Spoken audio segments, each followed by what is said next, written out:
Player Talk Radio with DJ Kuda, the hottest DJ in the manosphere. Let's get it.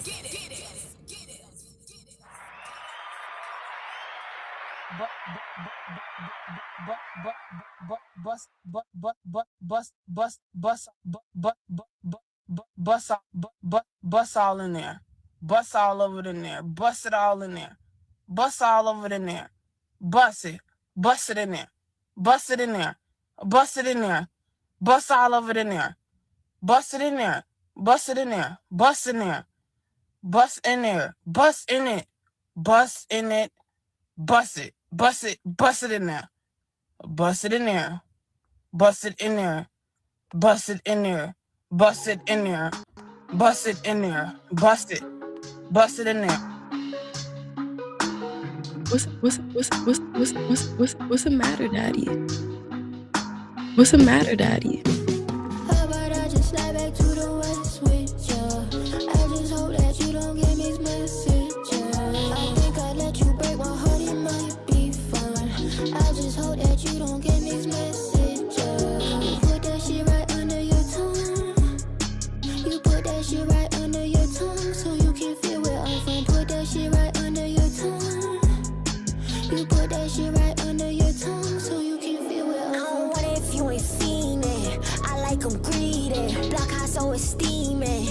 I count my weeks when you be pulling up, it don't really last too long. I wish I could take you on the road, but I take my gun. I wish I could take you on the road, but I brought my gun. She said she loved me, but she left me stranded on our prom. Got 2% up on my phone, just sitting there looking dumb. Just lost my head, my phone, and then while giving directions to mom. Hey, I don't see how to love no more. At first I used to see it. I looked up in the phone and I missed messages deleted. Yeah, say you wanna slide back to the west, but we can't go no more. You just wanna break my heart in this bed that I just let you go. How about I just slide back to the west with ya?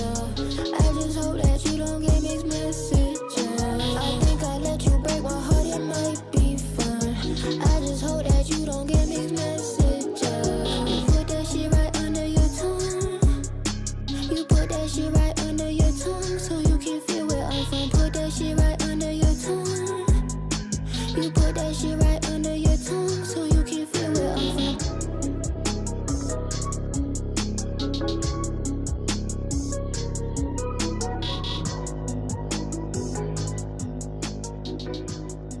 Shout outs to everybody in the building. This Player Talk Radio.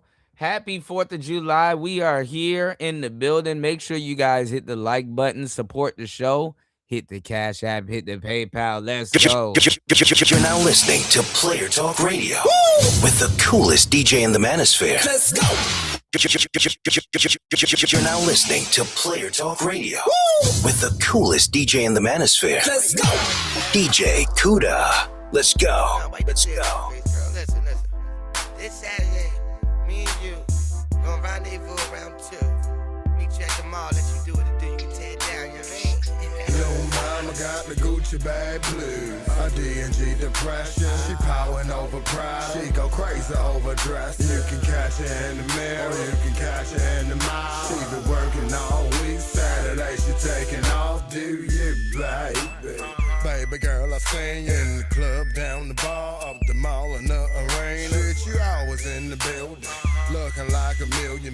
Course you gon' buy it, girl, that is what you really want. Do the damn thing, act like you don't give a fuck. He don't love you, baby, he just try and get enough. He promised a Mercedes and I know you wanna live it up, but you ain't gotta go through that, just let a real nigga fuck out, baby. I like that shouty. The boss is in the building, come and throw that pussy on me. Been working all week, but now I know you're on it. Ready for submission, put together like a dish. The MIA pumps got me fainting for you, darling. My proposition sweet, can't beat it like a bargain. You stay so fucking fly, you're the apple of my eye. When I seen you in the club, girl, you had me hit. Mama got the Gucci bag blues. A D&G depression. She powering over pride. She go crazy over dress. You can catch her in the mirror. You can catch her in the mall. She been working all week. Saturday she taking off. Do you right? That 9 to 5 don't pay enough, though. What you need, I clear your bills, plus love to take you high just for a minute. Sweetie, money problems don't exist to me.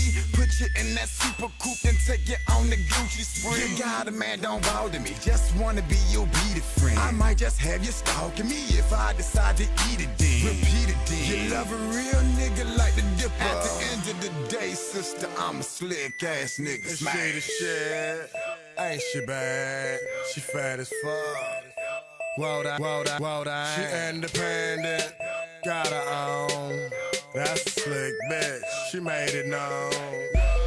Lil' mama got the Gucci bag blues. A D&G depression. She powering over pride. She go crazy over dress. You can catch her in the mirror. You can catch her in the mall. She been working all week. Saturday she taking off. You in the club, don't be acting all stank. It's all drug money. We can't put it in the bank. Babe, I see your boyfriend trying to pull rank, but he don't know but roll over that ass like a tank. I smoke here and there, but all I really do is drink. I keep the bad bitch body banging like a gang. I had so many bitches you can call me pull the tag. And even out of too cute, I tell you I'm the king. I simplify my flow for the radio only. I like them fat as shit, never bony as Naomi. Girl, are you the bone? Let me hear you scream. Go take mine, the nigga of your dreams. I don't break bread, but I should have a beam on my motherfucking head. The way I crank like a machine gun. A nigga slick as I. Bitch, you never seen one. Feedback, baby. Watch me like a rerun. Lil' mama got the Gucci bag blues. A D&G depression. She powering over pride. She go crazy over dress. You can catch her in the mirror. You can catch her in the mall. She been working all week. Saturday she taking off. Lil' mama got the Gucci bag blues. A D&G depression. She powering over pride. She go crazy over dress. You can catch her in the mirror. You can catch her in the mall. She been working all week. Saturday she taking off. Do you, baby? Do you, baby? Do you, baby? Do you, baby? Is she the shit? Ain't she bad? She fat as fuck. Whoa, that. She independent, got her own. That's a slick bitch, she made it known.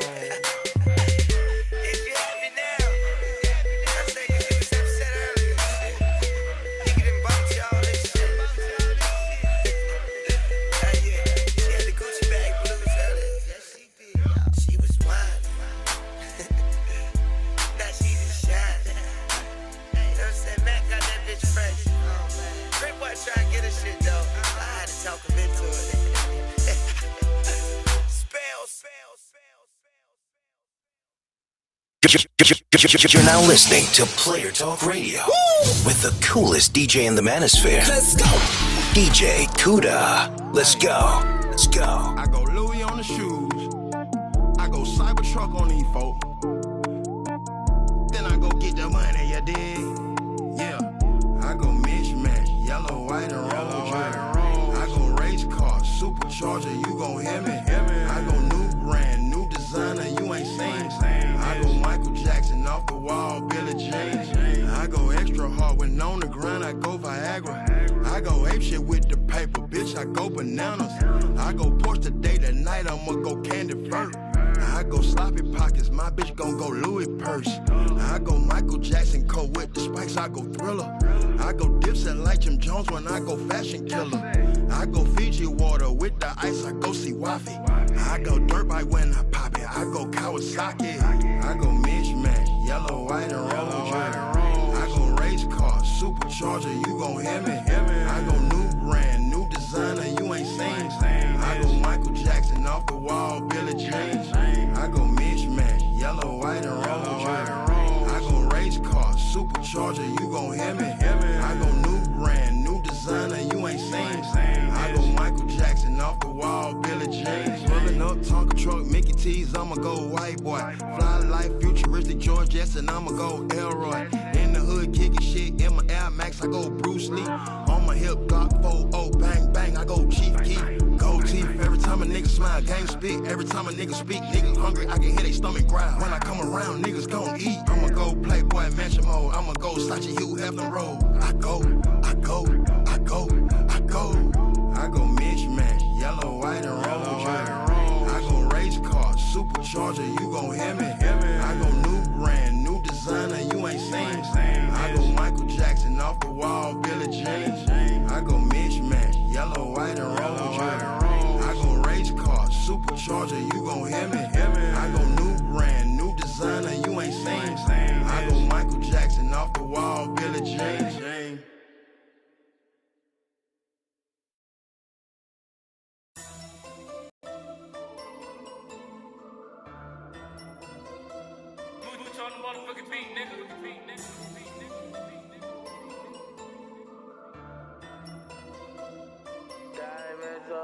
Spit the 50 on my right wrist and that bitch ain't even a roller. Spit the 50 on my left wrist and that bitch right there by bowler. Diamonds from Africa. Diamonds from Africa. Diamonds from Africa. Spit the 50 for Miss Pinky Buggles in my pinky ring. Spit the 50 for the fruit of bubbles in the bezel. Now they call the boy bling bling. Diamonds from Africa. Diamonds from Africa. Diamonds from Africa. Diamonds from Africa.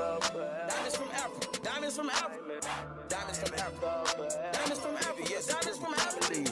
Hey, con boogers in my picker ring. Two blue fake rollers on my wrist, I me. I start my bezel with a 50 piece. Curving Bobby Brown and wit. I been wings still going in my kit. Huh? Peacock diamonds on all of my bitches. Yeah, they go hard in the kid. In the kitchen whipping. Can you hear me now? Diamonds in my ear. Bitch gonna fuck with no clear.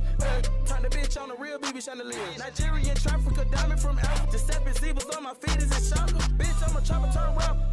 Get you with the gas, throwing away the bread well. Still with the get a nigga kidnapped. Put a bundle of blue hunters on a nigga 50 cap. The shit, wrist make him go crush his stone. Looking like he got beat by Moses Malone. Fugazi Cubans in your Cuban link. Boy, your jeweler must be making diamonds at home. Hell is you doing? The fuck is you on? Sun outside got clouds in your stone. Spin the fit on your wrist and that bitch ain't a roller. But they treat your ass out a whole lot of guacamole long way. Fit on my right wrist and that bitch ain't even a roller. Spit the 50 on my left wrist and that bitch right there by bowler. Diamonds from Africa. Diamonds from Africa. Diamonds from Africa. Spin the 50 for Miss Pinky Boogers in my pinky ring. Spin the 50 for the fruit of bubbles in the bezel. Now they call the boy bling bling. Diamonds from Africa. Diamonds from Africa. Diamonds from Africa. Diamonds from Africa. Diamonds from Africa. Diamonds from Africa. Diamonds from Africa. Diamonds from Africa. Diamonds from Africa. Giuseppe stepping in safari. Just straight from the plane, hop in the Rari. Diamond shopping in the tropical forest. My life like a movie, just my money. Came a long way for chicken. Expect the cat to double law coming. With so many dead guys in my dump. Nigga better go call the go bus. Ain't even had to say nothing. She looked at my watch and she know I hustle. Damn nigga, feel sorry for her. Your bitch in my line and I ain't gon' fuck. Plugging, no trust and no love. My neck and my watch it cuss. On the socket I go around plugging young niggas that come to your hood and start dumb. So many diamonds I look like a rap. Me and Pee-wee, we gon' see the best. Come back with bricks, bad, strong, nigga. You be flexed like a rust. Cut it. Diamond came in the night. Rockin' my jellies and 50 that fashion. Got my neighbor them harassing. And keep seeing me throw away all these Spit the 50 on my right wrist and that bitch ain't even a roller. Spit the 50 on my left wrist and that bitch right there by bowler. Diamonds from Africa. Diamonds from Africa. Diamonds from Africa. Spit the 50 for Miss Pinky Buggles in my pinky ring. Diamonds are forever. Diamonds are forever.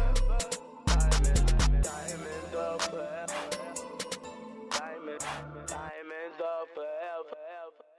Diamonds.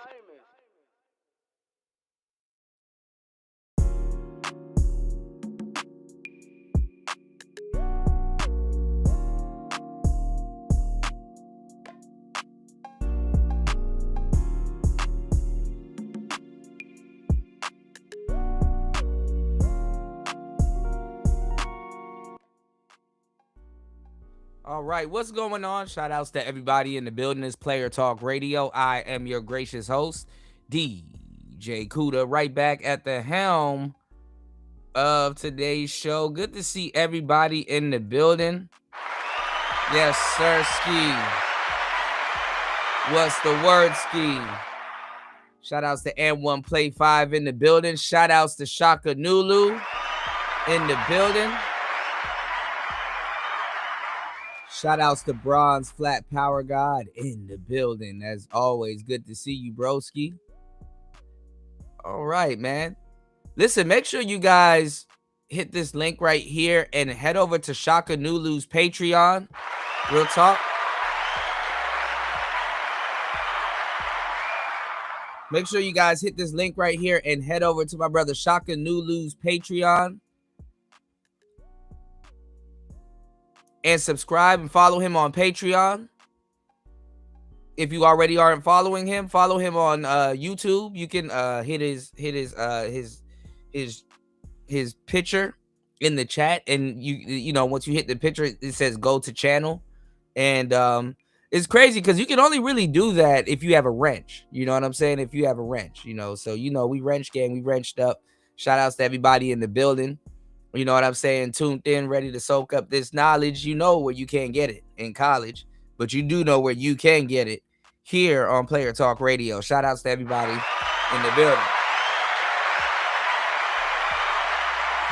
Make sure you definitely follow him on YouTube, and make sure you follow him on Patreon. You did what I'm saying? Check out his YouTube channel. Been around for the longest time, equipped with the knowledge, like I said. Same thing with Gold P. You know what I'm saying? If you haven't checked out his music, on the last show we played it, but you get over to my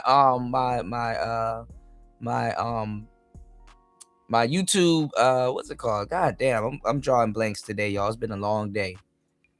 You said they bruh. I got a Patreon. It's just weird setting it up. And they start messing up my tiers and stuff like that. And I'm like, man, listen, my audience deserves better. Let me come back to this some other day. You know what I'm saying?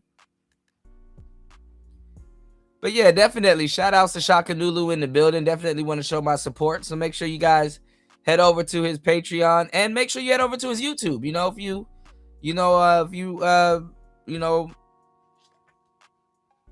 don't got a feel for him, and you're like, not sure if you want to, check out the Patreon just yet, make sure you check out his YouTube. Hella content, he'll have you laughing at shit you're not supposed to be laughing at. So, don't think he's work friendly. All right. Shout outs to Shakanulu in the building. All right. Shout outs to everybody here. Make sure you guys hit the like button. Make sure you guys hit the Cash App, hit the PayPal, and make sure you guys, most importantly, take care of your health because it is your wealth, all right? Make sure you guys head over to hempforfitness.com. That is hempforfitness.com. CBD to protect your health and wealth, all right? Make sure you guys head over to hempforfitness.com. That is hempforfitness.com. So make sure you guys definitely handle business. Hit the link in the chat and head over to News Patreon and make sure you head over to hempforfitness.com. What up, fitness fam? Tired of feeling like a stretched out yoga mat after leg day? Meet Hemp for Fitness, your new best friend in recovery. Whether you're chasing gains in the gym, chasing relaxation after a long day, or chasing that beautiful woman on the treadmill. What's the matter, Daddy? That somehow still has enough energy to do cardio for 45 minutes straight. Damn. Hemp for Fitness has you covered. CBD gummies, recovery sticks, muscle creams, relaxation capsules, and nighttime tinctures. Even wellness products that might turn date night into an all-star performance. Bust all in there. Yeah, they got that too. And guess what? Use coupon code T-210 and get 10% off your order. And if you mention CUDA, you'll score 2 free gifts with your order. Damn, boy. Girl, thank you, girl. Sprinkle, sprinkle. And listen, no mailbox is safe in America because Hemp for Fitness ships nationwide. To this day. Including Hawaii. To this day. Oh, and keep your eyes peeled. Because if you see LT Man in the chat, that might be your lucky day. Specialized orders, exclusive deals, product recommendation, custom help. If you know, you know. So if you see him in the chat, oh yeah, make sure you hit him up. So don't just stretch, thrive. Head over to hempforfitness.com. That's hempforfitness.com. And thank me later. Thank you. Let's get it. Let's go. Raul. And let's get back to the show.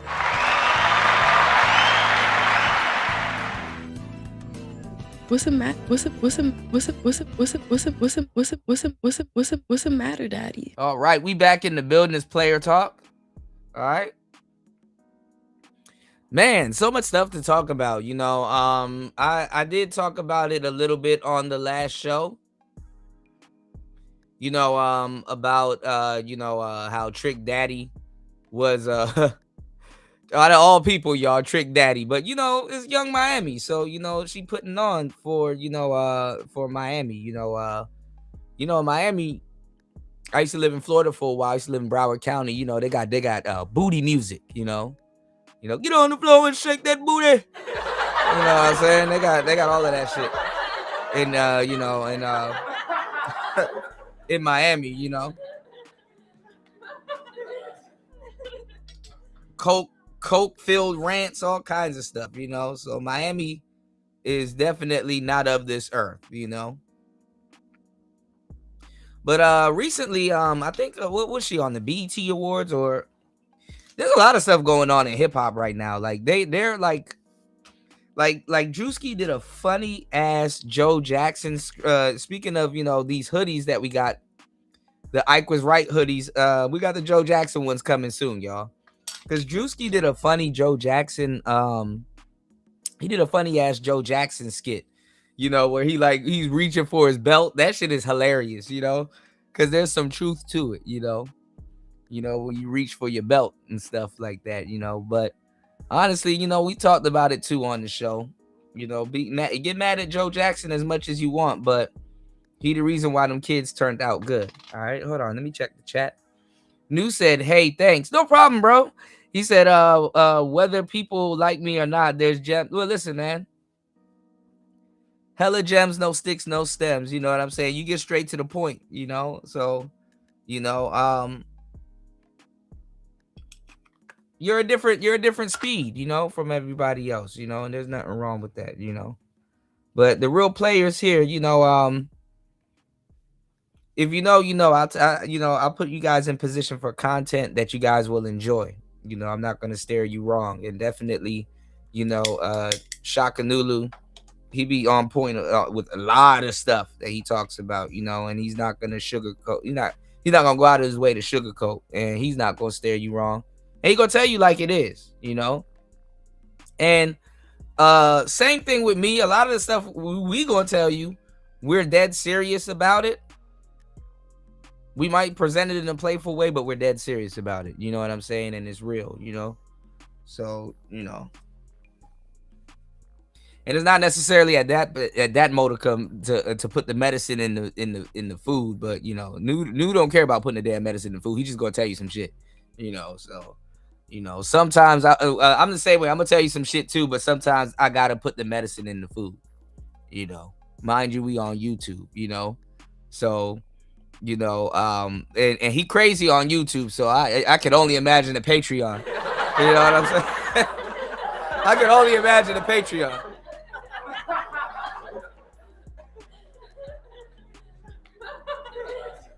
You dig? Y'all gotta get some AirPods. You done fucked up playing me or him at work, you know. All right, but we in the building, we bouncing, you know, doing our thing, man. Shout outs to Shaka Nulu. Shout outs to Bronze Flat Power God. Shout outs to And1 Play 5. As always, you know. Real players in the building, you know. Shout outs to LT Man. Look, LT Man just came in, man. Look, take heed to the commercial. Yes, sir. Yeah, as long as that medicine come from Hemp for Fitness. Absolutely. Shout outs to LT Man in the building. Let's go.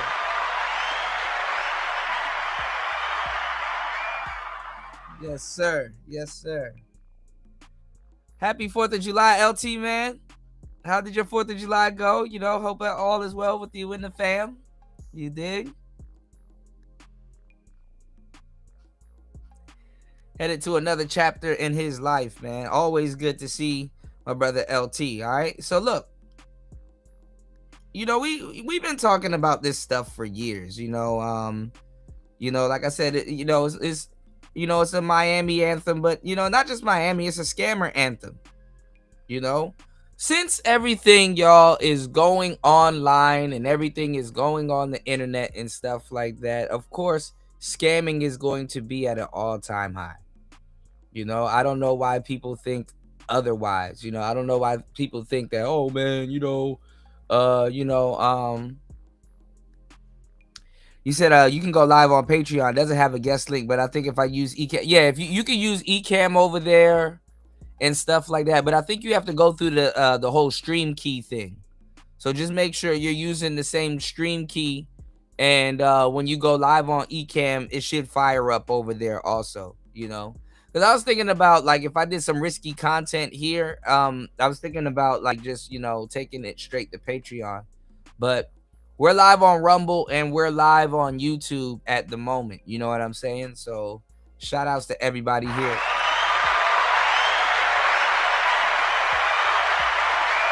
YouTube not trying to show y'all that I'm live, so it's the goofiest shit ever. But you know, I'm gonna give you guys a show as always. Y'all know how it goes. You know, hardest working man on YouTube. You know, please support the grind if you have time. All right. LT man says we're good. About to go to the gender reveal, man. That's what I said, man. A new chapter in your life, man. I'm so happy. Yes, sir. Look. I'm rooting for a boy. I'm rooting for a boy. You dig? I'm rooting for a boy. I am rooting for a boy. You know. Shout outs to LT, man. Yeah, man. Make sure you guys head over to hempforfitness.com. One thing I was looking for out here, and I'm gonna send you some pictures and stuff if I can find it, LT man, is soursop. You know. Soursop is really good for your body, especially if you mix it with, like I said, black seed oil and Manuka honey or Yemeni honey, you know. But Manuka and Yemeni, they're really high grade honey. Honey is really good for the body, y'all. And so is black seed oil, you know. What's it called? Nigella, God damn it. I don't know what's wrong with me today. That's why I did the live stream. I was supposed to be doing auditions. I did a couple of auditions today. And I just couldn't pronounce words. Like, it's so fucking weird. I've been I just finished a book and I'm working on another mystery thriller book. And I said, man, I'm gonna work on that shit tomorrow because for some reason I can't pronounce words today. This is so weird.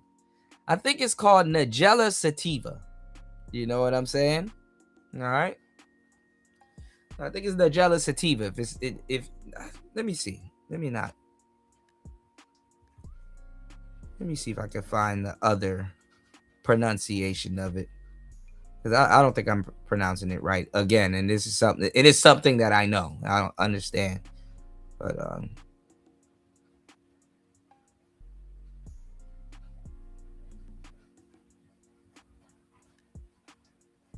okay, yeah, Nigella sativa. Shit, god damn. What is wrong with me?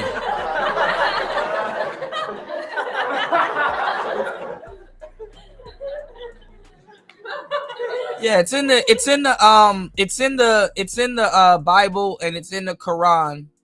It cures everything but death. Make sure to take it. You can take it topically if you want some really nice skin, and if you still want some really nice skin, obviously you can take it internally. All right, Nigella sativa, aka black seed oil. All right, make sure you guys definitely incorporate it into your diet, and also, like I said, head over to hempforfitness.com. You did. All right, because honestly, when you look at the price of what you guys spend on slop, you know, on slop, those are some really good prices. And then knowing LT man is a commodity in your life. Okay, make sure you guys stack up as much commodities in your life as much as possible. Knowing LT man is a commodity in your life, because guess what?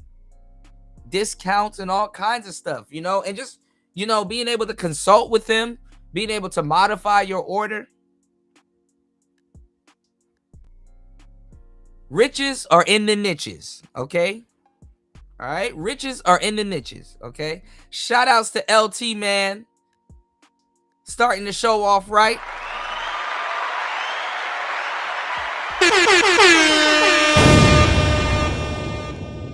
Hold on. God, Lee, I do not get any of my notifications the way I want to and I need to. Shout outs to LT man, dropping the huge.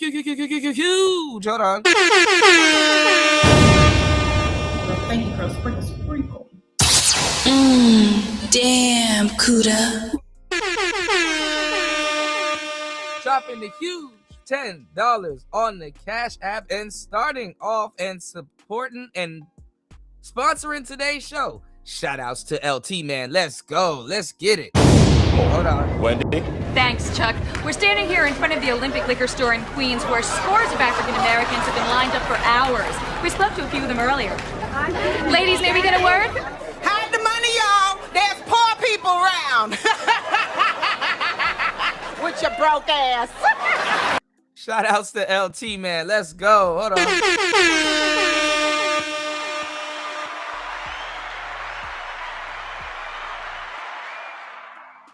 Uh-oh, wifey won a girl.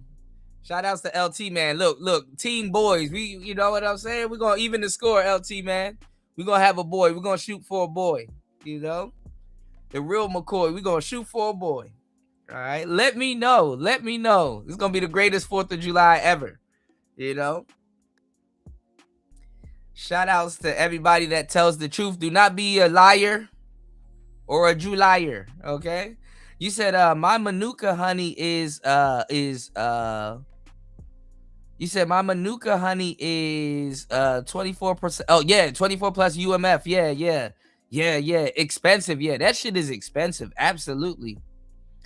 Yeah, if your Manuka honey is cheap, you are losing. Yeah. So I'm not gonna tell you guys. I keep forgetting. And I'm glad that you brought up because I do need to jump back in my research on it. But you just want to take a tablespoon of that, and you want to take a tablespoon of the black seed oil, you know, with it. You know what I'm saying? But I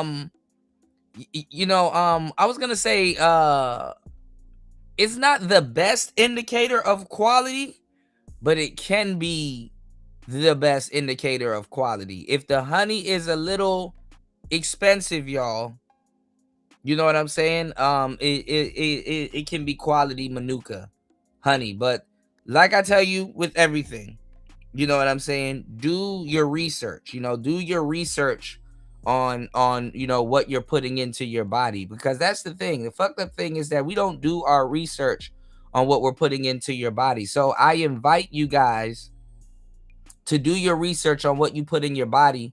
And listen, when you guys head over to hempforfitness.com, you know what I'm saying? I invite you guys to also, you know, do your research on the on everything over on the website, you know, the tinctures and everything and things like that. And the reason why I tell you guys to do your research, you know, especially on hempforfitness.com and, you know, and the stuff that I'm telling you is because I want you to be able to personally verify the honesty, okay?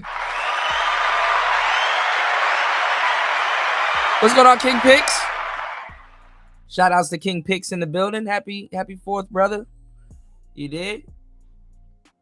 Yeah, definitely. You know, I'm finna go in. You know what I'm saying? I'm finna go in like sin, you know. Shout outs to And1 Play 5. Yeah, I tell you guys to do your research because I want y'all to personally be able to verify, you know, verify the honesty, you know. So I would never steer you guys in the wrong direction. You know what I'm saying? I would never steer you guys in the wrong direction. You know, and like I said, with new information, we're going to evolve and grow. You don't have to grift like a lot of people do. You don't have to be a disingenuous bastard like a lot of people do. With new information, you're supposed to grow. Let me tell you something. A man dies the moment he stops learning. Real talk.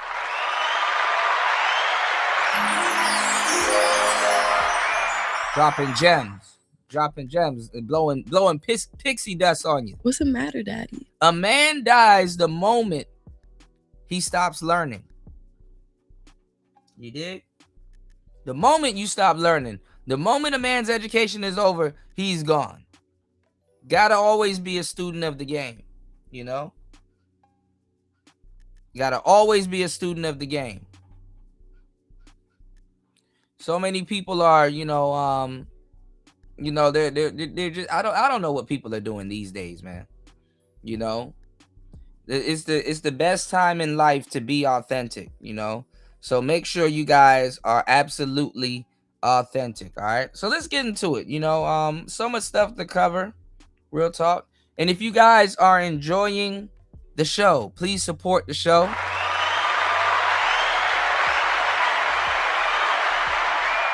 I still have a poll to drop in the chat. Give me 1 second, because I gotta put this stuff together. So much stuff to put together, man. I just been working, that's for certain.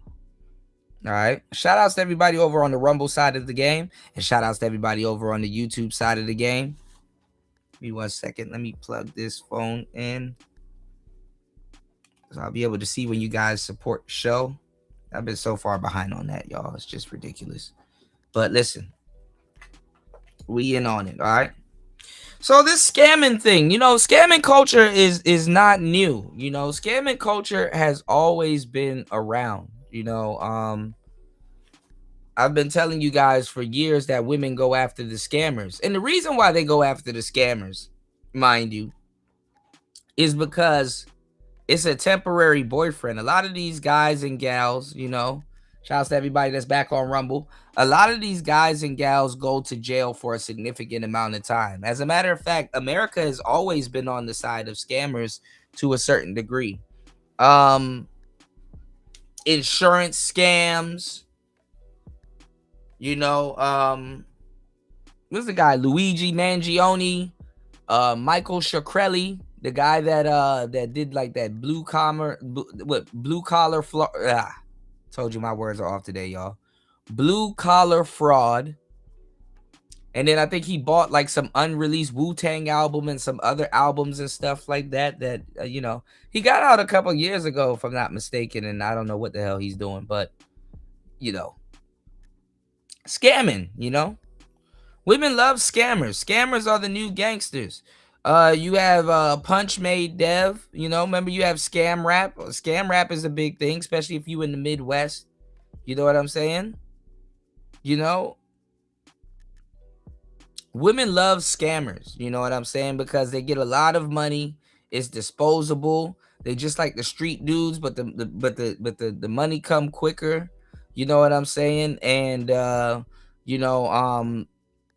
been down in like the 9-to-5 guys and stuff like that.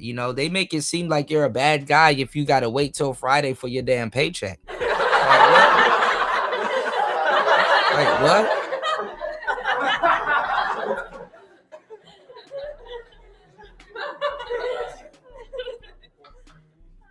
Stupidest shit ever. It's like, they look down on you if you're like, damn, okay, yeah, damn, baby, just, give me a second.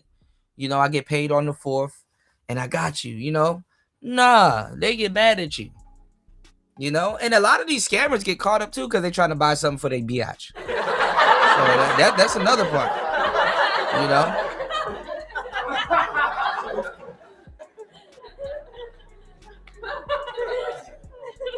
But they get in and out and stuff like that. I've done extensive, I've done extensive, content and stuff on this. You know what I'm saying? And black people, the funny part is that,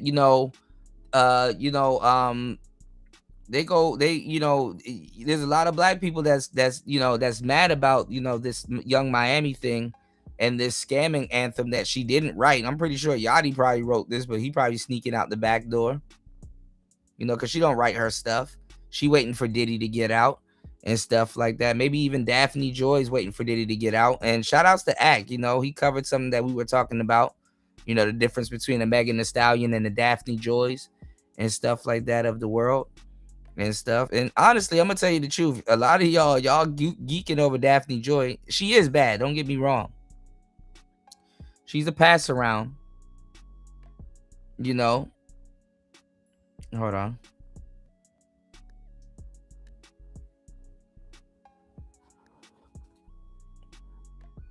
But I'm in a place right now where it's funny, where it's like you could run into a Daphne Joy all day out here, This is a fucked up term. They got a fucked up term for darker skinned Asian people. They call them jungle Asians. I think that's a Caucasian term. I can't make this shit up, y'all. I'm very creative, but not that creative, I think they call them jungle Asians. If you run into a dark, and I like brown skin. You know, I love, you know, darker skin. You know, I'm into that. That's my thing. You dig? But yeah, they call them jungle Asians. You know, that's a little fucked up term for it, but you know.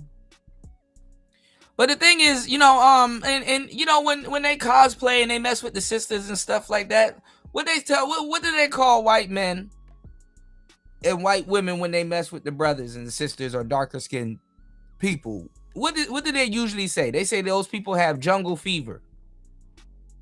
You know what I'm saying? It's another term for saying that you're wild, or you're gonna have wild hot sex with fucking black people or exotic people to a certain degree. It can either be a good or a bad thing. It depends, but it is a thing, right?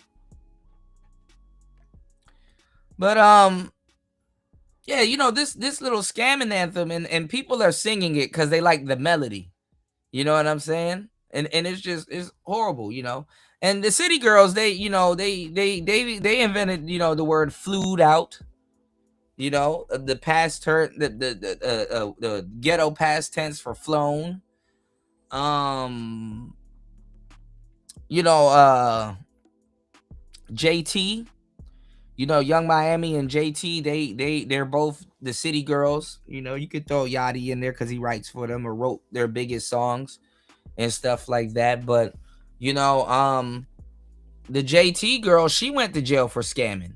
You know. And maybe just straight up scamming, and you know, or maybe just straight up scamming, or maybe as an accomplice.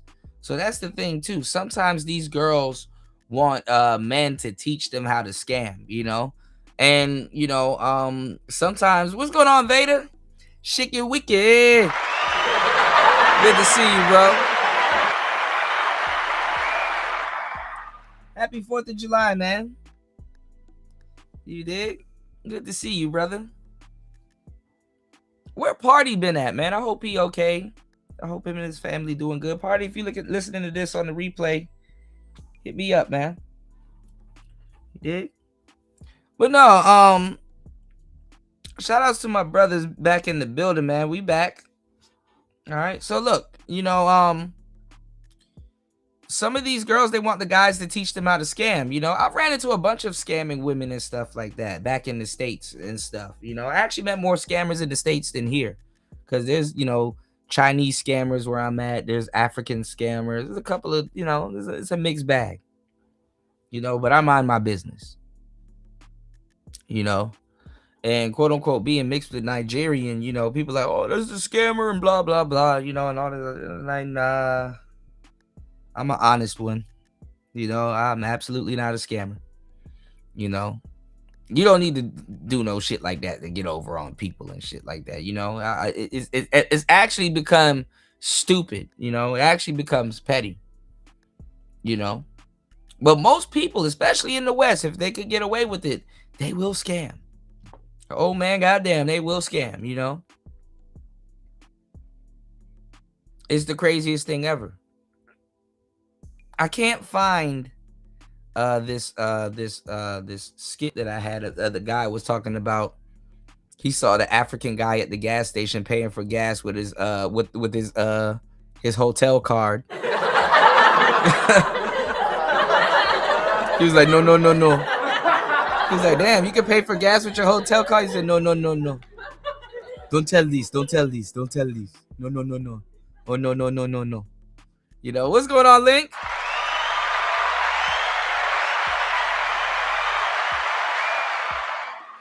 Shout out to my brother Link in the building. I told y'all the real brothers in the building. LT, man, Link, everybody here, man. New, what it do? Bronze Flat Power Guy and One Play 5. Yeah, y'all know the quality gonna be up there. All right, y'all hit the like button. Please support the show. Real Rap, hit the Cash App. 50 seconds in. He says, scammers are losers. If you're working, scammers are losers. You working to steal hard-working people's money, then you could, yeah. No, but the thing about it though is, in the West though, some of it is some of it is marked as honest scamming. You know what I'm saying? Some of it is marked as honest scamming. And the reason why I say that is because, all you really got to do is convince the people that your country, or, wherever you at, all you got to do is convince the people that your country is scamming you. Your country is taken from you. If people say, oh, the milk costs a lot, or the eggs cost a lot and stuff like that, we're not supposed to be paying for, it's not supposed to be this price or whatever and stuff like that. We need to get over on the government. Guess what? Finesse the food stamps. You know what I'm saying? Oh, this, that, and the third is going on. We need to get over on something or somebody. Oh, guess what? Scam the what you call it, or fraud, fall in the grocery store and get paid. Oh, kind of twist this and at your job and get paid from HR and stuff. Scamming is all over the fucking place. Scamming is all over the goddamn place. Something happened with your insurance, twist it. Twist. Like Drake say, twist. Twisting that shit. Twist. All right. You put a twist on stuff. People just be lying. People lie all the time. You get rewarded for lying in a lot of cases, You said a scam isn't honest. It's in the name. Yeah, for sure. And if you are scamming, replace the A in scam with a U. Scum. But in the US and in the States and in certain places, people they want to view scamming as honest. You know what I'm saying? It's a part of the system. Dishonesty gets rewarded for some reason in the West. If you owe, you said none of these niggas is Robin Hood. Even Robin Hood. Remember I told you all about that that meme that I saw with Robin Hood, where he's like, because Robin Hood is supposed to steal from the rich and give to the poor. And let me tell y'all something. That shit don't work. Definitely don't steal from the rich and give to the poor. Should some rich people probably? Maybe. I don't know. But remember we were talking about it with the whole Pooh Shiesty thing?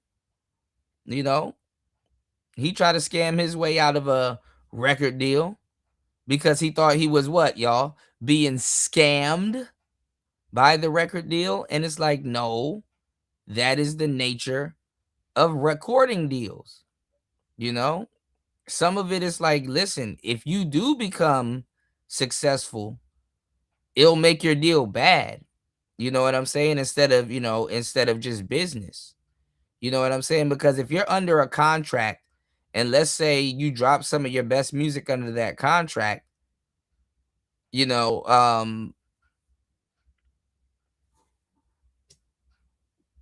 might get shelved on the second go around or whatever happens, or just whatever, in general. But what I'm saying is this, there's a lot of scams, and I remember looking at that Robin Hood meme, and I guess he beat up somebody and took from them and gave that money to the poor. And the poor dude was like, wow, Robin Hood, now,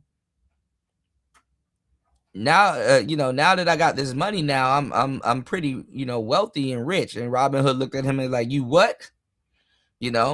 It's very stupid to try to take from the rich while you're striving and working and someday want to be rich. You know what I'm saying? It's a bit oxymoronic. It's a bit oxymoronic. You did?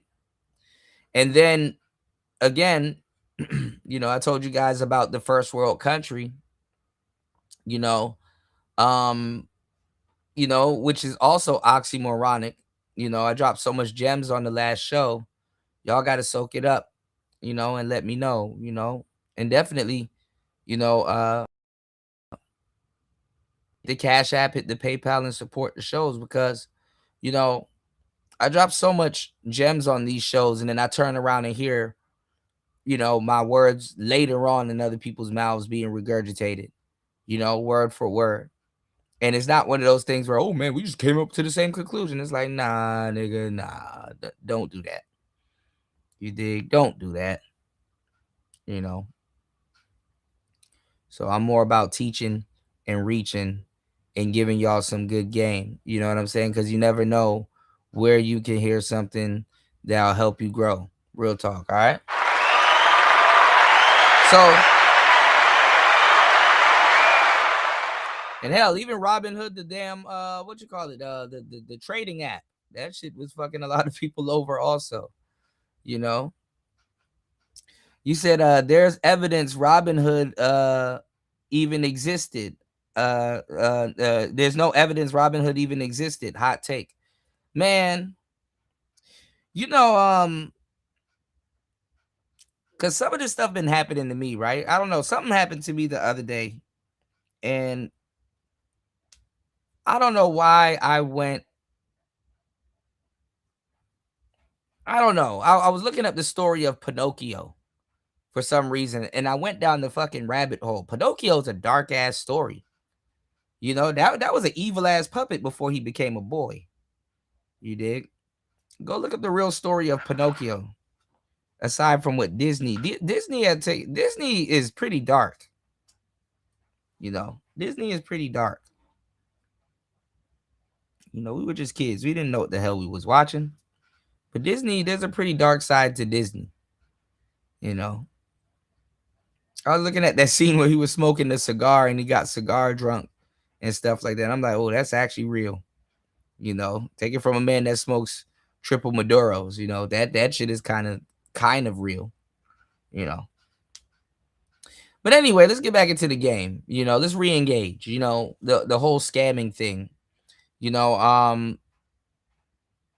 A lot of brothers or sisters are prone to this whole scamming thing. I hate to say it, and I hate to, look down on us, but a lot of people are, warning, like, hey, I know that song is fun and trendy and it seems fun and the meaning of it and stuff like that. But black people, even though anybody in every race, what's going on, Chris G?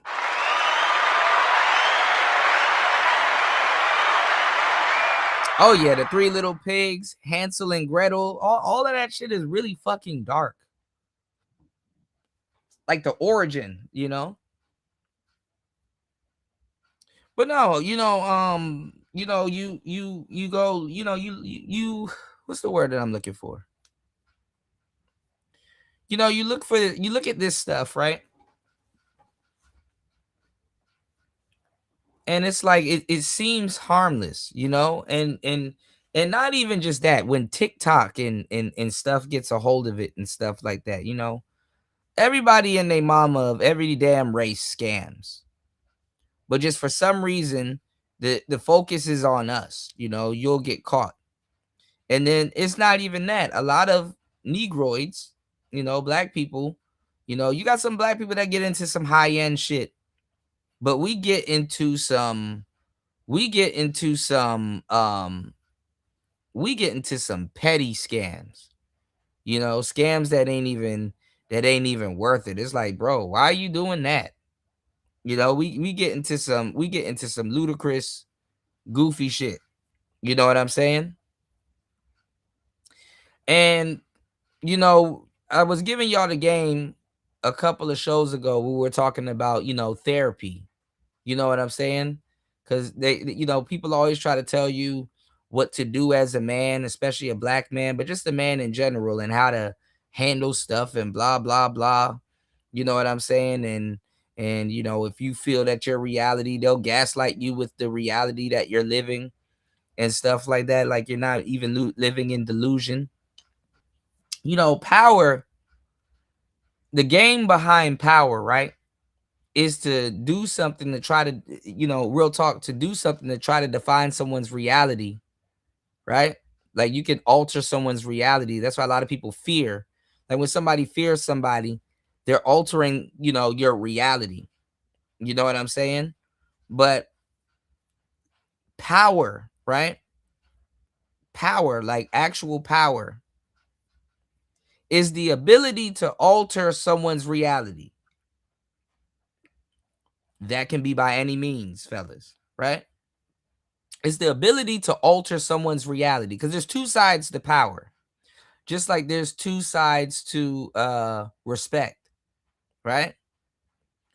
Power is, the ability to alter someone's reality, and then the other half of it is to get them to accept it as true. You understand what I'm saying? To get them to accept it as true, whether that is by fear or whatnot, to get them to accept it as true. But this is the thing. Like I said, it's the same thing like respect. Respect is admiration and fear. You know what I'm saying? You fear someone to the point, or what they can do, or their capability, that you actually admire them, and you admire them so much that you know what they're capable of, that you actually fear them. You understand what I'm saying? A person's ability to not necessarily strike up fear, but you to be aware of their instincts or their talents or their capabilities is not necessarily power. There's power in it, but also too, there's a modicum, there's a limit of respect. There's some respect in there. You know what I'm saying? There's some respect that comes with that. What I'm saying is, hold on. News says, did you know there was a 5%er named Sham God who passed away, that the black man was God through the story of three. Wow. Well, I got to take a look at that. That's actually pretty interesting. That's some shit that I watch just laying in bed before I go to sleep or something like that. I definitely got to take a look at that. Yeah, definitely. If you could tag me in that would be awesome. No, but this is the thing though. The man and stuff like that, and especially the black man, but the man, you know what I'm saying? You say that's why I'm a big Game of Thrones head. Yeah, you know what? Honestly, there's a lot of stuff that I want to get into that I haven't gotten into. Don't tell War Master, y'all, even though I know he's probably somewhere lurking around. You dig? We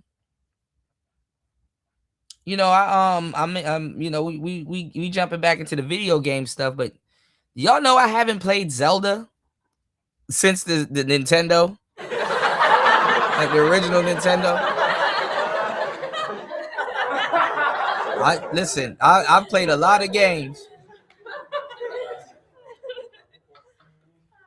but we're gonna get into Zelda. I plan on getting into Zelda and some other stuff. But Game of Thrones, I haven't really watched that. There's a lot of series and stuff that I missed. I plan on watching it later on in life when I get a chance to go sit down and really do what I want to do. And then also too, plan on, again, getting one of those girls where we just sit down and binge watch stuff. Sometimes them the best relationships. Where you and your girl can just chill and binge watch something.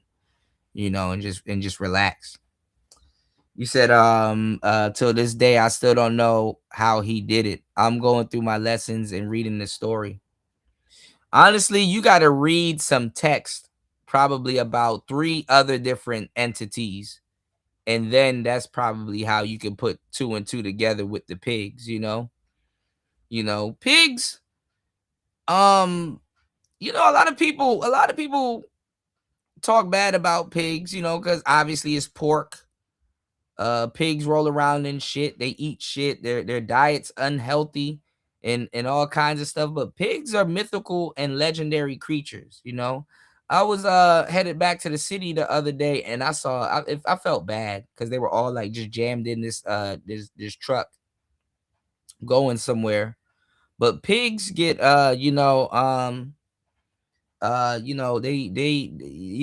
were all stuffed in this truck out here in the countryside. But pigs are legendary creatures, and they're very mythical. Like, don't sleep on no goddamn pigs. Them motherfuckers will kill you. You know what I'm saying?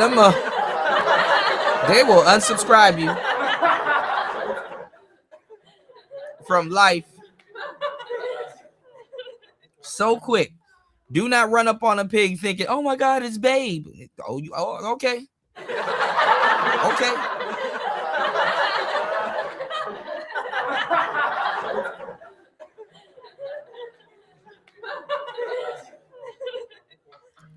I mean, not even okay. Oink, oink. Okay. Keep thinking pigs are friendly. No, but all jokes aside, their skin is real tough. They they're a part of the zodiac. Some of you guys might be born in the year of the pig. Pigs are pretty self-sufficient. They're actually pretty smart. I don't want to hear y'all be like, how is the pig smart when it does that and it has this and that and the third and this diet and that diet and stuff like that. Listen, pigs are fucking smart, okay? Humans, we're not as smart as we want to believe, okay? We'll sit up there and smoke cigarettes and all kinds of shit knowing that it's bad for us, It's 4th of July. I get it. I know you're not fond of beer and liquor being called poison, but we'll sit up there and drink poison. And drink till we don't know where the hell we at, and then play a game of let's see who can make it home safe. So obviously, there's caveats to life and everything. What's going on, Sound Mind? Chris G said, I remember that commercial for Zelda. Yeah, man, I need to get back into Zelda. So I at some point I want to play Tears of the Kingdom and Breath of the Wild. LT Man said, and they'll eat you and your that's the thing. Yeah, that's a thing. Good observation, LT Man. They will kill you and eat you and your bones.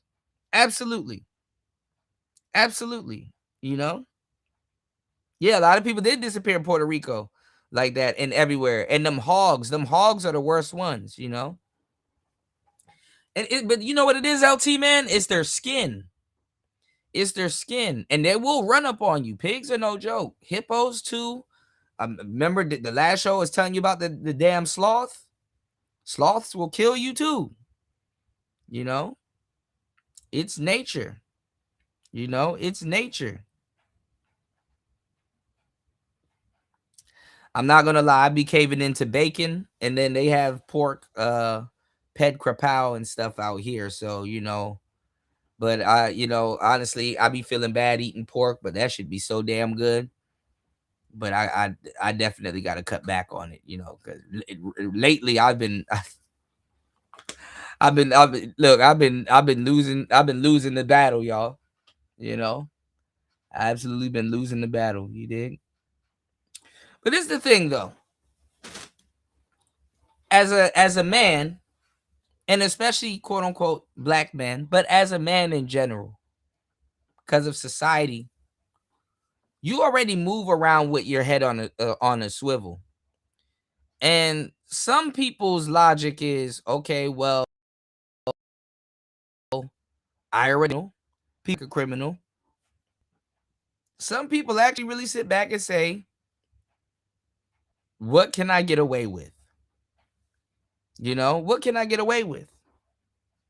You said getting bit by a snake and don't die. I'm cool. Well, not all snakes are venomous. Hopefully you don't have the fear of snakes. The fear of snakes, y'all, is called ophidiophobia, if I'm not mistaken. Ophidiophobia. The fear of spiders is called arachnophobia, but the fear of snakes is called ophidiophobia. All right. But this is the thing, right? This is the thing, though. I digress, right? He said, let me find out. A sloth will smile while deleting you slowly. That's crazy. Man, Link, I got to find the damn video. I'm going to do a pre-record on it. Of the guy trying to get the sloth across the street, and the sloth end up grabbing him. and he ended up having to square up with the sloth. He ended up having to box the sloth and stuff like that. But the sloth, it made sense though, because the sloth is high up in the trees eating figs and stuff like that, and obviously they fall out of the trees and die. Same thing with like koalas or monkeys or anything that be up in the tree. And the sloth's reflexes was pretty fast. Yeah, it climbed slow, but the reflexes was pretty fast. And I thought about it. I'm like, man, how high these things be up in the tree taking naps and stuff like that. It gotta have those damn reflexes. We think that the sloth is slow because even as humans, when we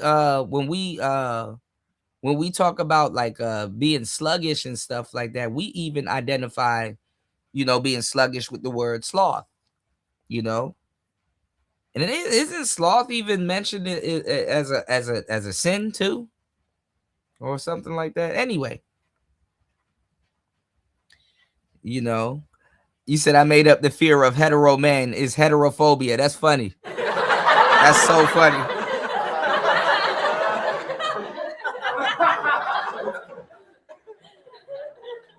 That's hilarious. Yeah, that's hilarious, man. Yeah, but that's the thing, though. A lot of the brothers and sisters and stuff like that. Black people have to be told shit like that because we move around already guilty. If you're guilty before being proven innocent, imagine the shit you can get away with. It's happened to me several times. I'm not a thief. I don't like thieves and stuff like that, but I get it. But anytime I was on some bullshit, nobody ever knew. Nobody ever knew. It's when I'm not on no bullshit, that's when I get blamed or people be, on my ass about stuff. But usually I don't be on some bullshit, right? Yeah, okay, 7 deadly sins. Okay, yeah. I wonder, I'll go. I'm pretty sure LT Man knows. LT Man definitely be dropping the knowledge you can't get in college on stuff like that. Yeah, sloth is one of them, but I keep forgetting. I look it up and then periodically forget what the hell it means. Same thing too. Like I said in the West, gluttony. Gluttony, and gluttony could be with a bunch of different things. And it's not just necessarily food and stuff like that. It's also the abundance of things. And it's weird because the Lord does and can and will bless you with an abundance of certain things, So sometimes too, things like gluttony might be timing. You know what I'm saying?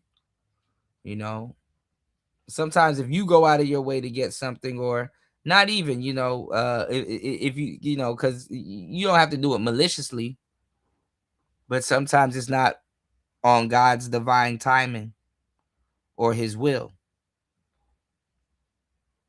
Now, look how smart and eloquent all of us are, and your host, the hardest working man on YouTube. Please support the show by hitting the Cash App. Please support the show by hitting the PayPal. An hour and 15 minutes into the madness. You can support the show at $PTV 888. That's $PTV 888. That's $PTV 888. That's $PTV 888. Look at how we're walking down this conversation and we're opening up the game in ways that a lot of people don't think, because our train of thought, we think further than the average man. So we talk about sloth, we talk about gluttony. All right. The term that I call what we're doing, and there's a psychological term for it, is called multi-threading. And we'll mention a bunch of different things and then we'll pull it all back into the topic. Scamming. So if we talk about gluttony, talk about sloth and all different types of things, you getting things in God's divine timing, a lot of times that's what scamming is. Cutting corners. You understand what I'm saying? Not necessarily being honest. Fraud. Being disingenuous. Scamming. Why is a song like that, and just like a lot of the songs in hip hop, why is that a big deal? Well, because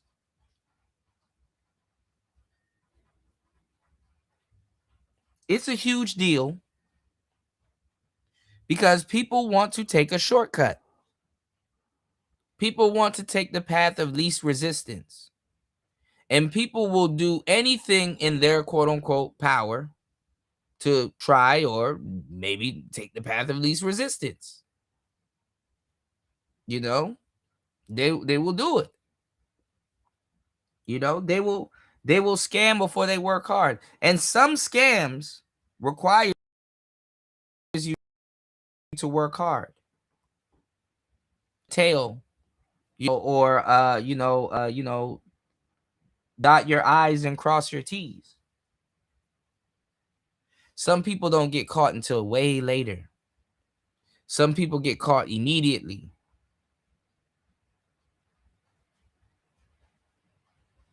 Because in your haste, or if you take your time, you might be sloppy.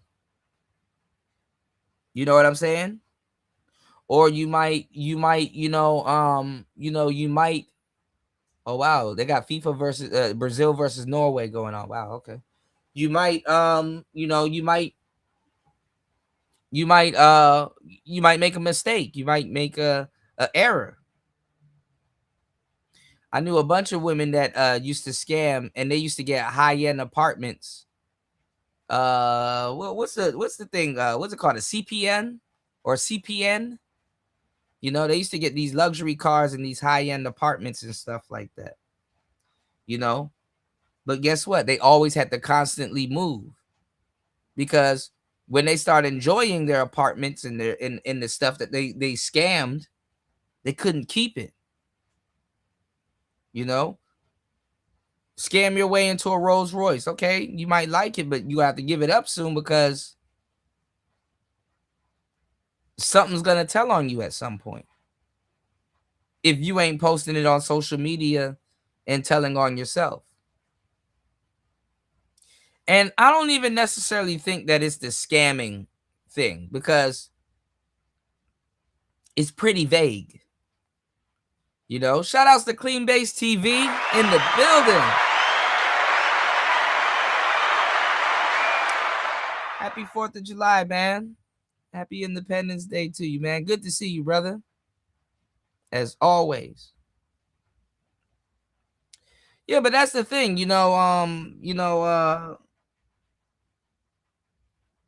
it's pretty vague. The morality in it more so is, you know what I'm saying, you painting yourself as a criminal, you know, and you're proud to be this quote unquote criminal. All right. But let's take a look at what quote unquote Trick Daddy of all people had to say, and Indy and stuff like that, because people aren't taking advice anymore from good, upstanding citizens or human beings that made and created songs that they once loved. You understand what I'm saying? You hear from people all the time, oh, what about the music that means stuff and blah, blah, blah. Well, India Arie was one of those artists. She played the guitar. She wrote her music and gave us endless classics from the neo soul era. She's not just no old washed up singer with an opinion. But see, that's the thing. Women love scammers. That's the number one thing they said they will date. Women won't turn down a scammer unless she's like really in the public eye. You know, Kendra G had to turn down the scammer she was dating. You know what I'm saying? Because it messes up your public image, you know, fraud. Especially when some of your public image is built on the truth.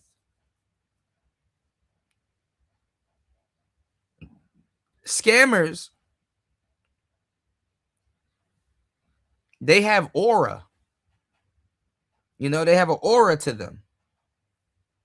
You know, some people, they like to take the gamble of getting something from somebody with a merchant's tooth or some shit like that. You know, you know, the fact that they could get scammed, but might not, you know, or they know somebody that, you know, that can kind of finesse something for them. Oh yeah, let me do your taxes real quick. You know, I can finesse it and you get back more. You know, that's scamming. You know, we scamming. I want to scam it with you. Let's go.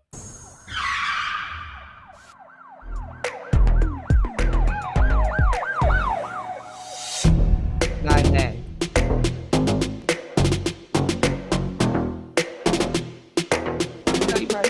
Marie Wright reacts to Trick Daddy's response to India Ari's criticism of Young Miami's song. And a lot of these girls, Trick Daddy look like a brownie. They look like the brownie that you get in a banquet dinner.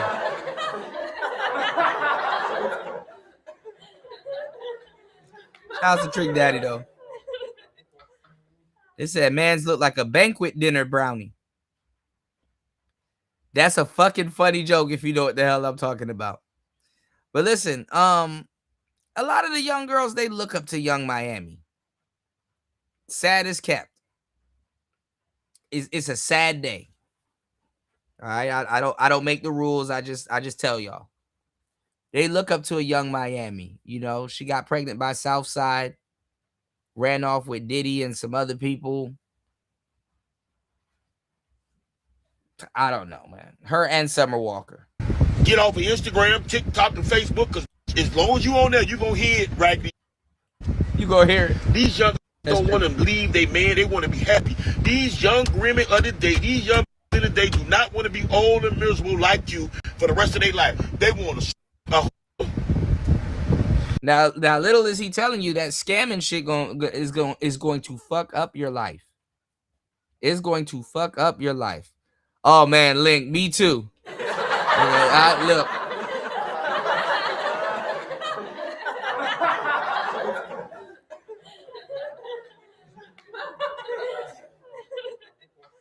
I know more than I care to share. Them shits was good too, though. Them shits will burn the roof of your mouth, though.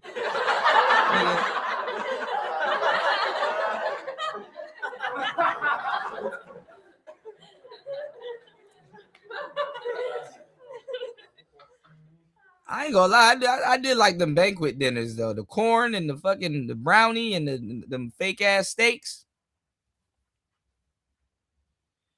You know, he said, "Nigga, get your ass back to that food truck."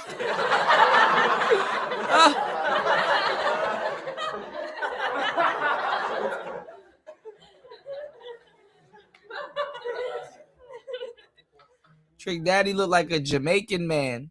You know what I'm saying? In his Jamaican food restaurant.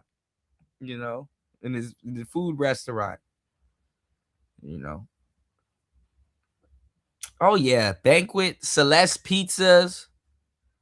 You know, them shits will get you through some hard times, man. You know, Hungry Man. Hungry Man used to be tripping. It's like, man, let me go get this banquet dinner. I can get about 5 banquets for the Hungry Man. Like,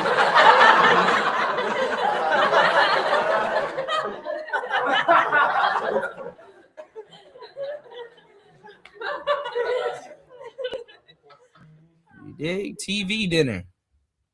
All right. All right. Y'all hit the like button. Please support the show. Hit the Cash App. Hit the PayPal. Show your support. Thank you for rocking with the brother, but most importantly, thank you for letting the brother rock. All right, let's get back into the game, all right? Y'all know I got you. I'll be giving y'all 4-course meals, man. Full-fledged show. Hour and a half into the madness. Let's get into it. Let's see what Trick Daddy talking about. Hit them. All right. Take them a shot of Don Julio or Patron. They want to get flued out. They want to put that shit on and get real good. On behalf of Young Miami, kiss every in Miami. If you think we give a about how you feel, then go spin that shit. Be sure to like, comment, and subscribe. Young Miami spin that record. I told y'all yesterday I have records too that are not for children, right? Are not for anyone that is going to take those records, take them seriously, and then try to go do it. Yes, Wardell, I will be up there. Don't talk to me about the trade. I am breathing normally again. But I'm actually excited for Jalen, right? Because he gets to go to another city. He's been in Boston for 10 years, and I'm excited for him. Why should look familiar? Just what the next phase is for him, period. You know? I'm excited to watch it and continue to be a fan. So that means, I guess, my behind, I'm going to have to be rolling through Philly for some games. Right, I already hit Freeway. Like, don't act funny. All right, Freeway, don't act funny. I'm going to run up on you. Been until the sun go down.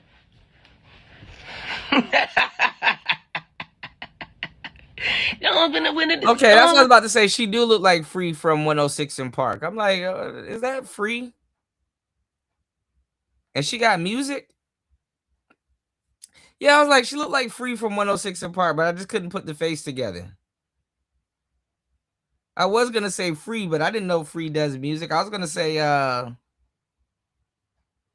not Kelly Price. What was I going to say? Yeah, Free from 106 in Park. Yeah, with AJ. That's back in the day, you know, before Bow Wow started hosting 106 in Park.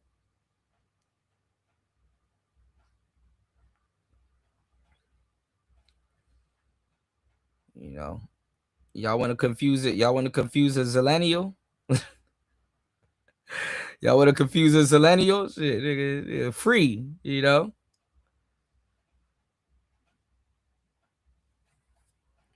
Somebody said the girls on Maury be running so far backstage, they end up on 106 in Park. God damn.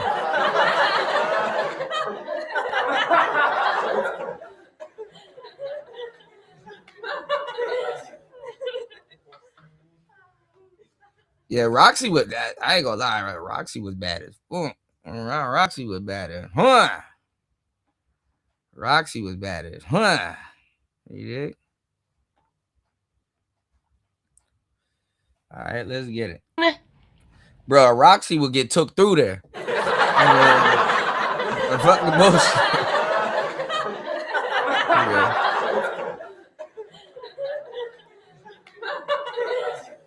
Especially in her heyday, nigga. Roxy will get took the fuck through there. She, nigga. Spin that shit. Spin that shit.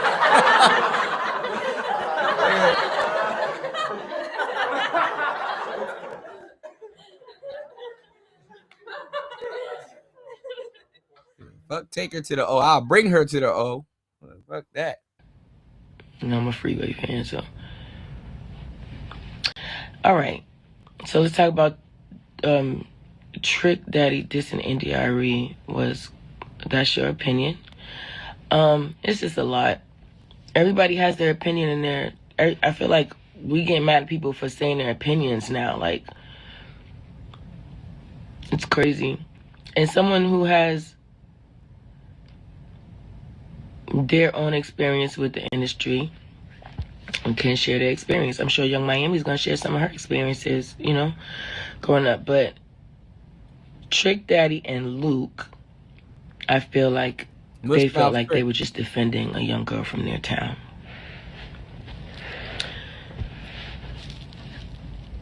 Period. Who understands their music and their sound. I feel that they could have defended the music without disrespecting the queens and the Queen NDRE. I feel like Like what's the disrespect for? She didn't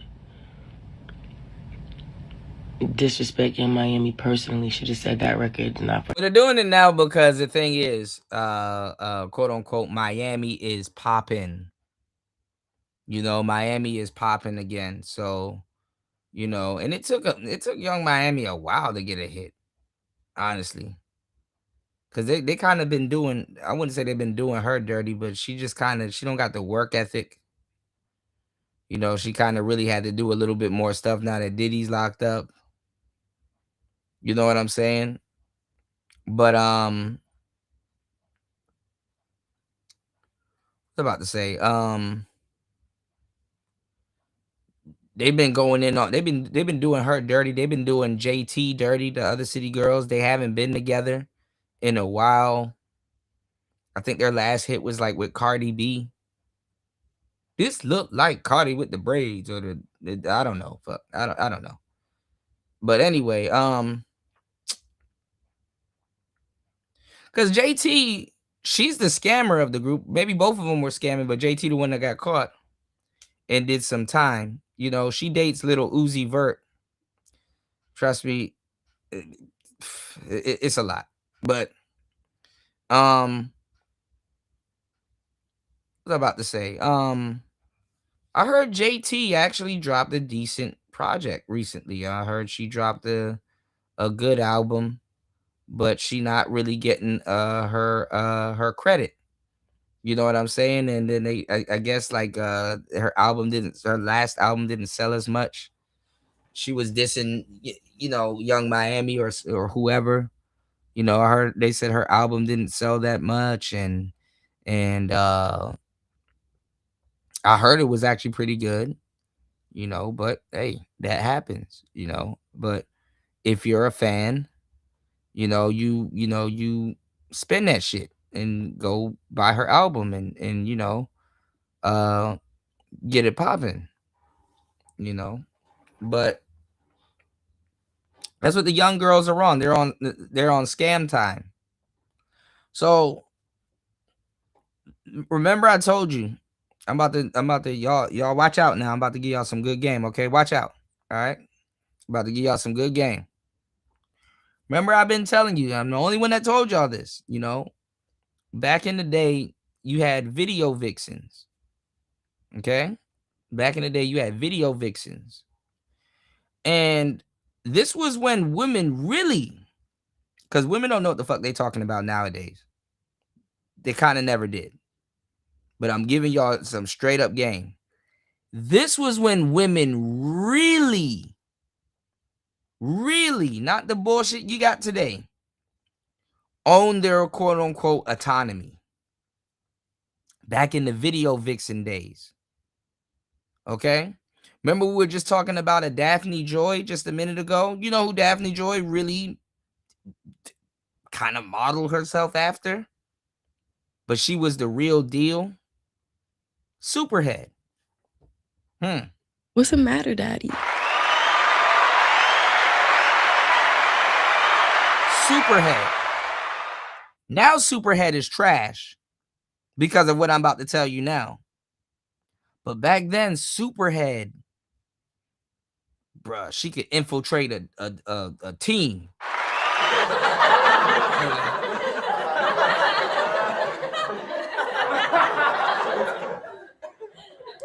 And I'm going to give y'all some game because I'm going to give you guys a compass where men are. Men right now are asking for gold diggers, okay? Now, Kuda, why do you say that? Because that's what they are. The men are asking for gold diggers right now because this is the thing about a gold digger. At least a gold digger, to a certain degree, whether you knew what she was doing or not, she sold the girlfriend experience. But she sold a percentage of it so that the man wouldn't feel like she got over on him, okay? So what does a gold digger do? At least a gold digger shows up with a shovel pretending as if she's about to put in some work. Or maybe she puts in work, but she does the bare minimum, which guys are okay with nowadays. They're actually begging for that because this is how parched and starved they are for just the bare minimum. You understand what I'm saying? They do the bare minimum. So a gold digger shows up with a shovel and pretends, or at least does a little bit of the work. You know what I'm saying? She acts like she's gonna do at least a little bit of the work. So what does a gold digger do? She shows up and she might give you a little 30 piece. You know, the splits might be 30-70. You're doing 70% of the work. She do her little 30. But whatever, you cool with that. You're the man, air quote. You know, you're the provider, right? Or whatever goofy moniker you put on yourself, right? As a guy that you've learned from women, right? That you've been gaslighted into. And then or your principles, you know, your real live Fox 5 principles, right?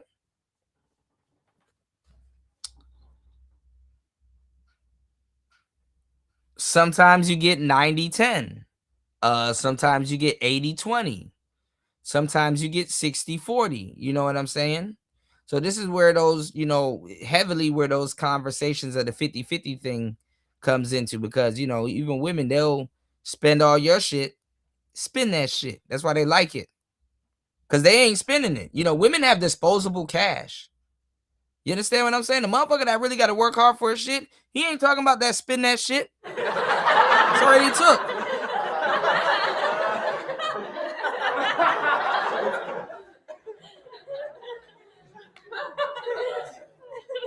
She talking about tricks, you know? She talking about tricks. And scammers, they got to spend it because they got to get rid of it. Dude was asking Big Meech the other day. He was like, how much money have you seen like all at once, you know, in your life? And he was like 50 million or some shit like that. Some OP number, which he probably has seen in dope or in, you know, money. And then he was like, damn, so, you know, what do you do with all that money? He said, get the fuck away from it. Far as hell away from it. Some real shit. I don't want to get caught beside that.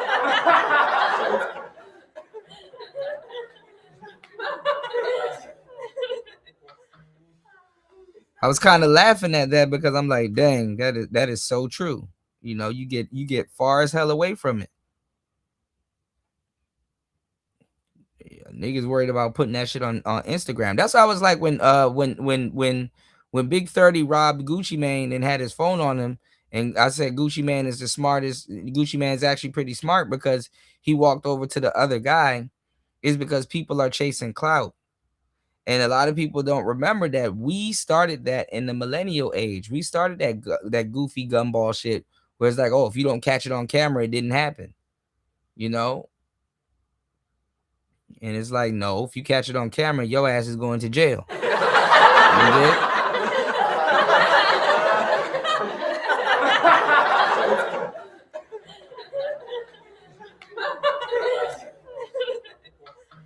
You're going to meet everybody in that jail cell, you know? You're going to meet butt pounding Eddie. Pause.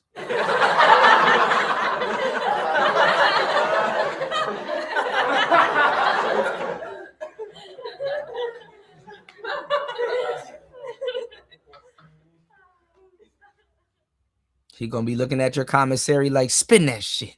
Spin that shit. What's the matter, Daddy?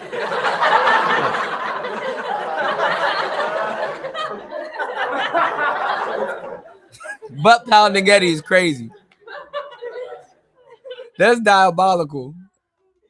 I don't even know why the hell I say some shit like that. That's diabolical. Holy shit. You're gonna meet butt pounding Eddie, man. Okay, and this is the thing. This is the thing on top of that. Shout outs to Clean Base. Clean Base says, we have to remember that the industry promotes and pushes what the fuck they want. It ain't got shit to do. It ain't got shit to do with have the conversations. Have the conversation. You said that we'd be making. Wait, what do you mean? What do you mean, Clean Base? You said, hold on, let me read that again, because I'm sorry, bro. I'm at the point where my brain is dyslexic. We have to remember that the industry promotes and pushes what the fuck they want. Real talk. It ain't got shit to do with have the conversation that we be making it, not saying it to you directly. No, I know what you mean. I know exactly what you mean, brother. Yeah, and it's true. And like I said, cause like even before I did this show about it, people were talking about, oh, black people don't go and do it and stuff like that, and I hate to say it like this, but when you gotta warn your people not to do some shit they know not to do, it's like warning a child. Hey, don't play with that electrical fence. And then you come home and you see somebody glued to the fence, dead.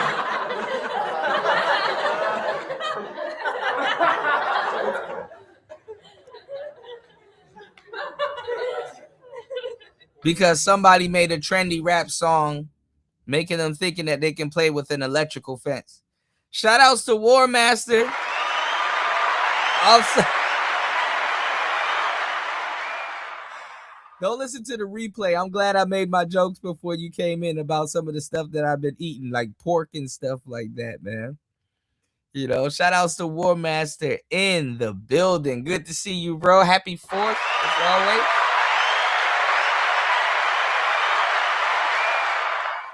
Man, 1,007 days without Xbox is diabolical. Diabolical.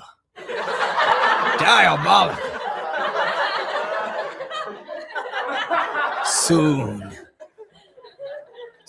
War Master. Soon.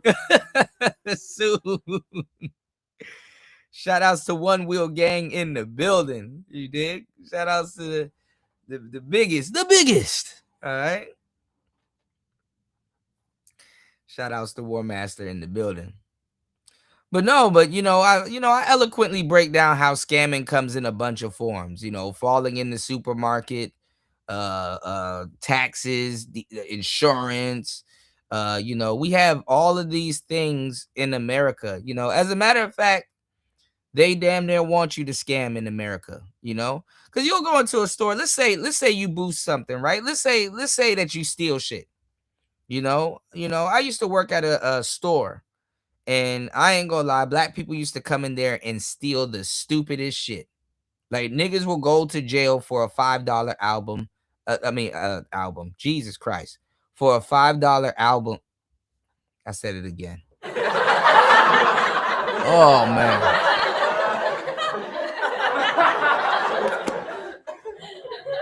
Y'all forgive me.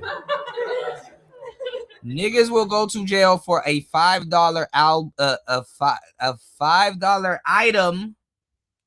No problem. Black people steal the stupidest shit. Niggas will go to jail for stealing a tomahawk steak.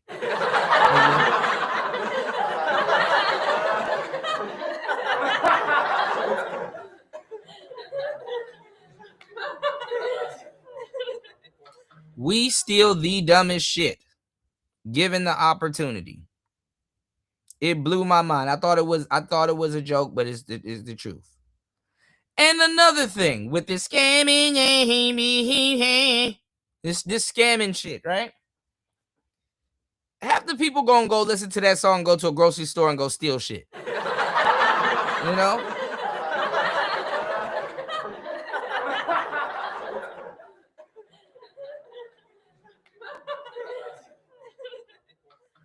You thinking they stealing high-end shit? No, this bitch stealing from Walmart.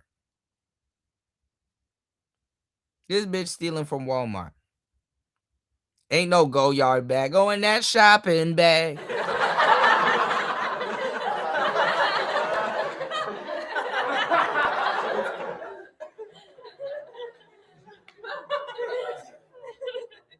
Motherfuckers getting hemmed up by a damn mall cop and shit.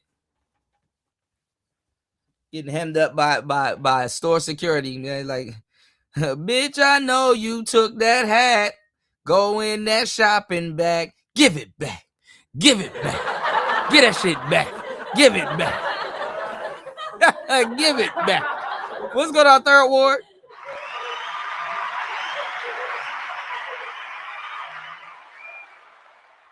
Happy 4th of July, Independence Day. Give it back. Give it back. Give me that hat. I made y'all laugh, you owe me a like, man. Look, an hour and 46 minutes into the madness. Please hit the like button. Please support the show. It's Player Talk Radio. Please hit the Cash App. Hit the PayPal. You dig? It's Player Talk Radio. Hold on. Clean Base TV says, I'm saying that the song blew up because they pushed it everywhere and it becomes catchy. Yeah, absolutely. Absolutely. So yeah, when they play it and they spin it over and over again, when they spin that shit on the radio over and over again, it has a catchy melody, like I was saying, and people they get hip to it, you know. And listen, to what we're talking about, too, Clean Base, I'm gonna tell you some real shit, which you know, and some of you guys here might have experienced before. There were songs I don't fucking like. There were songs I don't like. You said, what have I been up to, man? I've been sick. I've been here. I've been working. Everything, bro. You know, everything, you know, hard working, man. You know, hardest working man on YouTube, you know. Hopefully everything's going well on your behalf, you know. Shout outs to Third Ward Colombian. Hope you and your family had a great 4th of July. Good to see you, you know. Player Talk alumni. But no, you know, what was I about to say?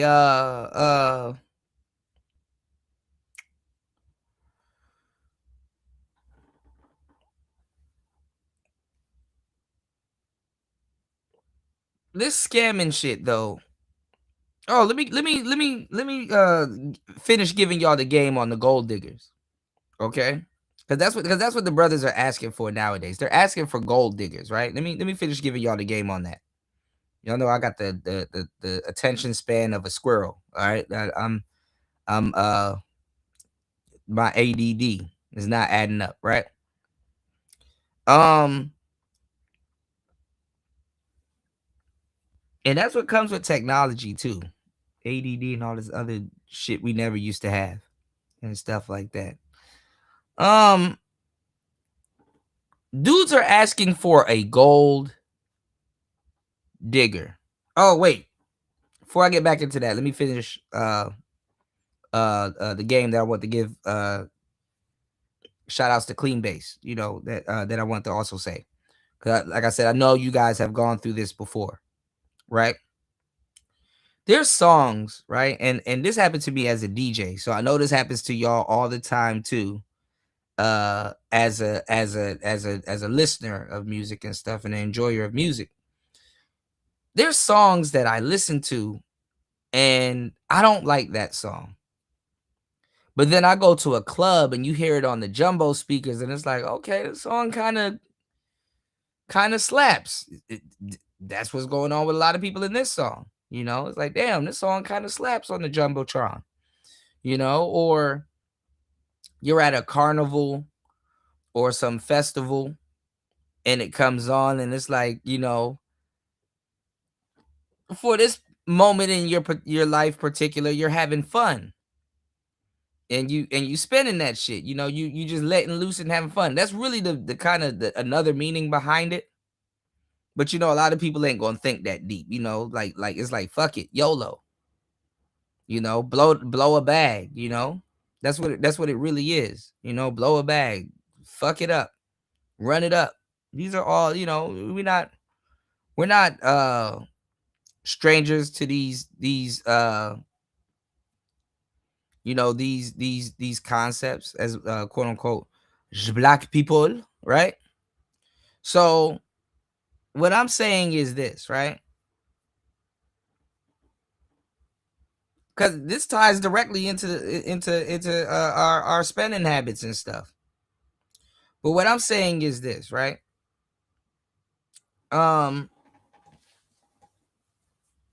If you go into like a club or a venue and you keep hearing this song, the repetition of it definitely is going to stick in your head. Just the repetition alone.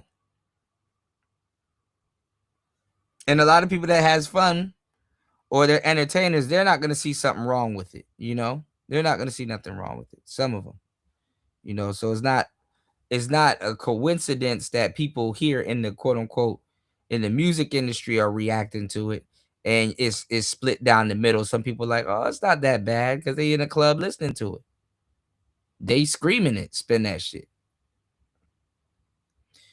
Rappers, they get these checks and blow their advances and stuff like that. Again, going back to the game I gave y'all yesterday about Pooh Shiesty and the mindset of a rapper and how they look at the paper and the money and stuff like that.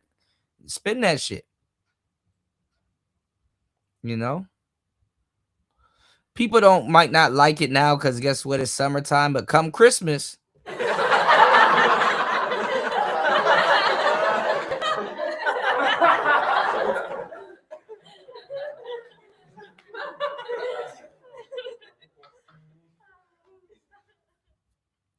It's Christmas time. Spin that shit.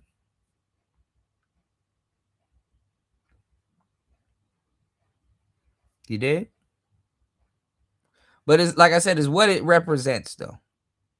You know, I don't think India, Irie, and other, you know, Free or whoever, they wrong for calling it out.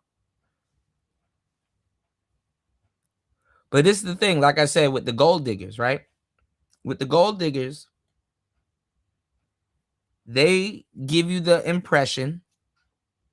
They give you the impression that, you know, that they're you know, that they come to work, or they put in the bare minimum that it takes to be with you. You know, they do the bare minimum. You know? And a lot of guys, they're looking for that. Now, the new age girls that we got going on today, and why they like scammers and stuff like that, and tricks and stuff like that, because we have a whole epidemic. We don't have a good girl epidemic. Niggas always want to talk about some male loneliness epidemic. We got a yeah, that shit is addictive though. I ain't gonna lie. That shit is addictive though. I ain't gonna lie. It's catchy. You know? And let's just face it, as adults, we're grown ass children. You know, and I said this when I was introducing a lot of these sound effects and stuff to the space, because I remember when people were just talking on cell phones, they didn't have no fucking microphones. I got crucified in this space for telling people to step up production and get microphones and stuff like that, and you know, sound effects and stuff like that. People wasn't running around here with this type of shit. I single-handedly changed the sound of the space, of the manosphere. You know? I'm glad Kevin Samuels gave me a little bit of my flowers before he passed away. Cause Lord knows it's hard to get nigga, it's hard to get a dandelion out that nigga. God damn. Shit.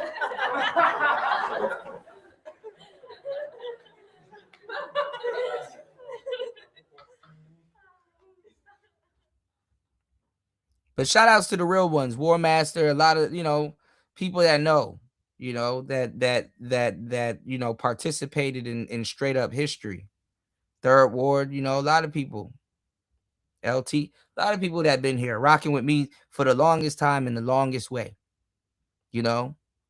And we've been chopping up game and laying paint where it ain't throughout the years. You know what I'm saying? Trailblazing. Who thought this shit was gonna stop? You know? So let's keep it going. Please support the show. Today's women, and you see it all the time, and we talk about it all the time vehemently, they want scammers. They want scammers. Today's women have a scammer mindset. See, the video vixens back in the day, at least the gold diggers, and this is back from the free AJ and free days. The gold diggers, at least they pretend to work, or at least do their half. You know, so at least when you tired of doing 70 or 90 or whatever, she'll be like, well, here's my 10%. Here's my 30. What are we doing? You know? Some dudes prefer it that way because guess what? It lets the woman rely on him, or can't really do much without him, and that's cool. I don't think a guy's wrong for wanting that, because hoes don't know what the fuck they talking about anyway. You know what I'm saying? If you hold on, where is Party? I was just asking about where Party's at. Hold on, Party's in the building? Hold on, give me 1 second. Let me go to my actual YouTube, because he will be here and it won't show it. Okay. Okay, I haven't seen Party. Hold on, y'all.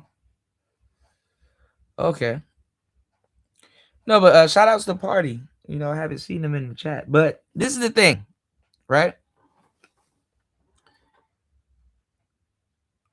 They will do their part. The video vixens were actually free. And what I mean by free, not the woman on the fucking screen.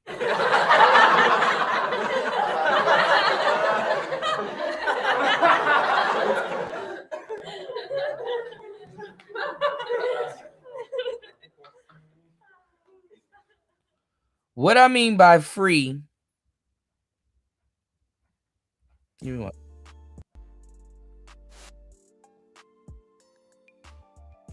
What I mean by free is those are the women that were actually in charge of their hypergamy. Like these people, they repeat it so much they don't know what they're talking about. They try to tell you that a woman's nature is hypergamy, but that's not a woman's nature. It can be in a woman's nature,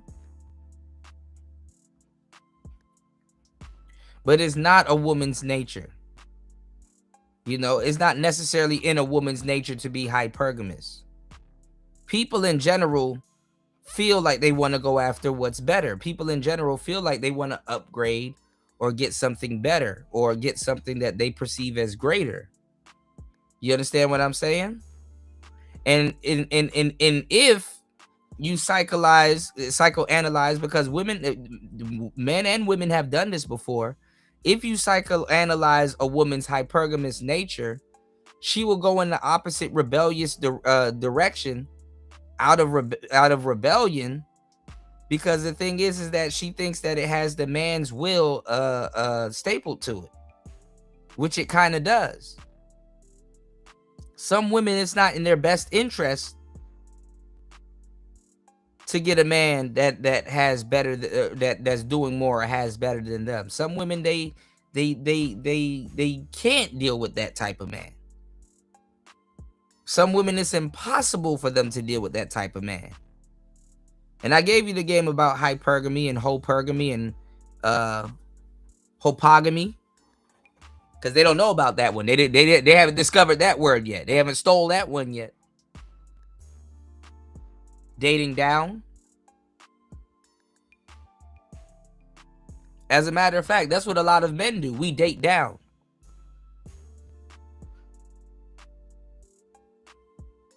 Women would say they love you all day. Some of them might mean it. Some of them might not.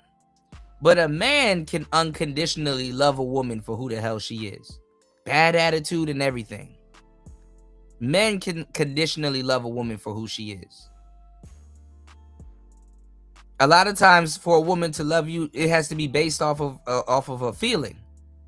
How you make her feel, or what type of feelings that she goes out of her way to attach to you, or have already attached to you, or that's already pre-attached to you. Whether you earned it or she learned it by being around you. Ooh, I'm dropping so much gems.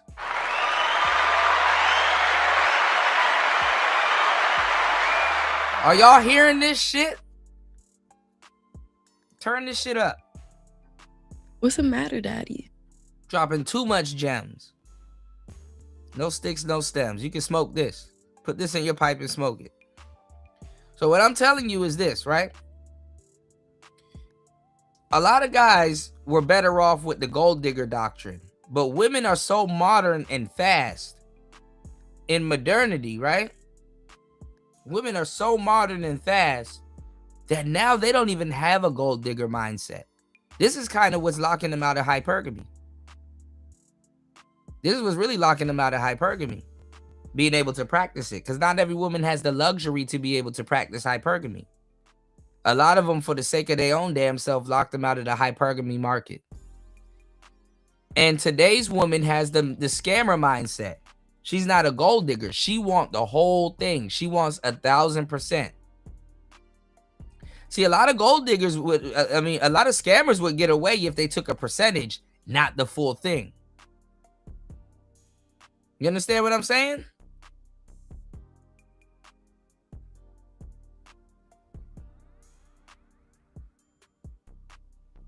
Women want the whole thing. And the woman that at one point could control their hypergamy was the gold digger. The gold digger, yes. The gold digger could control her hypergamy to a certain degree. Nowadays, because the internet was brand new, you know what I'm saying? There's a new batch of talent. A lot of other different little things that were going on was going on. And they were in control, but it was a hybrid world. But now the internet is so pumped on steroids, because this was around the time where the internet didn't have steroids attached to it. Now now everybody on the internet got some type of roid rage internet usage. Real talk.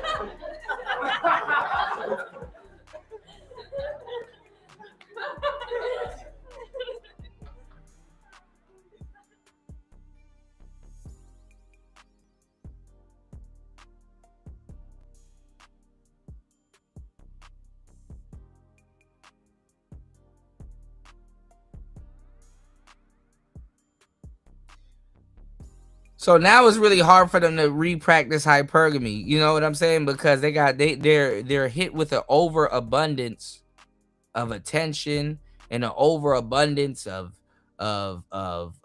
dudes in a DM. Women, it's impossible for her to choose the right one. It's to the point where you have to do what I told you guys to do. Ladies, deal with the guys that you meet on your day-to-day life without your phone. Deal with the men that you see on the way to work, not necessarily at work, but deal with the people that you see in your regular day-to-day life. Same thing with the men. You guys, it's to the point you guys got to get off these websites and stop getting set up and getting scopolamine blown in your face and all kinds of shit. Deal with the women that you meet on your day-to-day travels and stuff like that. God know what the fuck he doing. You think those people come to your life? And that's what I'm saying. Like, at this age and stuff like that, even the demographic of men that I'm talking about, you damn near already met your wife. You just don't know. Or you haven't acted on her, or you know of her. Like, oh, her? Yeah, she cute. I just didn't pull the trigger on her, but okay, let me invite her out for something. See, the internet will rob you out of your damn wife. You sitting up there thinking, oh man, I'm gonna try to use this for an abundance of bitches. And you passing up the ones that you can't afford to pass up. And the fucked up part is that you only find that out later on. Ladies can't really get away from the internet because attention is the new currency. Actually, it's always been a form of currency, but now it's like a unminted fucking commodity for businesses, broads, and all kinds of things. It's like a lot of the women, hey, listen, to get that husband, because women are dumb as hell in a lot of cases. They will sit up there and they tie it back to their independence. They will try to get a million things from a million niggas when you could have got a million things from one.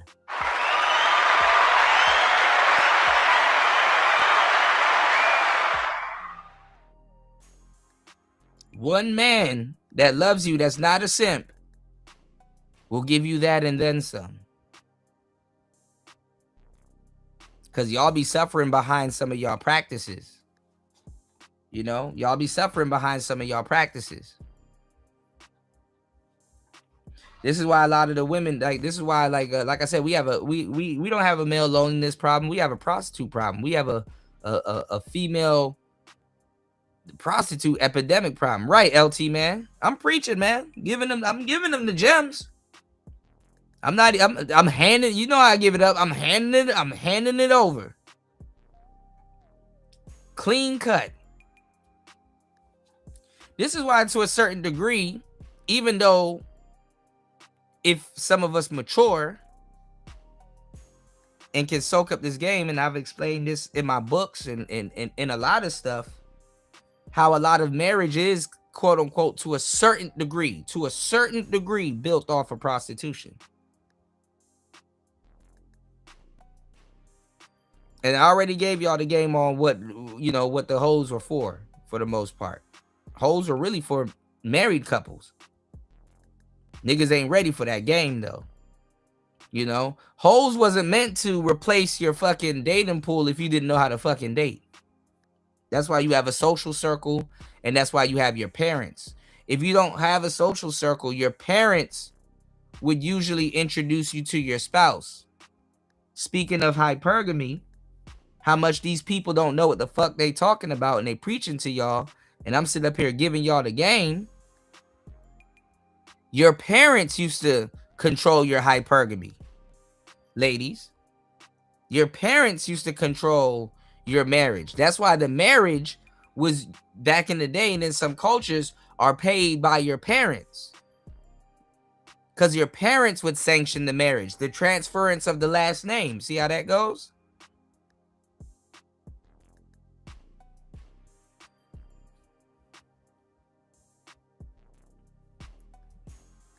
Your parents would control the hypergamy.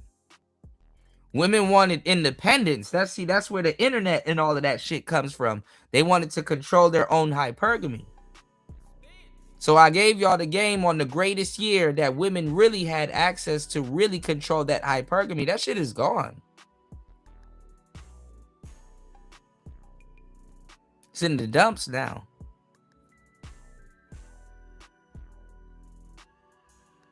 Giving y'all so much game. Please support the show by hitting the Cash App. Hit the PayPal. 2 hours, god damn it. 2 hours and 9 minutes into the madness.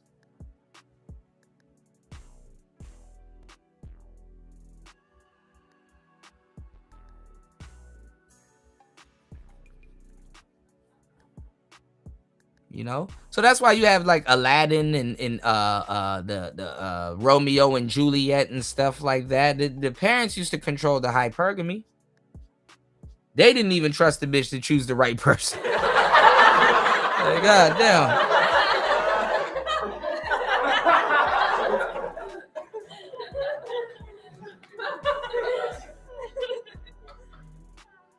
But you really can't blame women. You know, they want to emancipate themselves from things. They want to, they want their freedom and stuff like that,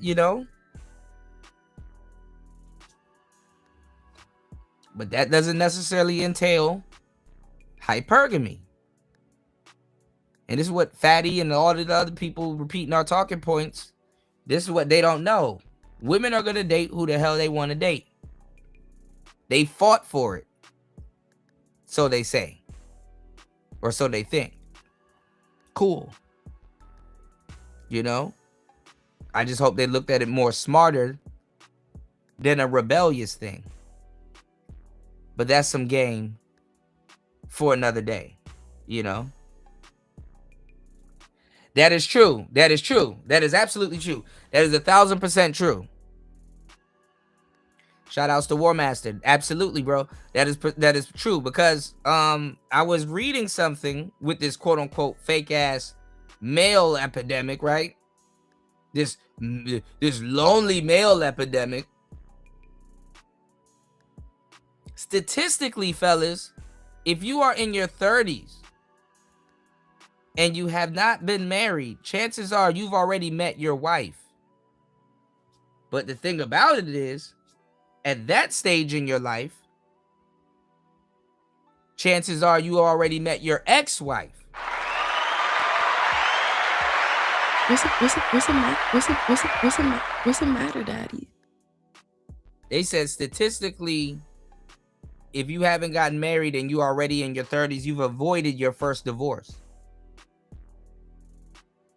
That's it. Damn.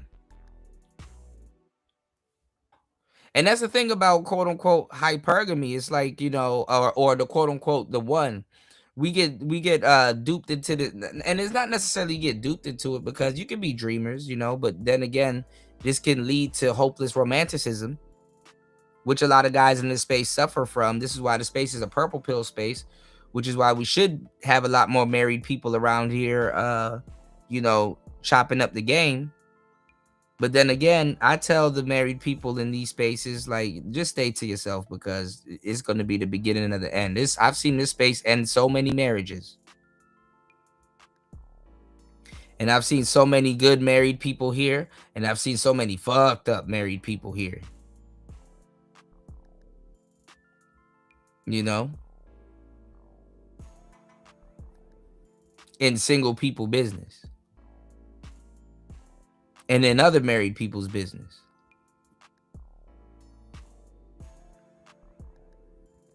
And just strictly for entertainment. A lot of things. You did?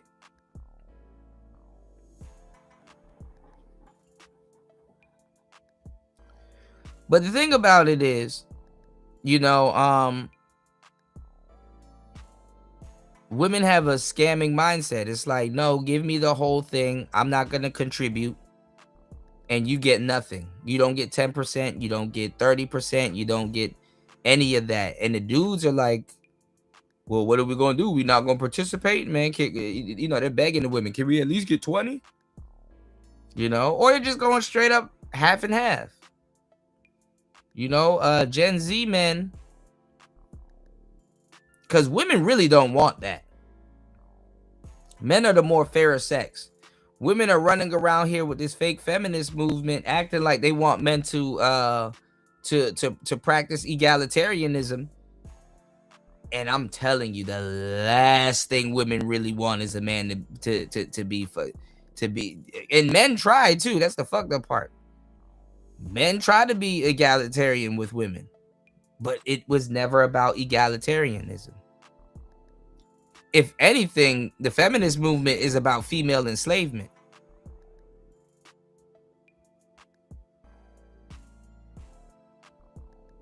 But it's under the guise of the patriarchy. There's other elements to the Spend That Shit song that people aren't talking about. Shout outs to the legendary Cool Man in the place to be.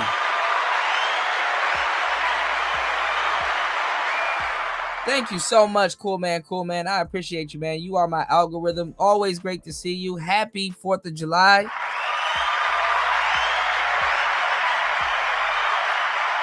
Yes, guys, please share the show. Share that shit. Share that shit. Shout outs to Cool Man. Good to see you, man. But no, that's the thing, you know. The element of this song is supposed to be empowering. And when it's talking about spend that shit, it's spend that shit on a woman just for no fucking reason. You know, spend that shit on a woman for no fucking reason. We live in a day and age where, again, we have not a male loneliness epidemic. We have a female hoe epidemic. Way too many hoes. Not enough women. So if you find a woman, guard her with your wallet or whatever the fuck you want to guard her with, you know.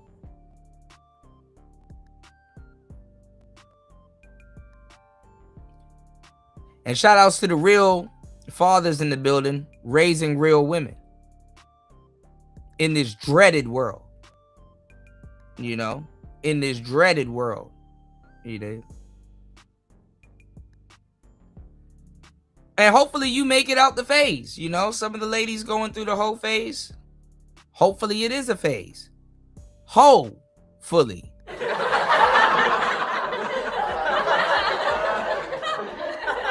Thank you, girl. Sprinkle, sprinkle.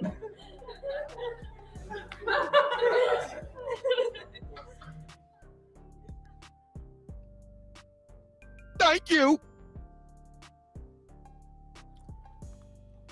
Because some of y'all mamas never made it out that phase.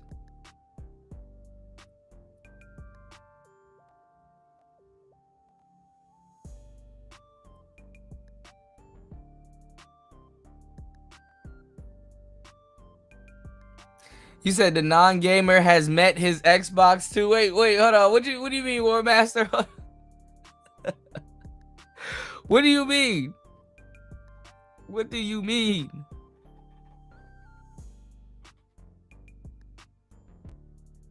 Yeah, and then shit, if your environment is fucked up, move far away.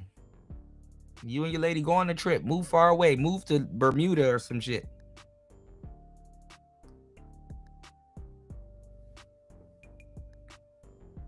Shout outs to Cool Man.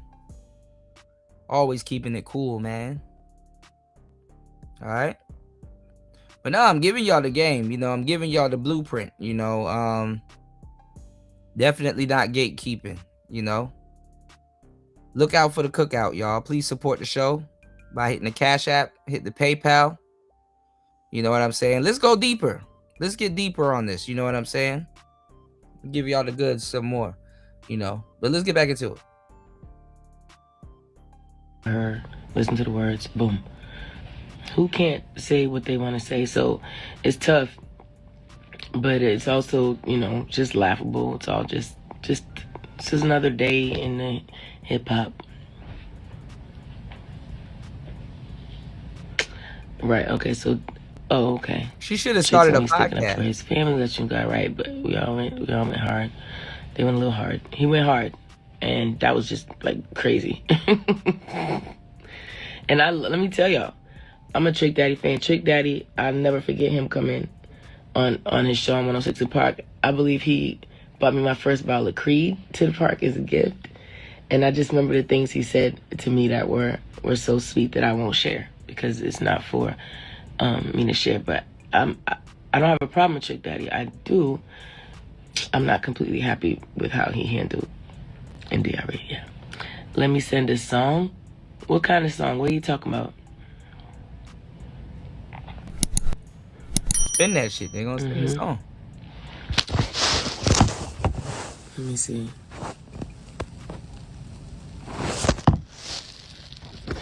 Yeah, see, I know. Melissa, you on here? Okay, so they didn't really show too much. Hold on. Y'all gotta stop with the clickbait, y'all.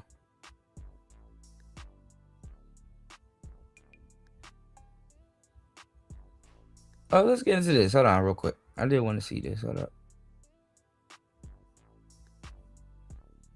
Yesterday, I was on Media Takeout, and I typically come on here and look for stories. Not many of them were good until I landed on this story. And the new story said, a new photo suggests that Lori Harvey got surgery on her behind. Oh my God.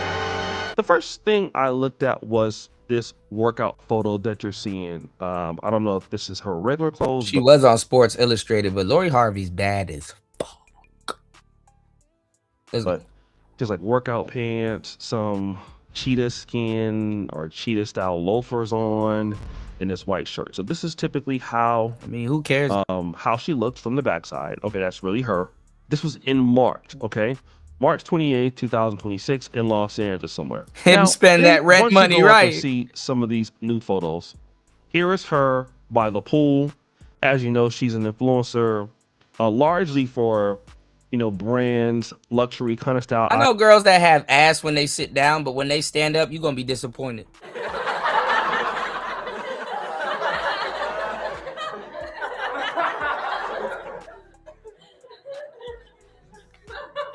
Items and things like that. She's sitting here are laying down here on a blanket, and then there's the alcohol thing there.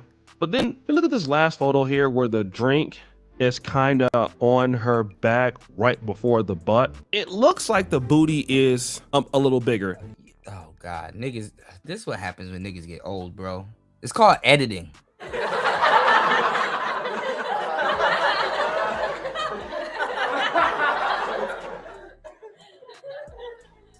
Yes, AI will edit it to make it look like she's more curvy than what she really is.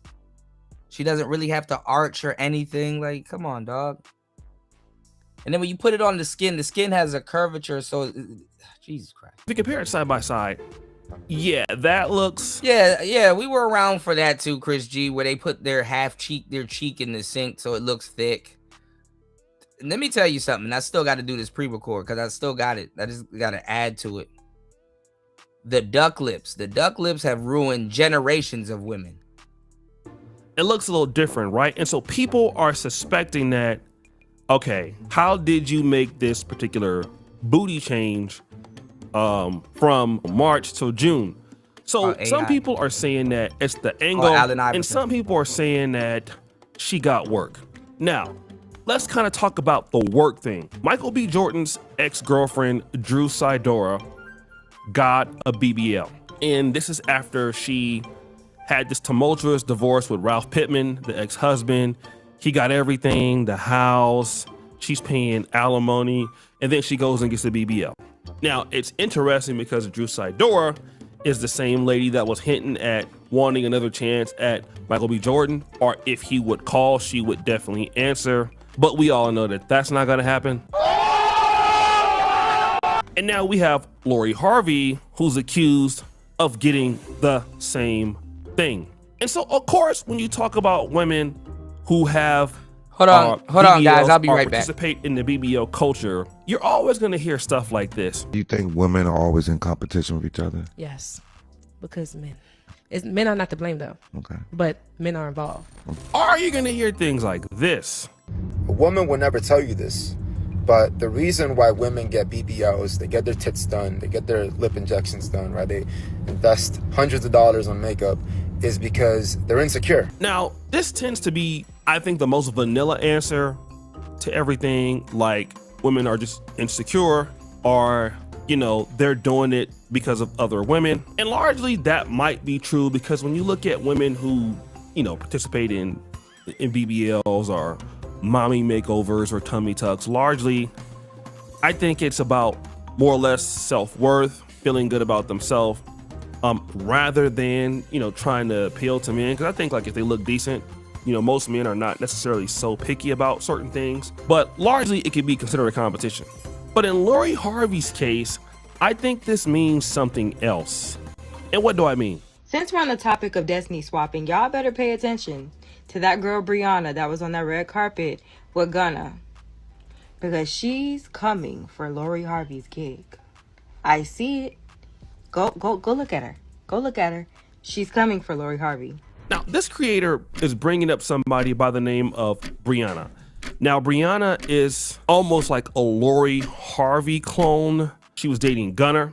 And this lady, once she said that Brianna Monique is coming for Lori Harvey's spot, people got mad, right? And this happens in Africa. The beauty, lifestyle, fashion, kind of influencer is like overcrowded. It's like so many women, Ashley Janae, for example, that passed away, she was trying to do this thing. And you get all these, beautiful women in these very expensive or exclusive, luxurious places and stuff like that. And so that's what she's saying about her. Like, this is what she's doing. And then she caught a lot of slack, this TikToker, for saying this. And she came back to defend it with this. So the girls is feeling some type of way because I said that Brianna girl is coming for Lori Harvey's kid. And then they're trying to say that I'm using destiny swapping wrong. Babe, did you think in present time that Kim Kardashian was going to surpass Paris Hilton in destiny swap? No. At the time, in the present, nobody ever thought that. Like, Kim, really? Yet here we are. It hasn't happened yet. I'm just saying, I see it. I see where she's going with it. And people who watch her, because I don't, they're saying she's already infiltrating Lori's friend group or whatever. Of course, they can all exist. Plenty of people are existing all at once, but she's specifically modeling herself after Lori Harvey. Like, how can you not see it? It's not like she's coming in being original. She's coming in looking just like Lori. I'm just saying I have two eyes. I don't know how y'all mad at me about that. I'm catching it before it happens. And it's gonna be so funny if it does happen and I was right. So Kim Kardashian actually was the creative director of Paris Hilton at one point. And as we know, Kim Kardashian ended up getting into the industry, largely becoming bigger than Paris Hilton. And, you know, looking at this young lady, Brianna Monique, it's safe to say that, I don't know, she seems to be younger, up and coming, and she's doing the same thing. So when you look at somebody like Lori Harvey and, you know, kind of trying to keep up, because really Lori Harvey doesn't offer a whole personality, lifestyle, beauty thing. If Lori Harvey is getting a BBL, it's because Lori Harvey is covering territory and she's trying to remain relevant in an industry where your only real value is really looks. And that's the problem with being in this sort of industry. You gotta be perfect, you gotta be beautiful, and it's not really built on anything institutional, like Michael B. Jordan. Whereas, I mean, obviously if he gained 50 pounds, that would be terrible, but he would largely still be Michael B. Jordan, and he could largely always lose the weight and become Michael B. Jordan fit again. That would not be a problem. But we like Michael B. Jordan for a lot of things. His movies, the range that he's able to do as characters, the value he adds to studios. And when you look at Lori B. Harvey, the only real value that she has, at least to the market, is aesthetics. The leverage play, the ultimate leverage play that women and men don't really understand. And this is what I'm trying to say. Women have leverage, as we know, early on, right? And men build their leverage because they typically have to have some level of value. I'm talking about the average guy. Average guy has to come in, do something tangible in order to get money, in order to get women, in order to get some level of respect in the industry wherever he's at. That's institutional, and that leverage is built with hard work. Women like Lori Harvey, you can kind of marry into that wealth. You know, you can kind of be attached to somebody like Steve Harvey, Lori Harvey, Kim Kardashian. You can be attached to Paris Hilton.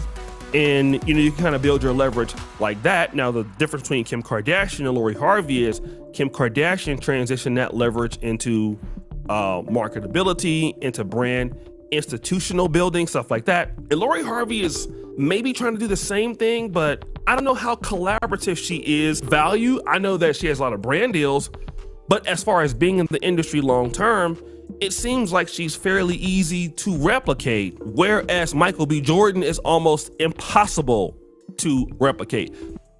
He gets better every year, and he forces everybody else to cover more territory.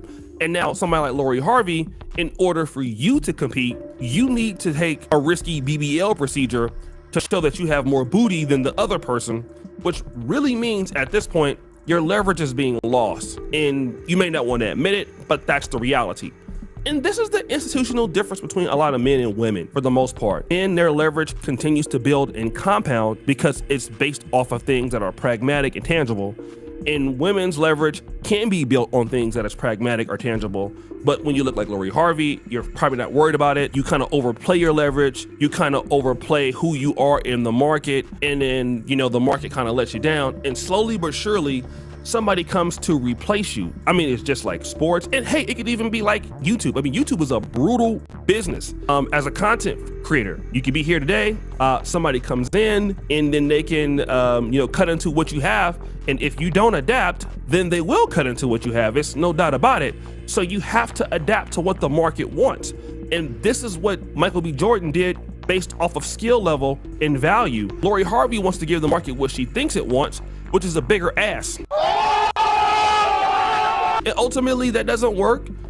It doesn't work in relationships with long-term brand building, and it doesn't work with long-term relationships with men. It just doesn't work. It has never worked. It never will work. And you see women all the time, very beautiful as time goes along, still beautiful. They just lose their leverage because somebody else comes in and they just do the same thing they're doing. largely at a cheaper price. And then as you get older, it's I mean, I got her being another Nicole Murphy. Nicole Murphy is bad as hell. Yes, sir. Yes, Lord.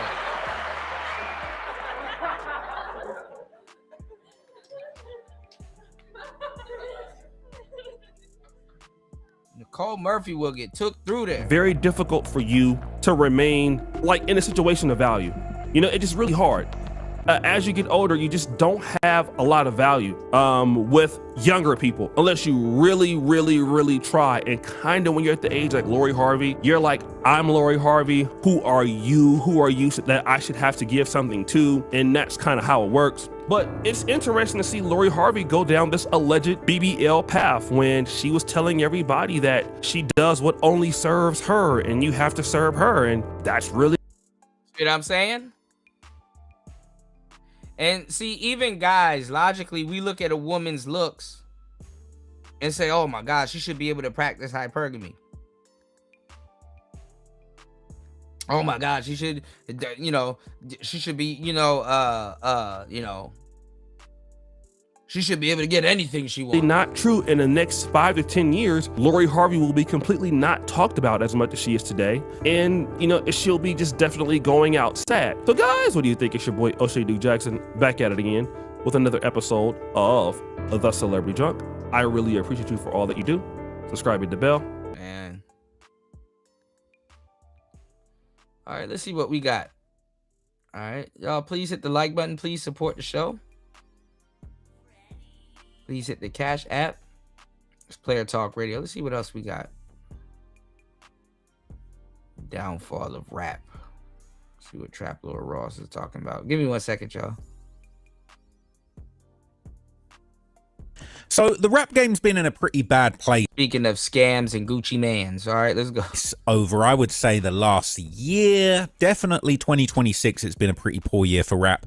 And I saw a really interesting Reddit thread that I wanted to go into in this video because they're basically saying that we're actually in a great depression of trap and hip hop music. And I do agree with this, and I do think this is really interesting. Now, I think before Drake kind of breathed life back into the rap game, it was super dead, and the only person that was really having motion at the start of this year was Pooh Shiesty. Okay, he was at like number 12 on the Billboard charts, I believe, with FDO, and he was basically the only gangster rapper, or the only rapper really, that was in like the top 50 at the time. Now, the Billboard chart hasn't really recovered. Yes, Drake did breathe some life back into the game, but still at this stage, there's not many rappers that are charting in the mainstream. People are looking for the next music for Drake. Like, this is how bad and fast food music is. Iceman is a classic. Iceman Turk. What else? People are like, what else?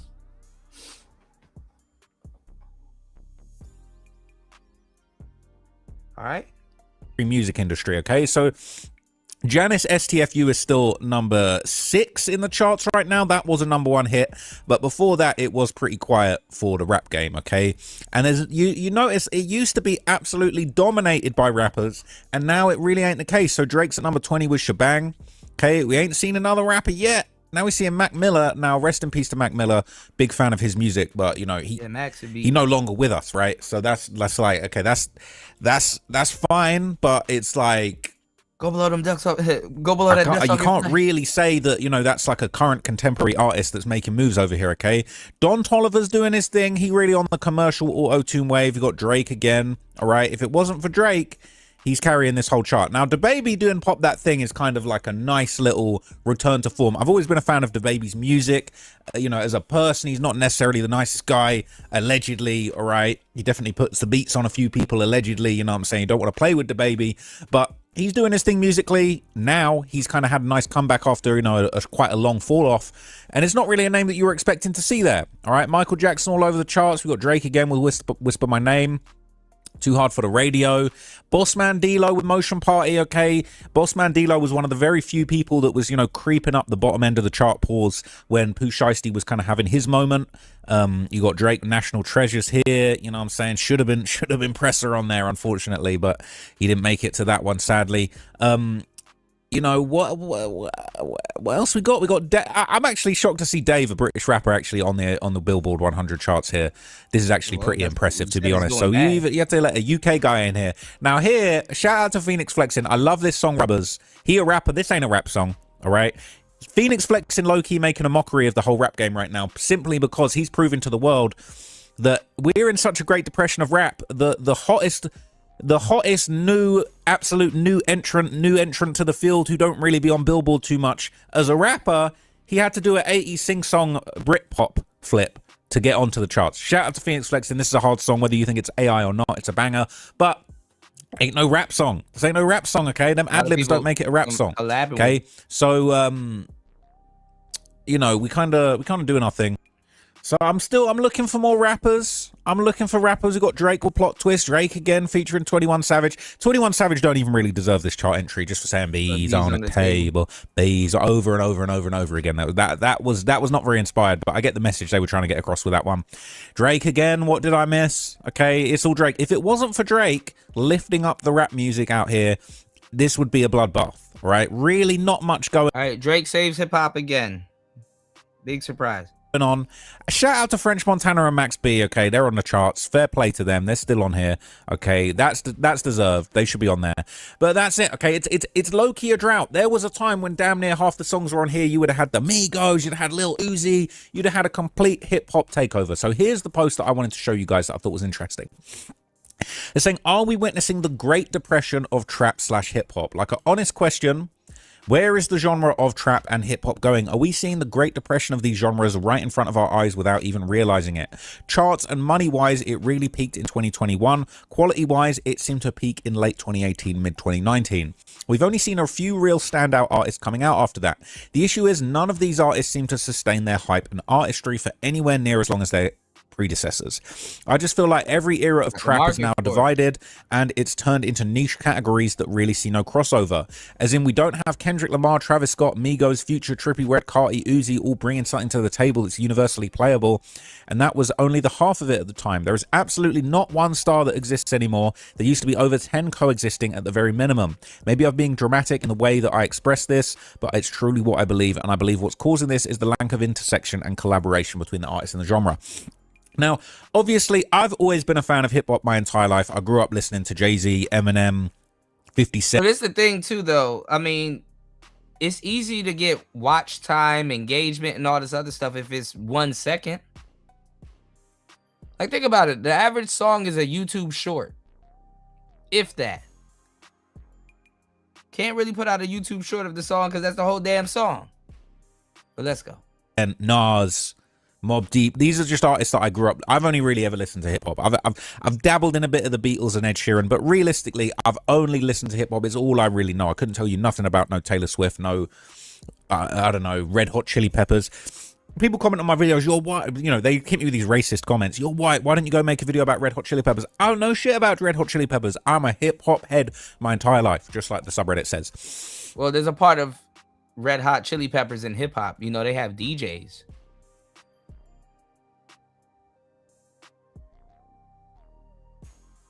And some of those rock bands have rappers. Let's go. But I'm also a specialist when it comes to gangster rap. I was always into the gangster rap and the street side of rap. 50 Cent getting shot 9 times damn near made him a superhero in my eyes, okay? I just honestly thought that was just the craziest story I'd ever heard in my life. You shot this guy 9 times and he came back and became a star and went diamond.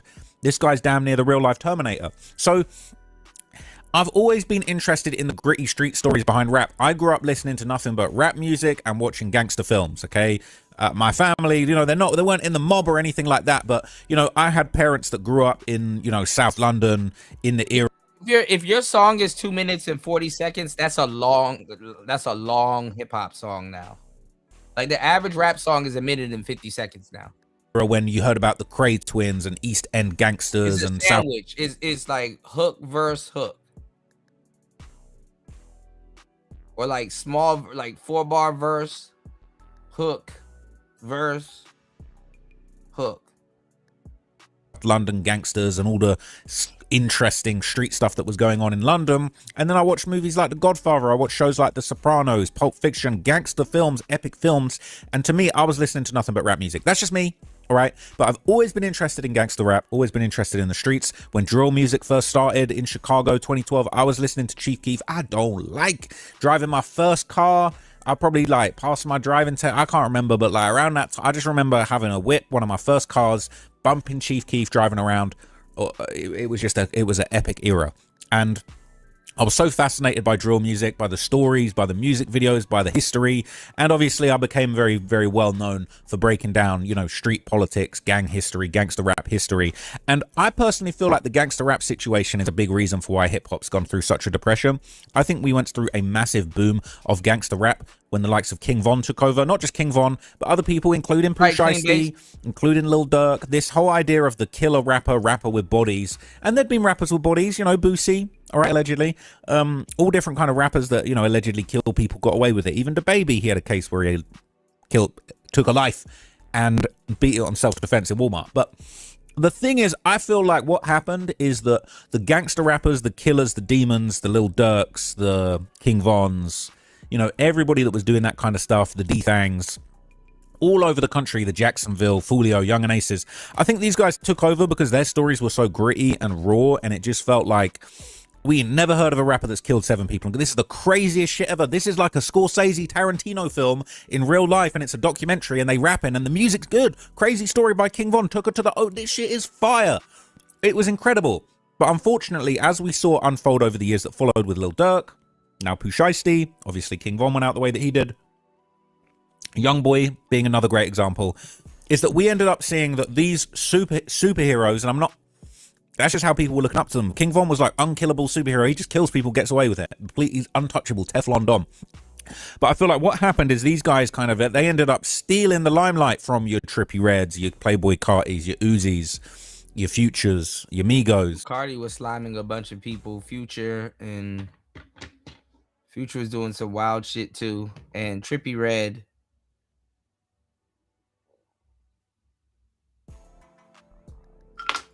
no comment. Because they were so much real and more gritty, and they were really living the lifestyle that some of these guys were hinting at with their music. I'm not saying Playboy Carti or Future were the biggest gangsters, but it was kind of like smooth street music that kind of had this undertone of, you know, we got the stick. You remember seeing the Migos in that noisy Atlanta documentary, you know, they in the trap house in the bando, trapping out the bando, trap music, and, you know, Gucci Mane and all this Atlanta trap music. That's what inspired Chicago drill, but they took the violence to a whole nother level. Then you had places like Jacksonville picking up on it, and it was just all about the violence. But unfortunately, we saw a lot of those stories end badly. We saw King Von go out, getting shot on camera, starting a fight. We saw Lil Durk doing a murder for hire, allegedly. Now he's looking at, you know, life in prison. We saw Foolio get killed. The consequences of all of them diss songs, mocking your enemies, making videos at the grave sites. You guys, we thought you were superheroes, but now it turned out you were just mere mortals. And unfortunately, it stopped being cool. Pooh Shiesty, his music's great, but now people just think he's a dummy. He's a crash out. He's an idiot. And nobody's scared to say. If I was Gucci, I would drop a Pooh Shiesty album right now. That shit would go platinum.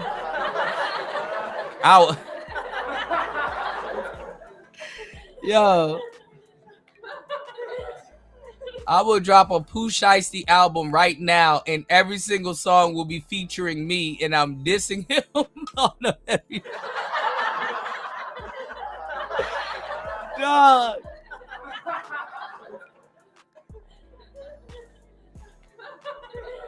Second verse come in. Fuck the guy on the first verse.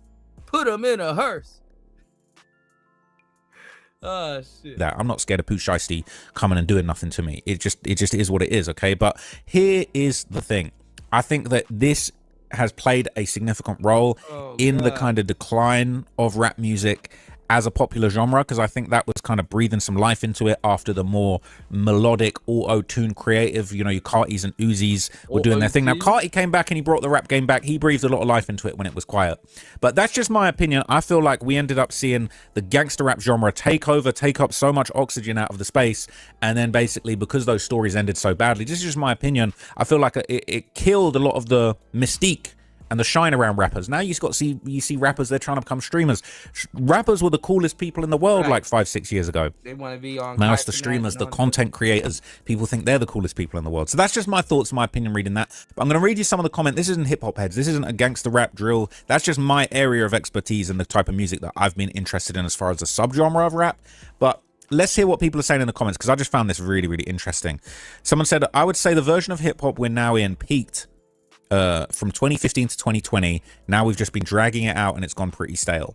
Now it's just 808s with glitched out, pitched up vocals where the only thing the artist does is an onomatopoeia as a rhyme word and pronounce it as eccentric as they can. I got the black, yeah, yeah. She get the schmap, yeah, yeah. They get the guap, yeah, yeah. I'm like, black, yeah. They're saying this Gen Z type lingo too.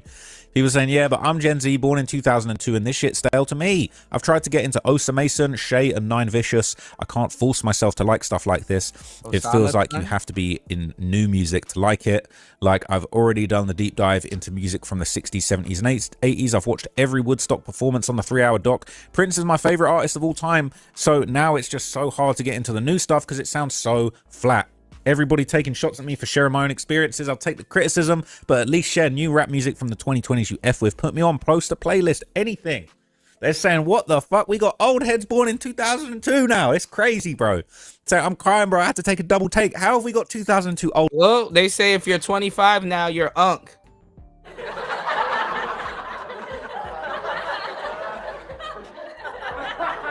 Status. Give me 1 second, y'all. My stomach is killing me. Hold on, y'all. I'll be right back. Old heads. That is actually, they got the Gen Z old heads. They're saying you're just getting old. What you're describing is what people born in the late 80s felt about trap hip hop. Out OD artists mentioned by OP only really hold Kendrick in high regard. So let's get to some more broadly comments rather than going in one thread. Seems like a lot of people have trouble accepting the truth. Rap is falling out of the pop category. I think that's interesting. I think that's a really interesting point. They're saying everything goes in cycles. Do you want to hear another theory? I'll give you another hot theory on why I think hip hop has fallen off. Kendrick Lamar. Not Like Us was the banger. It was such a banger. It was the natural season finale for hip hop. It was the greatest, most devastating diss song ever released in a rap diss. It was the most successful rap diss song ever released.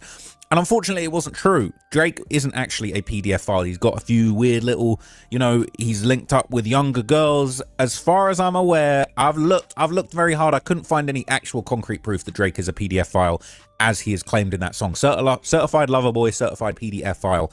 Couldn't find the file. Couldn't download the file. The file was not available, all right? 404 file not found. So it was cap, all right? But it didn't matter. The song was so good. And look, I'm a Drake fan. Love the new album. Loved Iceman.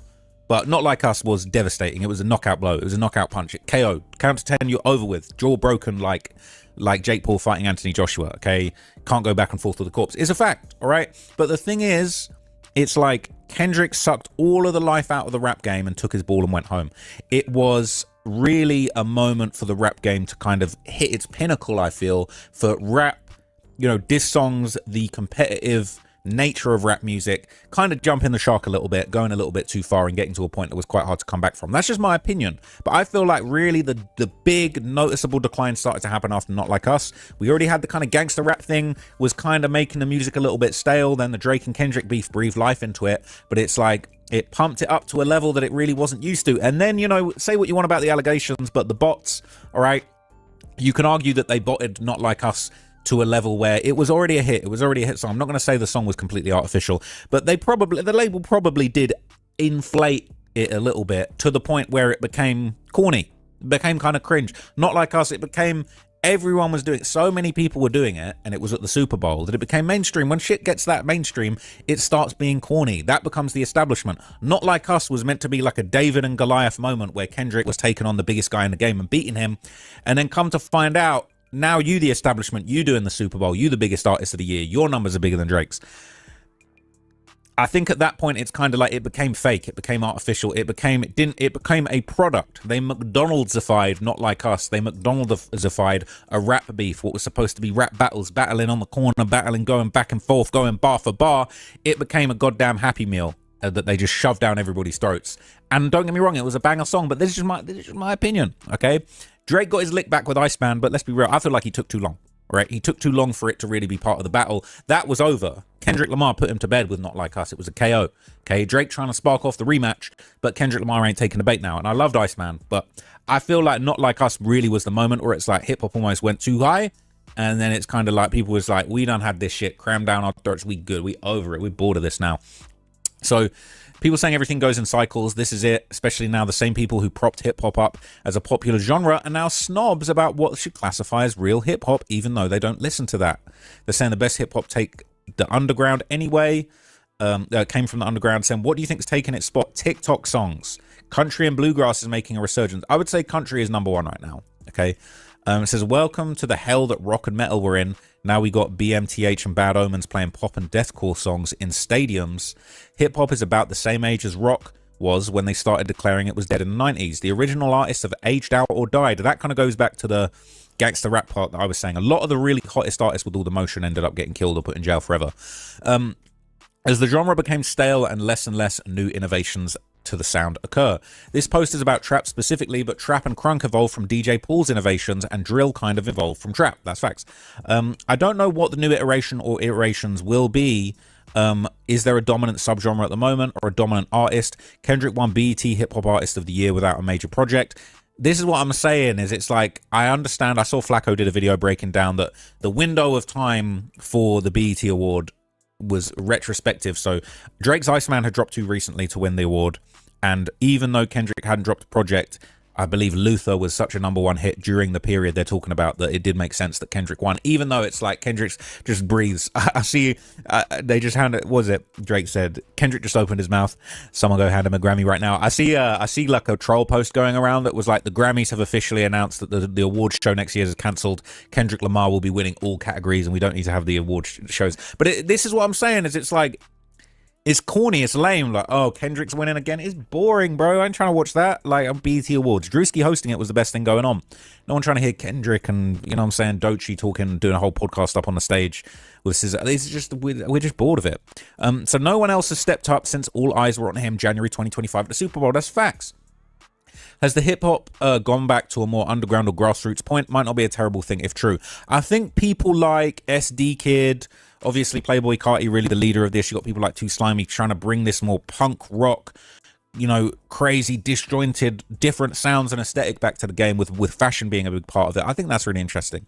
People saying it needs another Southern style revolution. No one new really sounds as interesting to listen to as T.I., Andre, Big Boy, Luda. I think a lot of flows are kind of stale.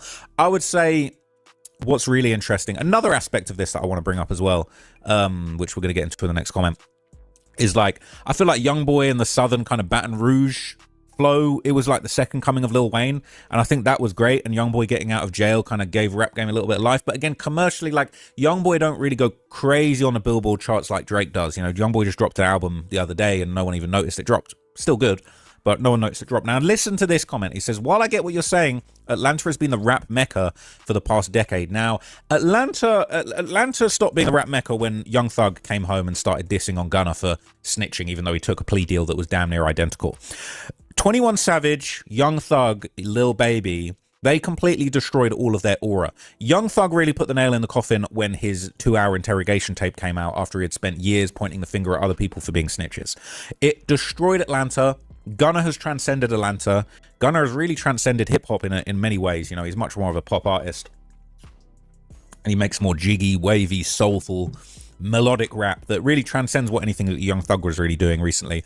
And especially 21 Savage, who just repeats the same thing. Hop out with your bitch. Hop out with your bitch. Bees on the table. Bees on it. Zero inspiration. And he wants to talk about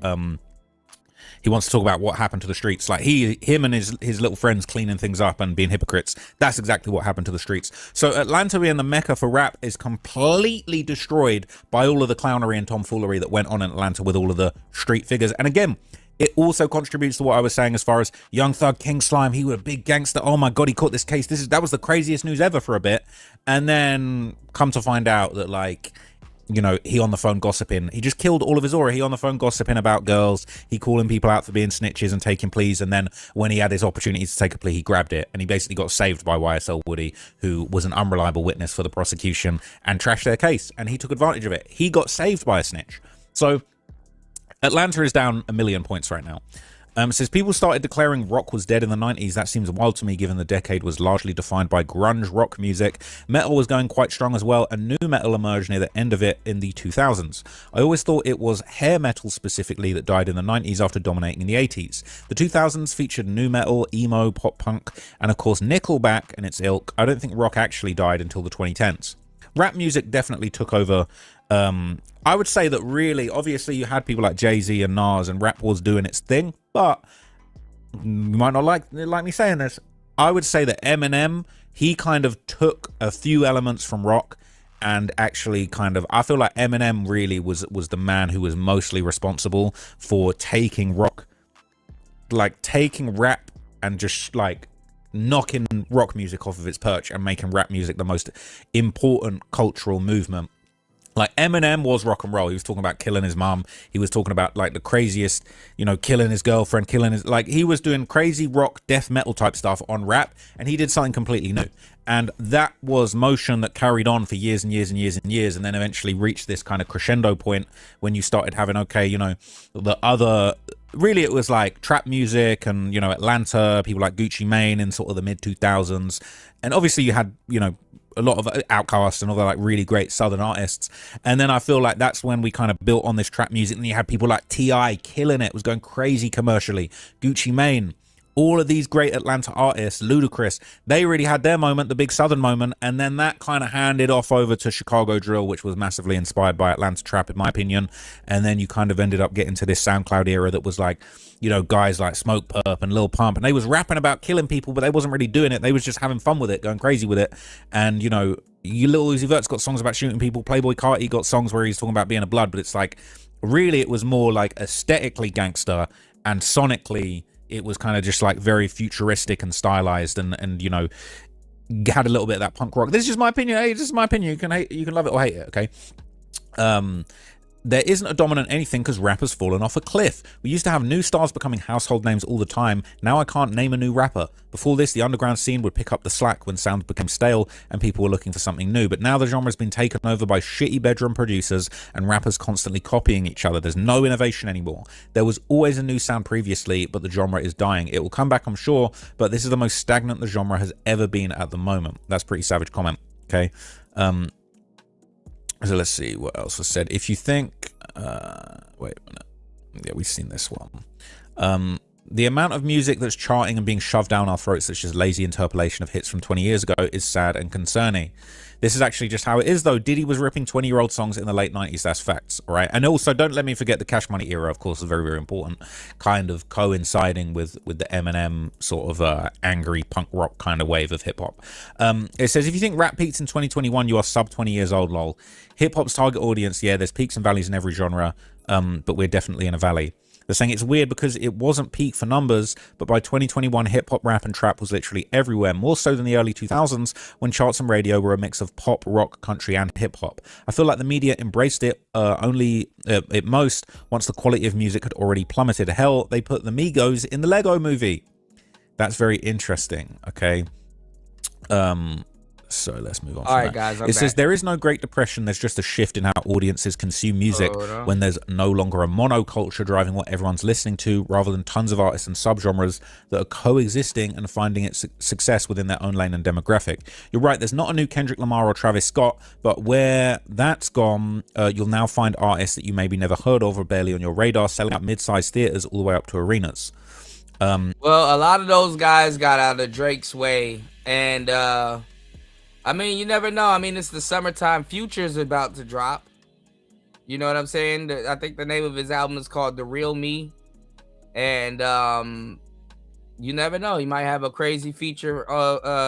He might have a crazy Drake feature on there or whoever.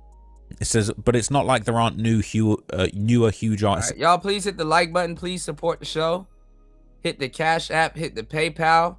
3 hours into the madness. If you guys are enjoying the show, please support the show. It's Player Talk Radio. Let's get it. Music. Chappelle Roan was 2023. Not that you're wrong, but there's still space for household names, and it's been a while since rap had one. I'd say before 2023 for sure.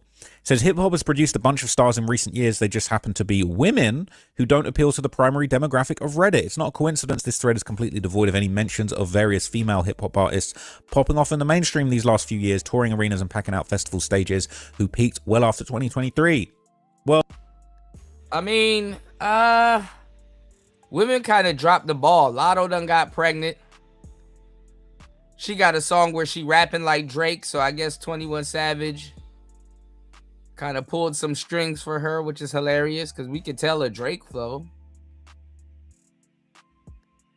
The female artists that I'm looking out are underground artists, like like Clean Bass said. I'm listening to underground female artists when it comes to R&B and everything. I'll put y'all on. I'll absolutely put y'all on, but I'm listening to Scody, Lil Scody, and she's kind of switching her shit up. I listen to Tierra Kareen. Listen to Amaria. She's an R&B artist. Y'all saw her on the her face on the show earlier. I ain't gonna lie, the underground is better than the fucking mainstream. It's always, it damn near always been that way. There's always been a parallel, you know? I'm a DJ, so a lot of records that y'all would never understand come across my desk. And I get to keep them for personal consumption for the most part. Because if I play them, y'all don't know what the hell y'all listening to. You know, and it's not that the music is bad or anything like that. It's just that people... they want something, even if it's new, it just still got to feel familiar, you know?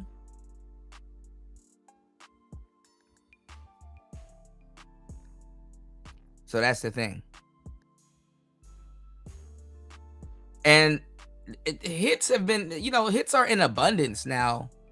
That now a lot of people don't really care. Like, hits are kind of somewhat in abundance. That it doesn't even make them, I mean, I'm not going to say it doesn't make it a hit anymore, but it does, the replay value.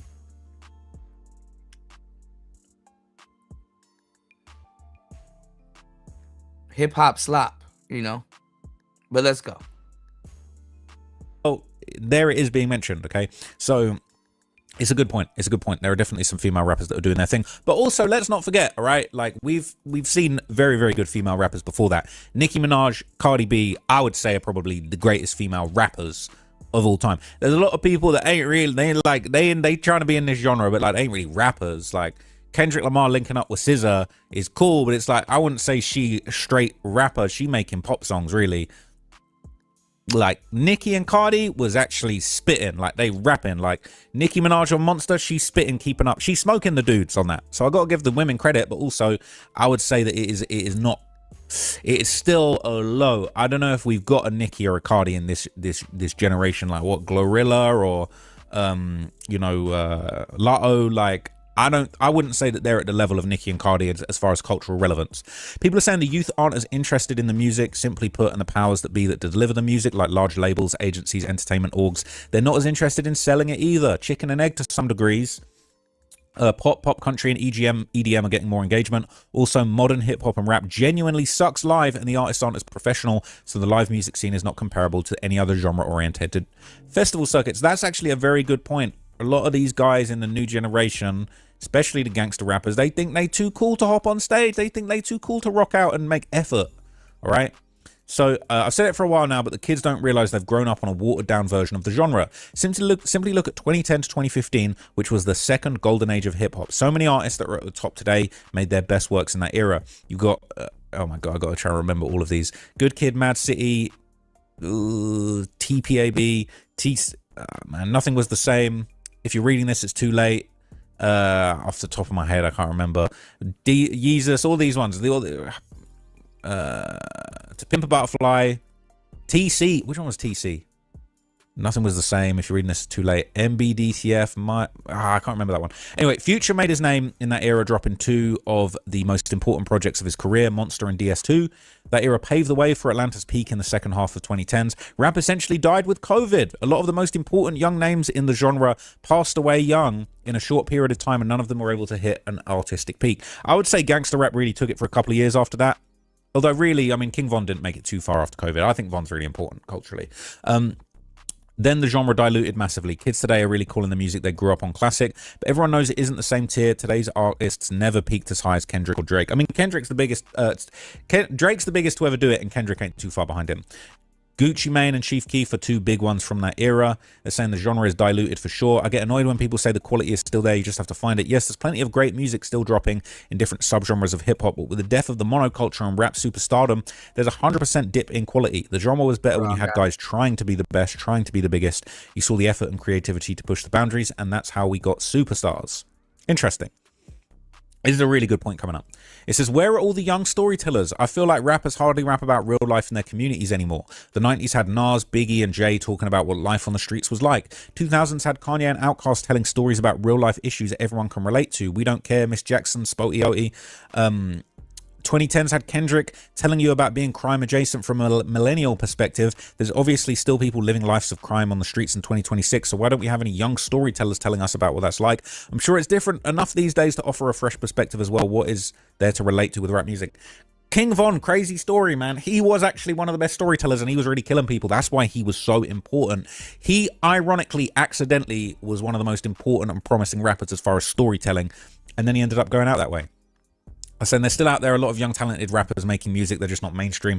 I want to know where the storytellers are. There ain't too many storytellers. What we got? No one cares. Red Veil, Lareezy, Marvy, Mike, Navy Blue, Lexa Gates, Rakim Ali, Deontay Hitchcock, McKinley Dixon, Samara Sin, Soul Child. We're gonna have to all do our homework into those guys, all right? So yeah, let's see what else. I'm gonna wrap it up soon because I know I've been talking a long time. Let's see if there's anything. Drake has had a monopoly on hip-hop numbers-wise. If he didn't drop this year, it would have been the worst year in hip-hop for 25 years.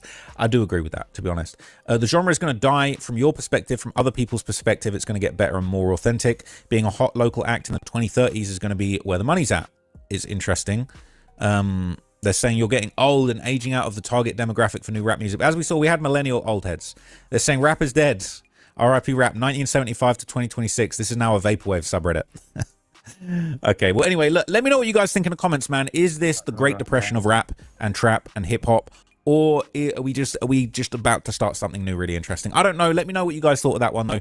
I've been wanting to talk about this for a while. I've been thinking of making a video, like a more of a documentary style video about sort of the rise and fall of rap in general, just in where it's kind of got to at the moment and how it being down bad and some of the points that I rose in this video. If you disagree with me, let me know down in the comments, all right? Be respectful, but like, let's have a conversation about this, okay? I think it's really interesting. But I'll catch you guys in the next video. Shout outs to Trap Lil Ross.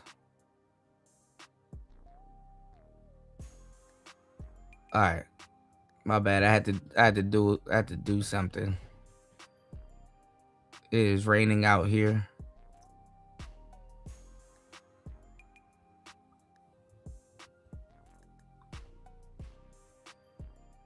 All right, please hit the like button. Please support the show. Give me 1 second.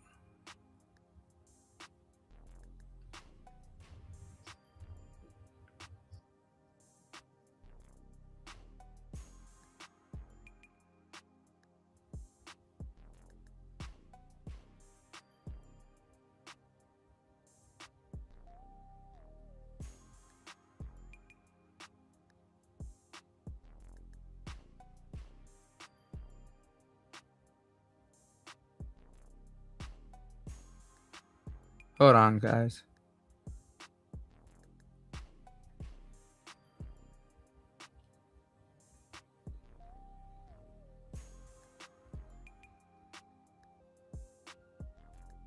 Now the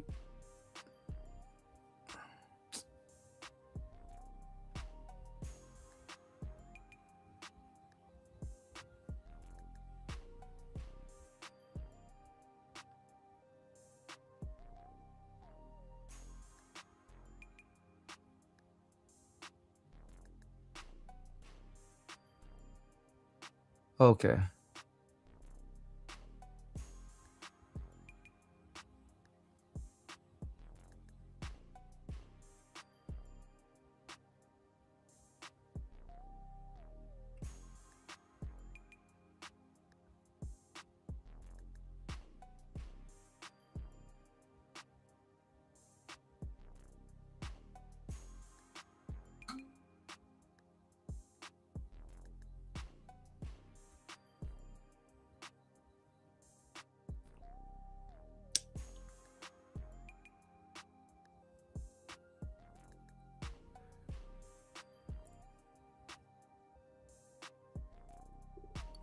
All right, I wanted to do something, but it's not working.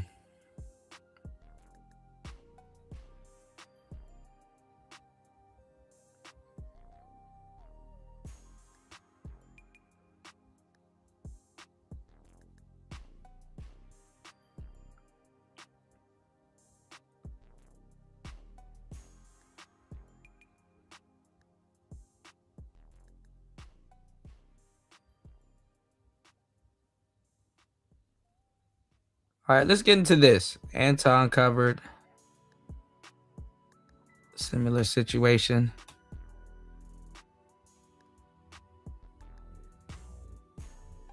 All right, please hit the like button.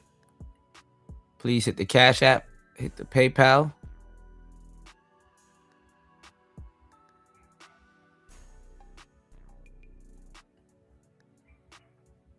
Let's get everybody's opinion on this. Being wrongly reported on some of these blogs that I am calling for a boycott of the song of the summer. I don't need to tell you what the Now this is India Irie. She look a lot different now. Skinning. Let's go. Song is. If you don't know, then you don't need to know, and if you do know, then you already know, and if you want to know, you can go look it up. I'm not even going to utter those words because I don't want to. But here's what I have to say. I did not call for a boycott. I commented on someone's thread who was calling for a boycott. I think people should learn how to do what's best for them. Read. And that's what I want for people. Like, I want you to have an understanding of what's good for you and to have the love for yourself to do it. That's what I want. But also, who cares what I want for you? I know what I want for me, and I do what is best for me.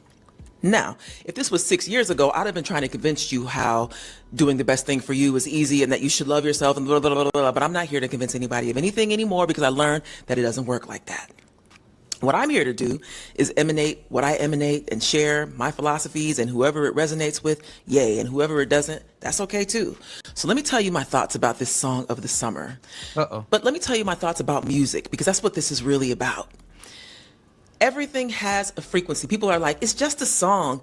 No, nothing is just anything. Everything has a frequency. Colors have a frequency.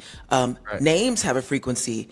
Cities, states have different frequencies. Mountains have a frequency. Rivers have a different frequency from mountains. Mountains by rivers have a specific frequency. Food has a frequency. And music is pure frequency. It is sound frequency. And when you put sound together with words and it's rhythmic, you get inside of people's subconscious mind. I'm not trying to convince you of this. I'm telling you this is what it is. It's what I know to be true. And so, because if it's not true, it's funny, I'm not really necessarily saying this to convince People anyone. know I'm this, saying but it they because I don't want to sing care. this next song. If it is not true, then why did they use it in commercials? The 808s and your chocolate. So y'all know what song she's talking about? Q's favorite song. Q's song. She's not Y'all wrong. think That's that our favorite songs song. like Spin That is bad for the culture. It is. She's 100% right, but nobody wants to hear it. So 100% right. All right, so you got Anton and his co-ed panels. You got the girls. All right, let's go. I agree. She, you know, It has to be a dumb fucking culture to begin with if it's bad for the culture. You said it has to be a dumb what? It has to be a stupid trash ass culture if y'all let this, if this is bad for that. It's a cool dance on TikTok and that's where it begins and ends. It's not though. No. Because y'all black. Because it's black. No, Because it's the because blacks. you're missing everything that she said. No, I don't believe what she said. She Clearly. stupid people who can't think for themselves. If you let It's a not fucking song about affect thinking you, for that shit is yourself. stupid as fuck. I mean, And see, this is the funny part. These are the type of people that comment on black people issues all the time and complain about this. But in this case, cognitive dissonance. Let's go. What's going on, Cynical? Good to see you. Hold on. A whole lot of gangster rapping. I ain't shot no motherfucking body. Dang, I missed ain't everybody. sold Hold on. no What's going on? Oh my God. EB in the place to be.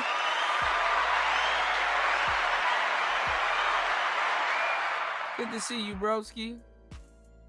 Shout outs to Cynical. My bad, y'all. I was not even looking at the chat for the longest time. Hold on. It's not even on the screen. Have y'all noticed that this whole time? All right. Y'all please hit the Cash App. Please support the show. Let's go. Fucking drugs. There's a whole bunch of shit that I consumed that I ain't did. But it's not gonna hit everybody. Like for instance, like I just thought about this. Like you just said because you said that you didn't, but we're in the same like generation. No, I specifically said the dumb people who can't think for themselves. No, I'm saying the part where you said that you don't. Honestly, too, what y'all don't realize is that song is. Oh, I really don't want to say this. That song is Jihei El Gibbe. You know, it's El Gibbet music. For real. Who's my... Well, I don't know if she's still cool with them because, you know, that like hoes, they fall in and out. Who's Young Miami's best friend? Saucy Santana.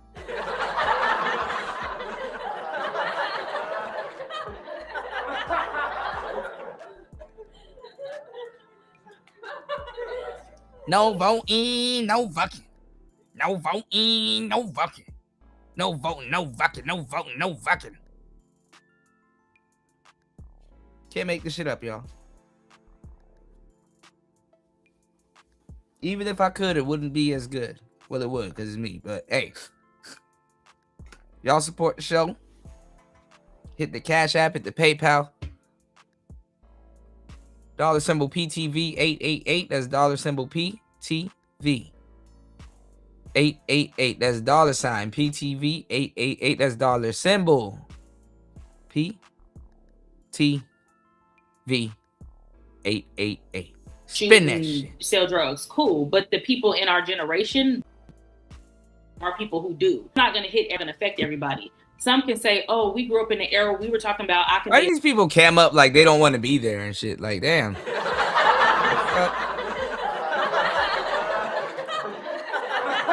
Niggas cam up and go to sleep. Freak into the day into the dawn. I might not have been a freak into the day into the dawn, but people of my generation, because we were singing that song at such a young age, might have been some freaks as they got, you know what I mean, at a younger age. So it doesn't have to necessarily hit everybody at the same time, but it does affect people. You have young kids singing that song right now, talking about spin that and talking about where all these scamming. There's a young kid saying spin that shit, tell you to buy him some candy. It's crazy. Little children singing that song. Yes, it's a catchy song. Yes, there's a dance to it, but that's not all that's to it. Because those lyrics and the way that it does get in your self-conscious mind, like she said, as you get older, there are going to be young girls talking about spin that. There's going to be shitty parents talking about scammers. They're already doing so it.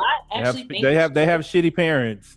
But their parents have sometimes the song is coming from the behavior, not starting the behavior. Sometimes the song is coming from already out there behavior, y'all, and then it reinforces what was already happening. That's why it resonates. I saw a 5-year-old singing that song and knew every cuss word, and she said it. When I fucking do the dance, my fucking 10-year-old, she shut that shit up. She know not to say that shit, and we keep it pushing. It's not about you saying, because they have shitty fucking parents. Parents are just as childish as the kids. Because deep down inside, the kids know the parents should be telling them to stop, but they up there doing TikToks too with the kids.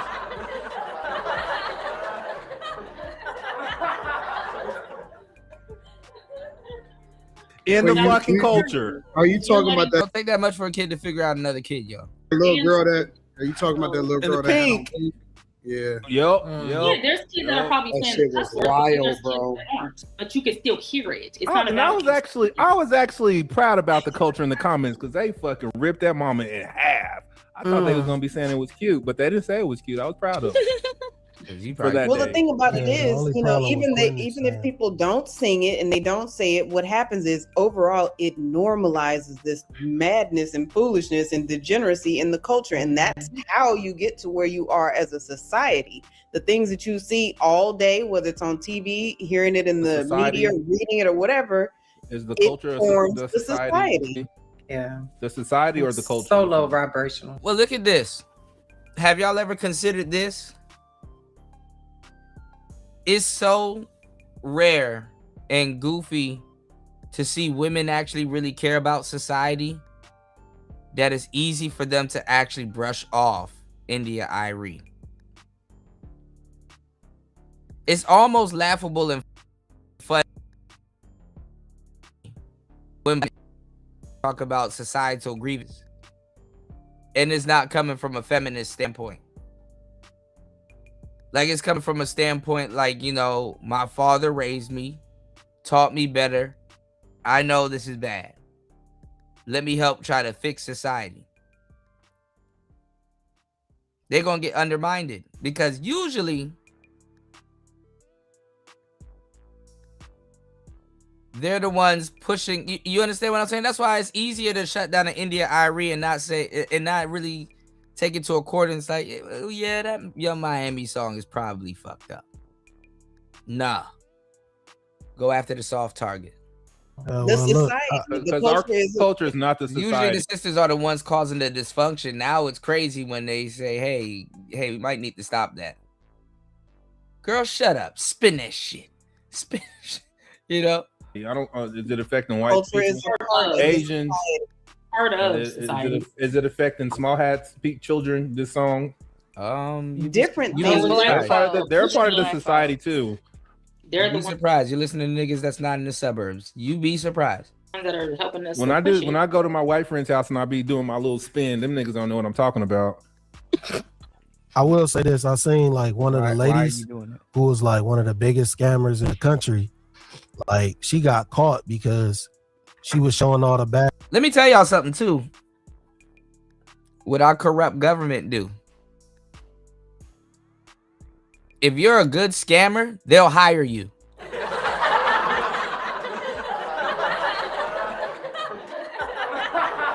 For real. If you're a grade A scammer, they will hire you. And you'll make a lot of money. Again, I told you, the West rewards fucked up behavior. They'll hire you to do pen testing or whatever the hell you ripped off. Because like how you did it. There used to be this guy, there's a documentary, he's on YouTube. I got kicked off trying to show it to y'all last time.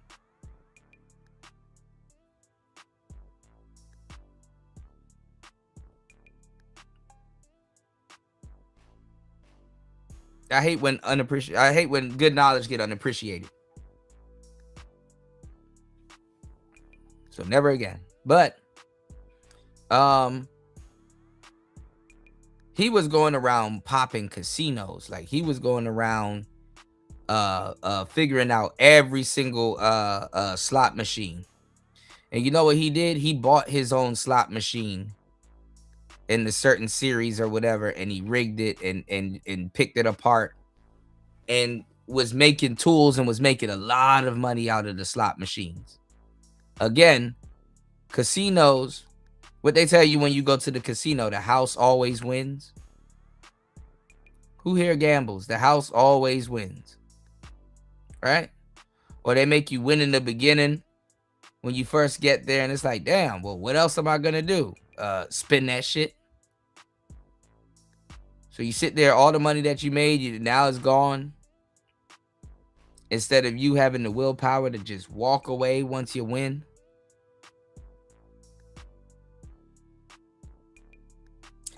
He ended up buying his own slot machine and taking it home and picking it apart. And was just he was just causing hell. He was winning, just filling up bags. Not being hot for sure, but you know, even the casino knows, like, hey, this machine is only supposed to deal out this and blah blah blah. And so he was scamming the machines, right?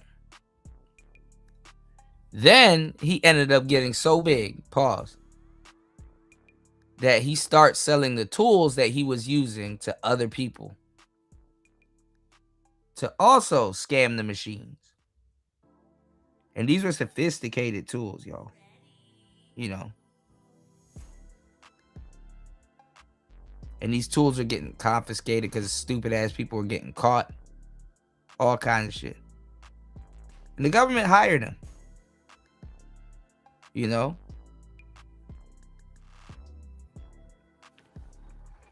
He bought a slot machine from where like other people were buying their slot machines. Well, the casinos.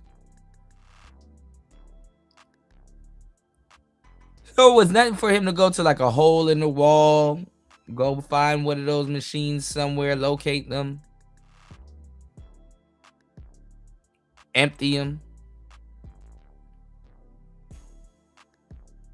Shit was crazy.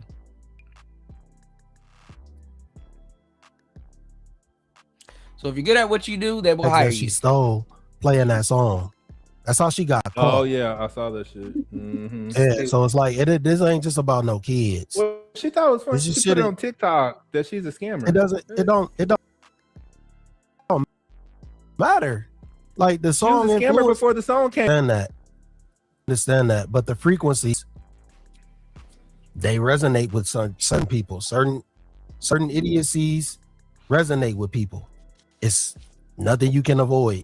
Some people, like you said, are stupid, and they are influenced by the frequencies, and they do what the frequencies tell them to do.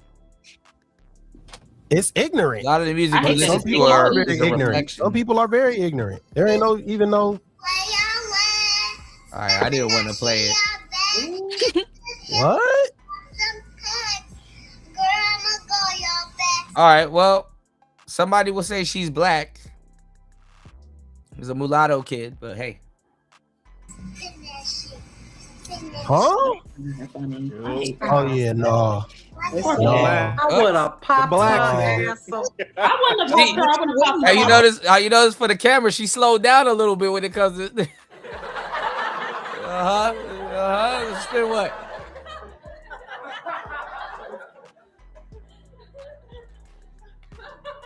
Then you can shield your kids from this, and then they'll go to school. But why are the women here acting like they mad? Look at their face. Look at all their face. All of their face. Look at all of them. Dude in the Nike hat, the Nike hoodie just tickled.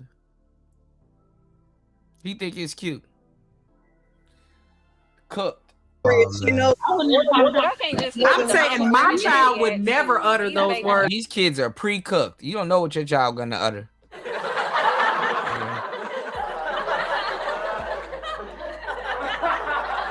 Cook.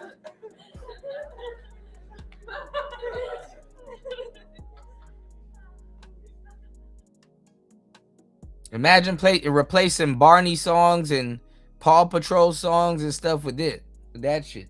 What if she learned it at school, right? And she came home singing that. What happened? That chick is 3 years old. She don't go to school. And I don't know all these not AI.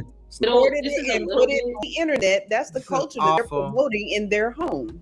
This is a little bit off topic. He has a millennial topic. Have y'all seen Blueface's daughter? That little girl. Yeah, when she she bad was as popping hell. her own grandma, popping the grandma She's bad back. as hell. She bad Yeah, as hell. this little girl singing this ain't got nothing on her. But again, they're posting it on social media for people to see that. Like to me, Pink that's face. crazy. They Like, call her yeah. pink. They call her pink Not even face. disciplining her. Like that's. What's his name's daughter bad too? Young Thug. She was the one that was like, I told y'all, nigga. But what y'all are not taking into account though, or those are Nepo babies. Those are still Nepo babies.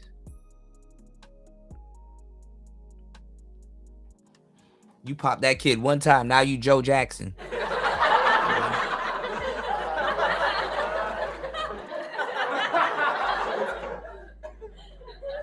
I told y'all niggas. And she had all that gold in her mouth. They made her a meme. No, she Yeah, had gold. yeah, she a meme. She had These kids bad, man. Like these kids bad. Yeah, Clarkson's kid ain't bad. But like, but it's not the kids, it's the parents. That's bad parenting. There's no way a 3-year-old is cussing you out like that and slapping you in your face and telling you that, like, there's no way. I wish somebody's kid. Like, I just think that's crazy. Like, I'm not even gonna get mad at the child. I'm gonna get mad at ain't bad. That's insane. You don't know what her kid does. I don't know, man. Shit on the internet. Shit, Sometimes I know kids been named in the name of these niggas y'all just said. Sometimes some kids are just bad seeds. Like just straight up, they just bad seeds. It be two good parents and kid. No, for real. Yeah, the parents could tell you everything. The kid is just children learn everything from and not don't just mean they behavior, but wait. actions, Hold on, Mimi. everything, speech, hold on, Mimi. all of it. It don't mean that they learned it from home. They go away from home. It doesn't necessarily mean they learned it from home. No, it doesn't. But they learned it from somewhere. So then that doesn't mean that it's bad parenting. That just means it's a bad child. But if you're children, you're allowed. You don't understand. 3-year-olds have access to the internet nowadays. Let that sink in. Just open up the door and let the 3-year-olds are on the internet easily. Your children to be around people who are teaching this kind of stuff, then that's even worse. And you're not correcting. No, that's if your kid goes to school, you don't know what they're you don't know what we're talking about. Wait. If your kid goes to school, you don't know what they're picking up, because also another thing about kids that people refuse to admit is that kids put on a facade for their parents that they don't necessarily have in public. That's what people don't want to talk about. They don't. No, but wait. Hold on, but wait. That's the problem. You won't know that they picking stuff up in public because they're acting a certain way in front of you. We're talking about little. We're talking about. I thought we were talking about the 3-year-olds. 3-year-olds do it too. Kids and not being corrected early on. Now, when How you we just talking about one kid? How we just talking about? I thought we were talking about the one that was talking about kids in general. No, I'm talking about kids in general. God almighty, y'all can't have these You have to blame the parents. You can't No, blame the you can't kid. blame the parents. Your kid knows wrong when you go to school. My kid be telling on people and shit because she know that shit is wrong. She come to me every day, Daddy, this person said the N-word. I can't believe it. Like, she's appalled what's happening at school. When I cuss, she called me out on it. My kid is better than I am. Quinn. Some of these parents are good, and their child just gets into stuff for the thrill of it. Some kids are just fucking bad, dog. Yeah. No, yeah, that's I seen. Wait. I'm gonna give you the perfect example. I was out at the park the other day. It was 2 kids with their mom or their grandma. I don't know which one it was. It was 2 kids. Both of them picked up rocks. I'm just sitting up there taking pictures of some fucking flowers, minding my business. I wave at the kids. Hey, how y'all doing? One of the kids, he smiled. He said, hey. The other kid threw fucking rocks. And the other kid couldn't believe it. He was just like, he looked like, what are you doing? And the mom was just like, wow, you apologize right now. So it's not, there is no. Did you get hit? right. Yeah, that shit hit my fucking camera. Almost mauled that little motherfucker. Like, I'm gonna keep it 100.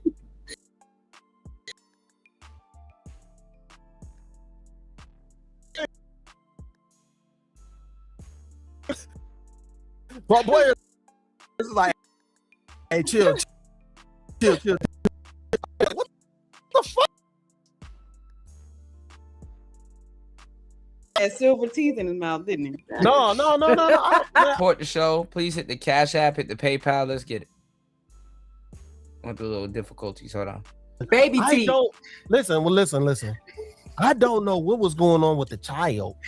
All I can say is that the other kid was so startled by what he did and shocked that don't mean that the kids is being raised badly.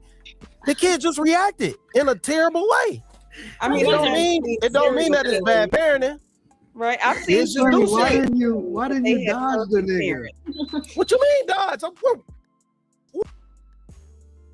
We walking along alert. I don't know that the kid about to throw no sword. Nigga, I don't know that kid is about to throw a head full of rocks. I'm just standing there taking pictures. What do you mean dodge? The motherfucker threw the rocks right at me. just like, what the fuck is this? But what I'm saying, my overwhelming point is that kids just do shit. All right, I'm back. That's not about parenting. Sometimes kids just do shit. The other kid looked astonished, like, I can't believe you did that. If somebody come to school and do something to my kid, I'm gonna kick their daddy's ass. You might lose, nigga. That's fine. What happens if you lose? That's fine. I don't think we always consider the other side. The ball say never lost, nigga. Never lost. Never lost, nigga. Be I'm careful. fucking 3-0, nigga. 3-0, nigga. That motherfucker didn't think I was no damn tree. I'm a human being. Stop it. He's like, ooh, look. Maybe he just got bad aim. Slimmy, you should have been able to dodge that shit. I'm taking pictures, dog. How can I dodge and I'm taking pictures? I'm doing like this, nigga, because you have focused lens, nigga. You should have seen it before everybody, nigga. I wasn't taking pictures of the kid, nigga. I wasn't taking pictures of the kid. The kid was on this side of me. I'm taking pictures over here. He just threw the rocks. I'm just like, you just felt a bunch of rocks. Yeah, it wasn't like it was just like some pebbles and stuff, but it was just like, yo, what the fuck? Shit, pebbles is enough. It wasn't a reflection of the mom. Look, he thought you were Goliath. No, man. No. The kid just reacted in a strange way. It's a funny kids do shit, man. I mean, like you said, Slimmy, I've seen an interview of a serial killer, and he said that his parents were perfect. They were great. They did everything right. The parents said the same thing, and he slaughters people. They got their own brain. Yeah. How old was the serial killer? He was an adult. No, People just off. When he got caught. His judgment. Right, when he got caught. His judgment may be off. And so he don't know what it means to be a good parent. Like, you can't go by him. That nigga's a serial killer. He don't got good judgment. But I mean, who else is gonna judge the parenting but the kid? I mean, he said they did everything they were supposed to do. They were good parents. The parents said that they were good parents. They gave him everything. They did everything, and that's the problem. He might not have should have been got everything. He might have got some gentle parenting. It's a lot of other shit that made it went along that was probably bad. Look, he is bad. Oh, I agree. Yeah, that's why they go after the teachers out there.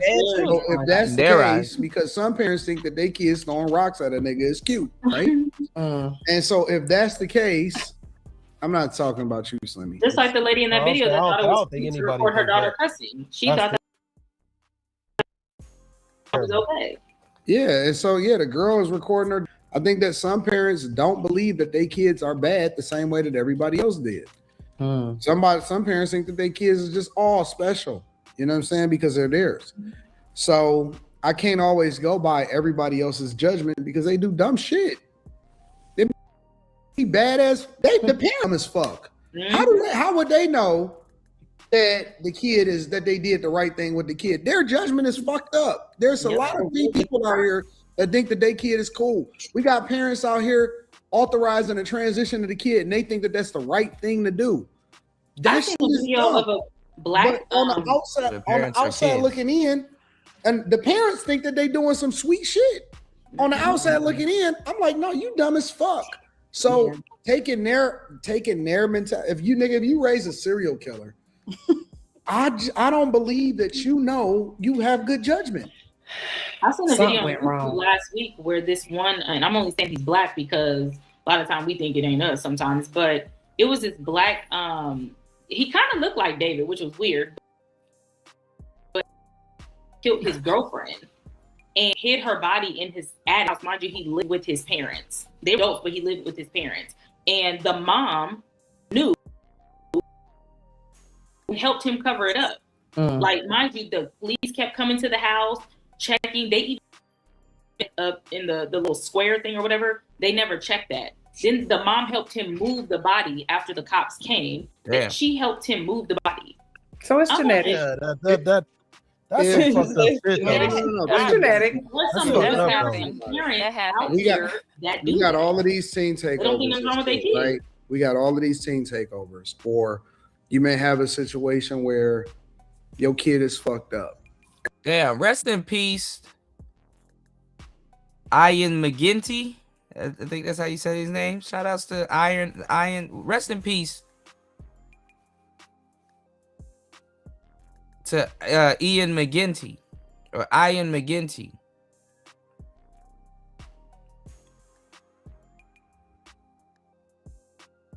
He's the voice of Sonic, Rick and Morty comics. Hold on. He was best known for creating and working on several popular comics. Damn. Sonic the Hedgehog, Rick and Morty, Invader Zim. Oh, yeah. Damn. Dang, Adventure Time. Fuck. Man, when people like this die, it'd be a whole fucking generation gone with them. Toriyama, all them, man, listen.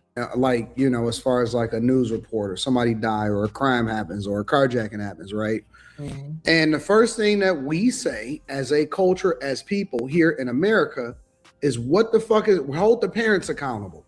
Why is this minor out here doing shit? Why are they out at this particular time? Why are they out here killing a nigga? You know what I'm saying? Why are they at this fucking team takeover? The only way to solve this problem is to hold the parents accountable. Now, we removing that element by saying, well, maybe some kids are just bad. So why do we say hold the parents accountable if we don't really have any control on how the kids turns out? Them kids are because under if there are bad children in that way, I don't think that there are hundreds of them. I think out of 100, there might be one, maybe two. That's why you hold the parents accountable. That doesn't mean that. And it's up to the parents too to break them out of that if they know that. Sometimes not holding the parents accountable is a scapegoat answer. Got to put fire up under the parents because the kids are under their household. Are going to be direct reflections of their parenting, not a child out there who didn't have excellent parenting and still went astray. It happens. So why do we abroad like across? It said in relationships now it's too hot to fix relationships. Just do you, and we'll talk to you. We'll talk about it in September. Let's get it. Across the board, say hold the parents accountable. We need to hold all of the parents accountable. If all of these little motherfuckers is doing shit that they're not supposed to do. Train 20 years old, he will not. We say that and then deviate from it. Like it can only be one way or the other. There can, out of 100, maybe only one or two are bad kids, but then 98 of them. Example saying if there are kids that are just bad, it's not the majority of them, it's a very small minority. It's the majority of them that's doing bad things, being somewhere where they're not supposed to be. Then that means we would hold the parents accountable because out of the 100 bad children or whatever, 98 of them would be because of their bad parenting. So you're not agreeing with Slimmy. No, I'm not. What I'm saying is it is possible that there are children that are just bad, but there's not a lot of them if that is the case. That's why I just randomly chose the 100 number. If there are 100 children getting into something, one or two might have gone astray from what their parents taught. War Master said, cut the mother off. Yeah, I bet they act right then.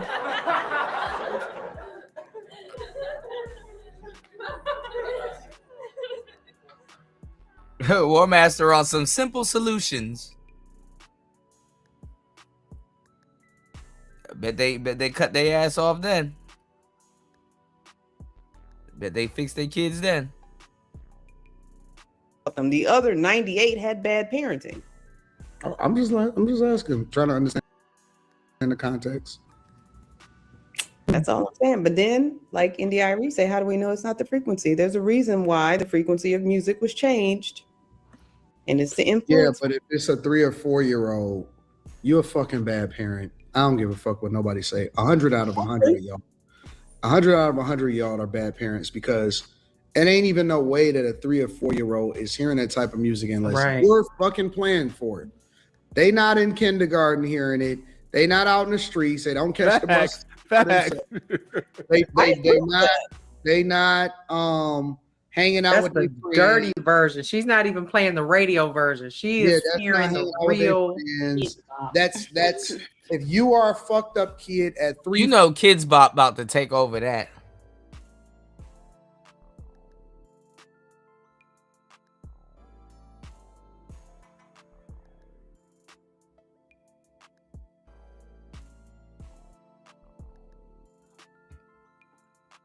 Juice box.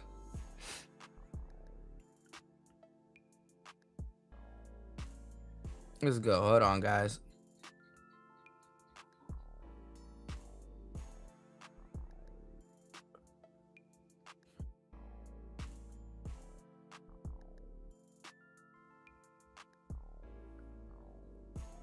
Oh man.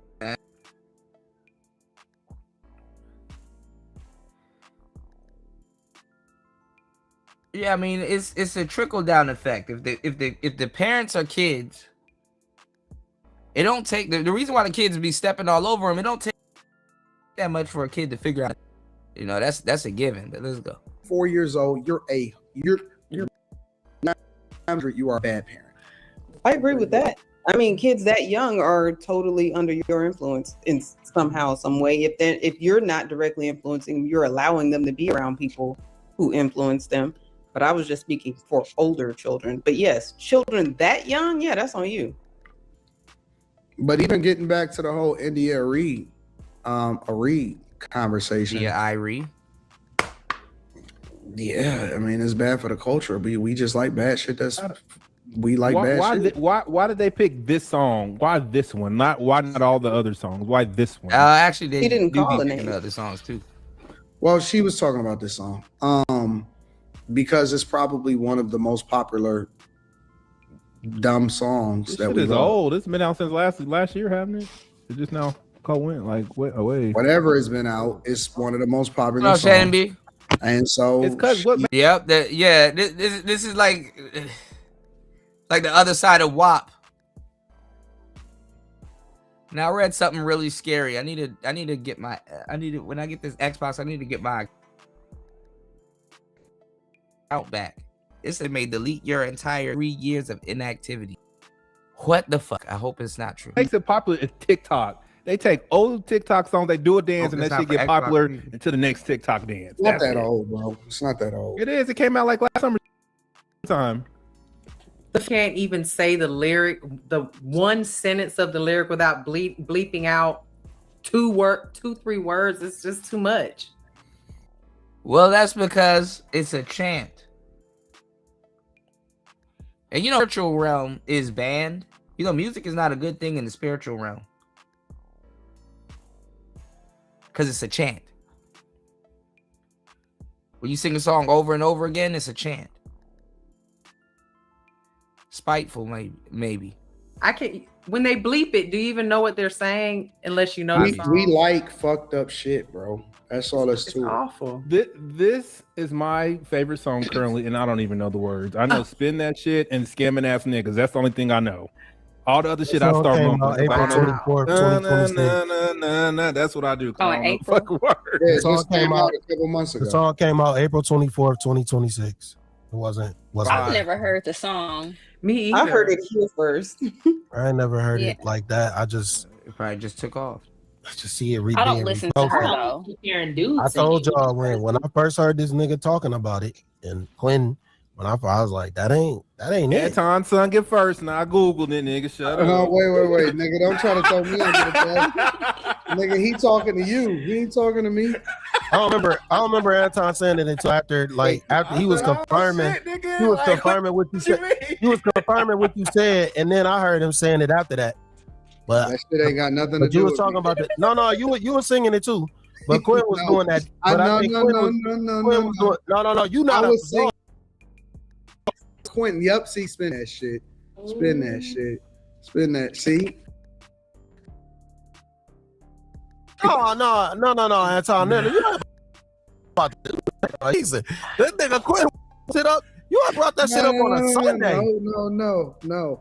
I said it to Absolutely. I said it because Quentin dance to it, and when you sing his song, he do it. He wasn't there. Quentin there. Not on that Sunday. You just said that Quentin is the person that you introduced you to. No, the very first. No, I'm saying the very first time I heard about it, Quentin was talking about doing the dance to it on TikTok. Then the next time I heard about it, it was you. So I'm just like, well, what the fuck is this? Because Quentin influenced me. There's like a good version of it on TikTok. You don't have to hear the cuss words if you don't want to. Yeah, it's always an edited version because it's got to go on the radio. I'm talking about on TikTok. There's an edited. You don't have to use that word. AD crazy for that. Y'all both were saying that. Wait. You was just holding Quentin accountable. Now y'all both was pumping that shit, man. No, man. See, Quentin, see what the fuck you did? I wasn't even a part of this conversation. You included me. No, I was gonna say that you was pumping it too. First time I ever heard it, it was AD was dancing to it on morning show. He was like, y'all lying. That's the first time I ever heard it. I am not lying. Y'all lying. AB the Great and what's it call it? Adrian Bronner. Dean the Great and Adrian Bronner. I saw them dancing. Yeah. Are you in pajamas, man? Me? Yeah. Me? No, this is a whole bunch. I thought you were on pajamas. I thought me? No. They trying to. I don't wear pajamas, sir. They trying to implicate. Moving me on like immediately. Just saying. Who wears pajamas? My bad. AD. Yeah. You might have. I think you was pumping it too. Both of y'all was pumping it. Yep. Both of y'all. Definitely. I didn't even hear the women. I didn't even hear the women on the panel. I didn't even hear the women on the panel talking about it because I don't know it. And AD, I think you've sang it every day since then. Like it literally comes out in conversation. Quentin introduced. Quentin was dancing to it. That's why y'all remember it. I agree 1,000%. Quentin came up here. He was doing like this. Do it, Quentin. I didn't know what that meant. I didn't know what it meant. I'm like, what is he talking about? But Anton was definitely joining in. I was like, hey man, y'all probably need to let that go. That shit sound trash. He don't want to let it go. He don't want to let it go. At least the man. It might be a bit of a zest bucket if you know. I don't know.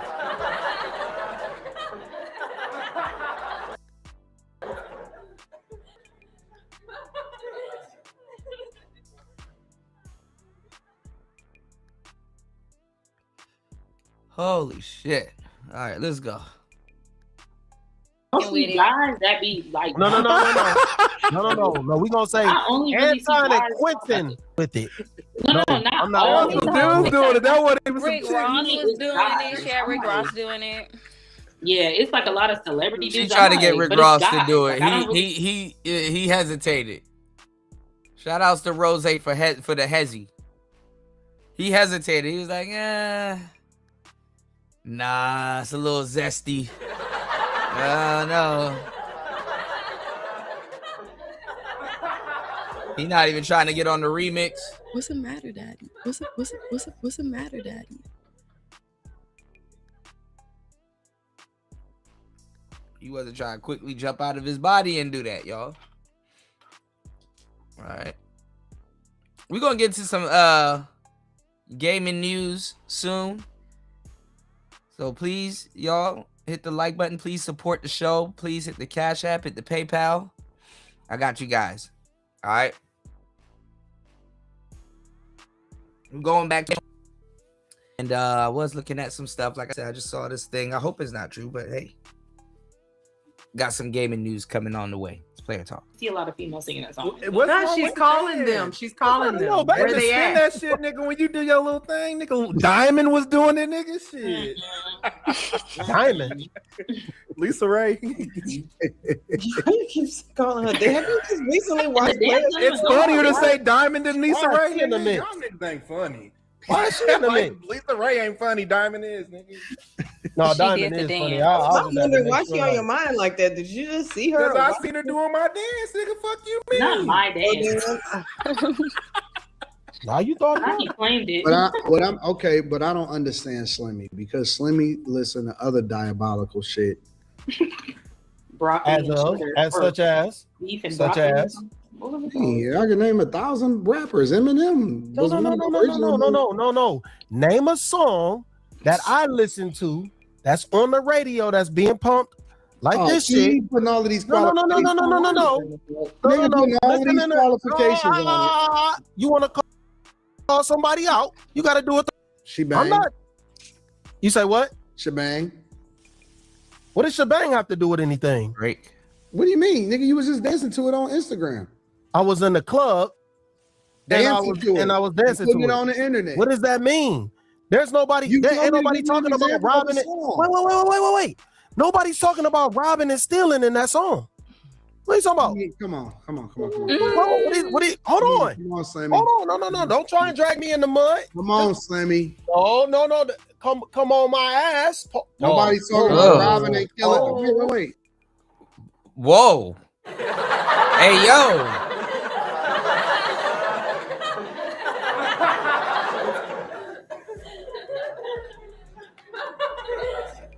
I need to get that sound. Why are you gay? Hey. Whoa.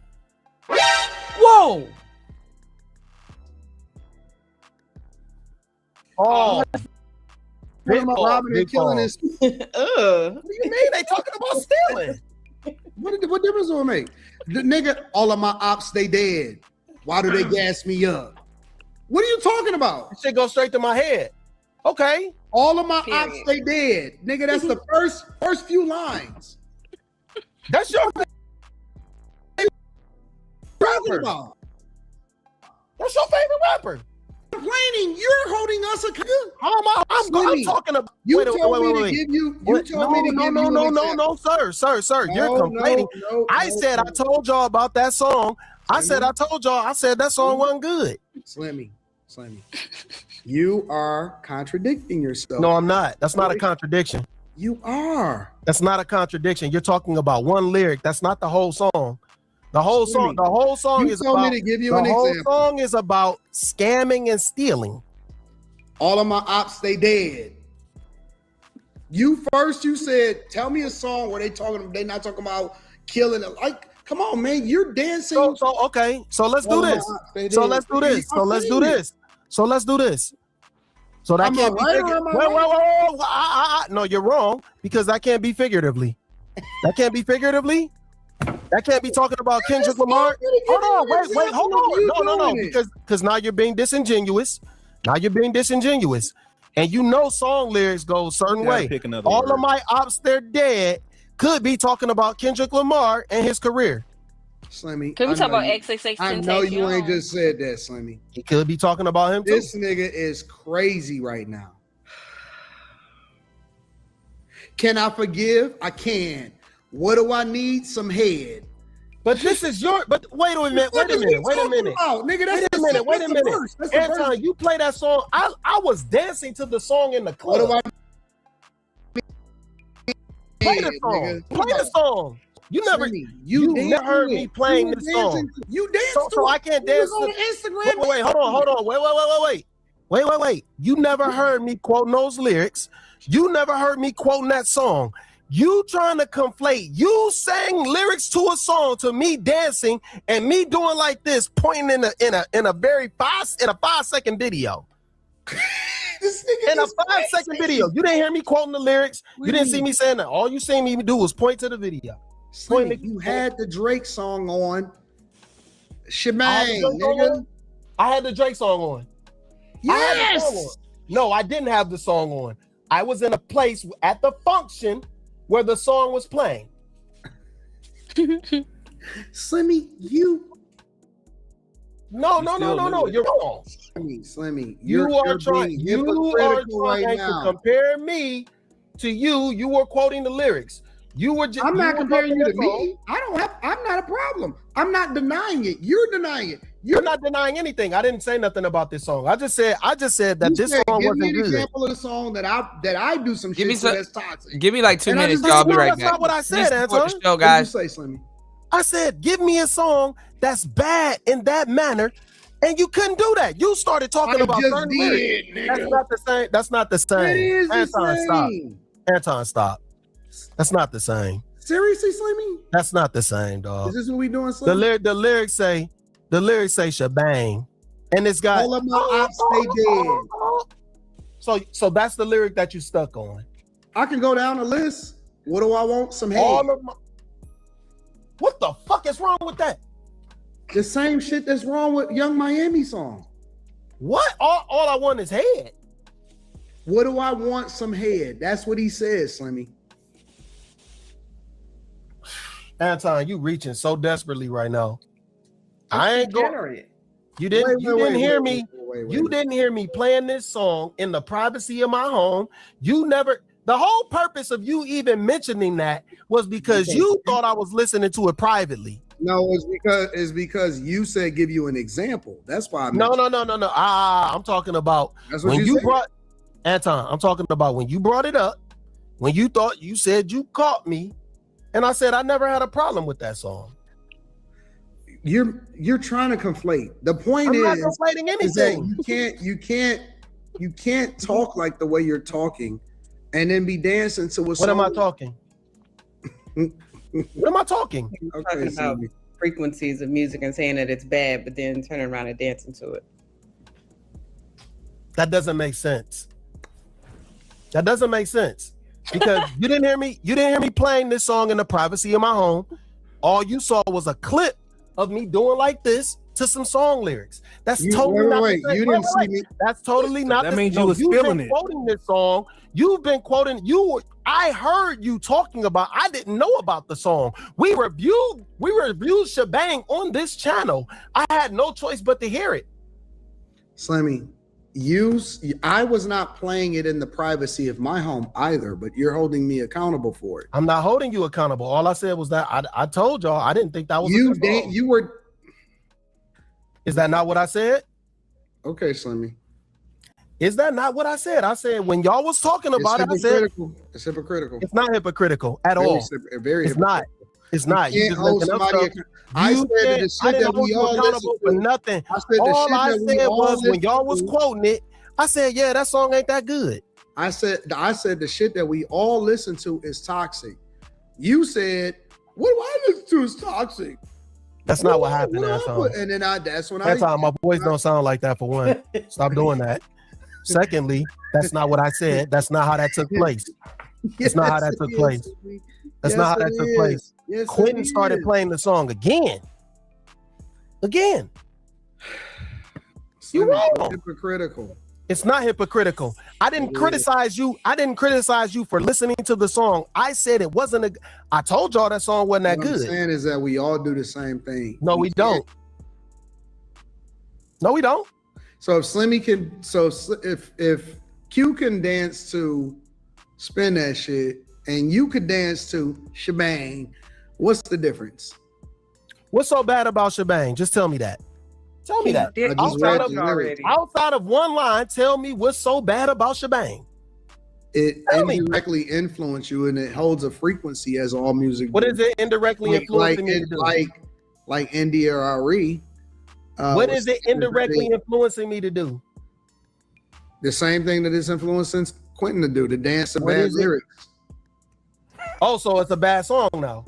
No, the song is good. Whoa, don't contradict it. It's a bad song now. Listen to what I'm saying. What is it? Slimmy, don't do what Britney did last night and try to overtime. Don't compare me to nothing that happened last night. I'm asking. I'm just doing what you do. No, you ask people. If you want me to answer the question, this is what you do, Anton. This is what you do. This is what you do. The song is good. What he's saying in the song is bad. It's a catchy song. It's very melodic. It's something that you were dancing to. And so the lyric of what he's saying is happening within the song is bad, but the song itself and the melody that he put it together on is good. This is bad. It's not bad. I'm giving you the context. You don't want to accept it And the thing that you keep dodging is the fact that you was going shebang, nigga. And I told you that I told you that this shit was not what I did. I told you that this shit was gonna come back. No, you're reaching. You're trying to force something that. No, you're forcing this. You're forcing this when it doesn't matter. When it doesn't matter. I just so happen to be hold on. First of all, wait. And I'm looking and wait, Anton. Anton, this is why you're wrong. I said, what the fuck that's not what took place. That's not what I did. This is why you're wrong, Anton.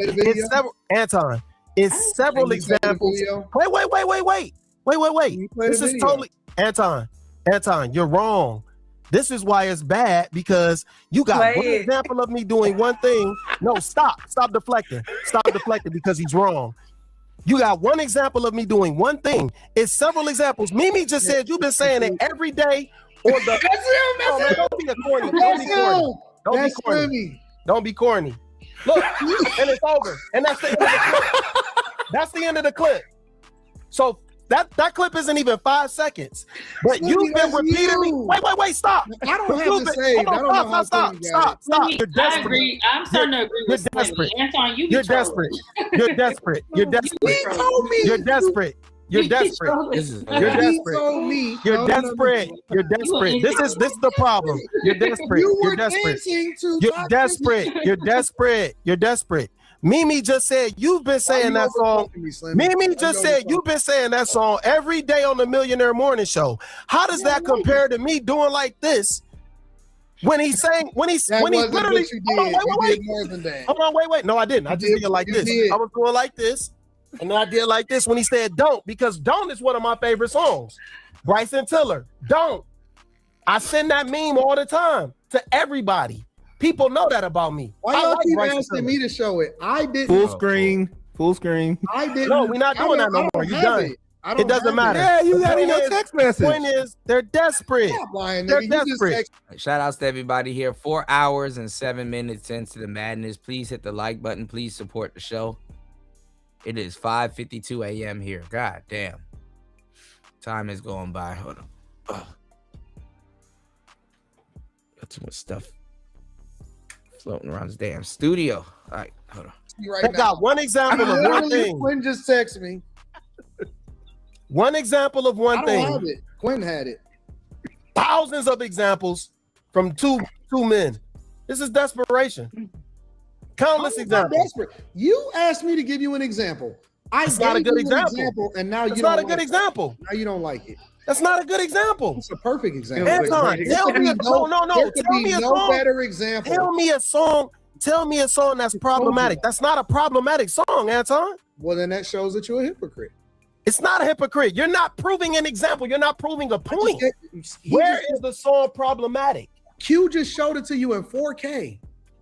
Anton, where is the song problematic at Spin That Shit? They're talking about scamming. They're talking about stealing. They did. Where is that problematic?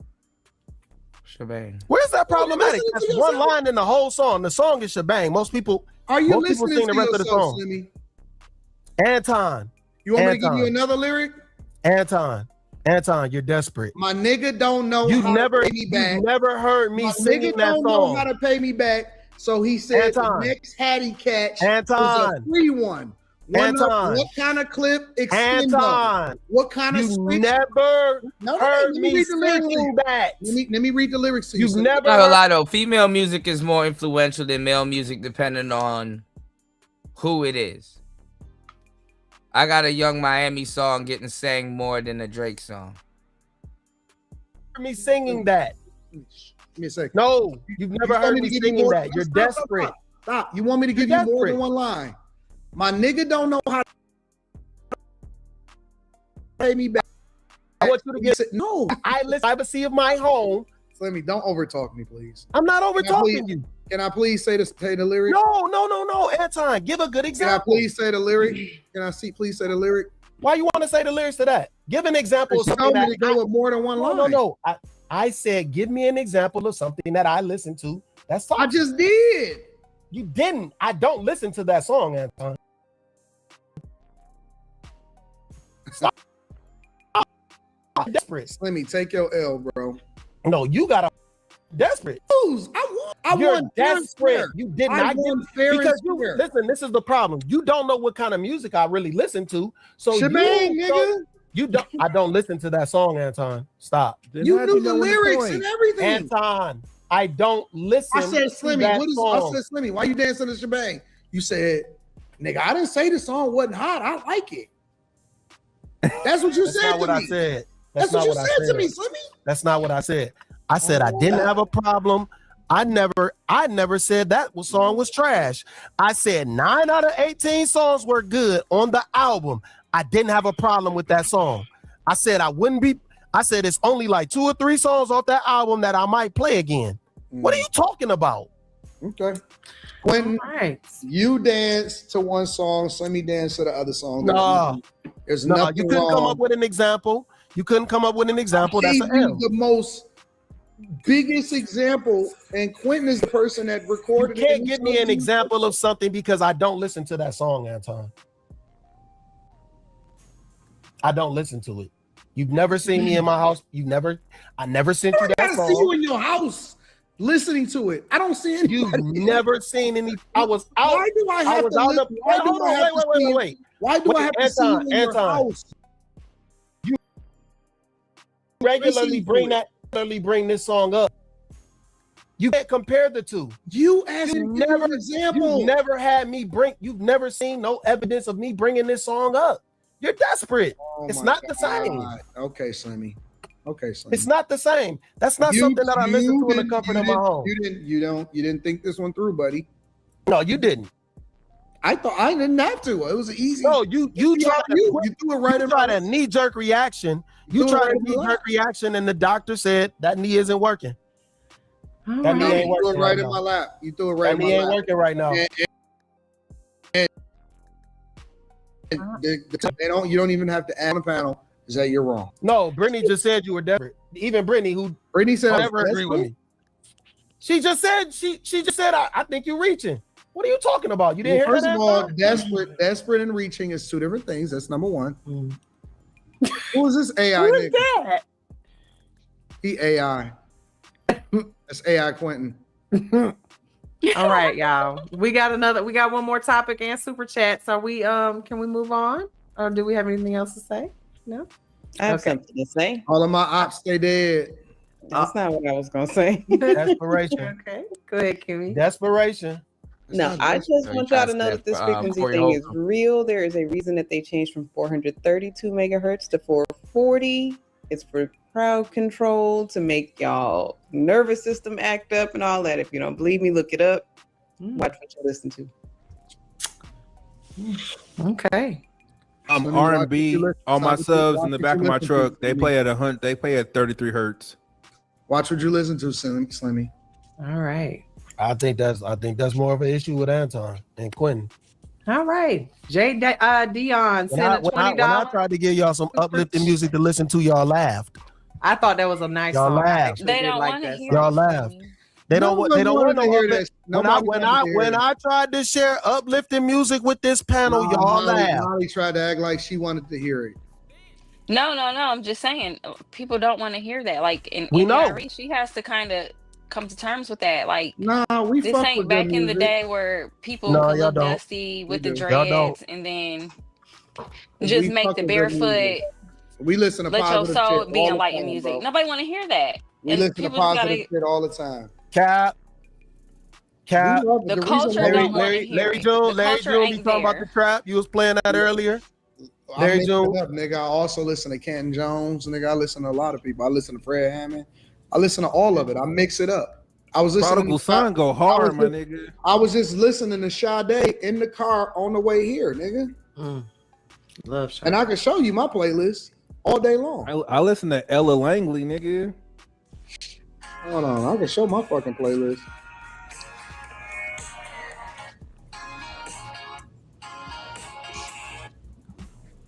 All right. Shout out to the gamers in the building. Give me 1 second.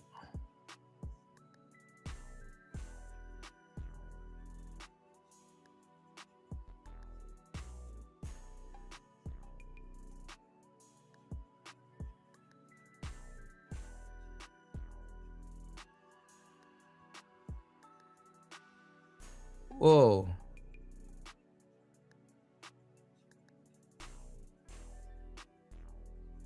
Don't tell me Rico Reckless got shot.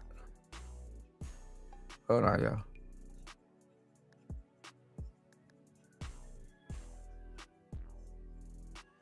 Can't be Rico Reckless. Hold up.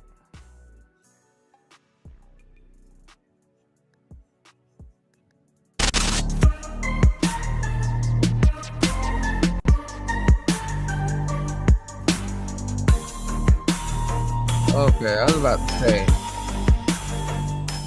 Police have been here for much of the afternoon investigating the shooting, and based on the number of evidence markers we're seeing on the ground, as many as 80 shots were fired here. This shooting happening around early afternoon near 75th and Harvard. 58 shell casings were scattered across a sidewalk on the south side of Chicago, right in front of a neighborhood food store, with a children's youth center standing next door. I was about to say, they did that on purpose. That's some clickbait. Well, they got the click. Damn, it disappeared.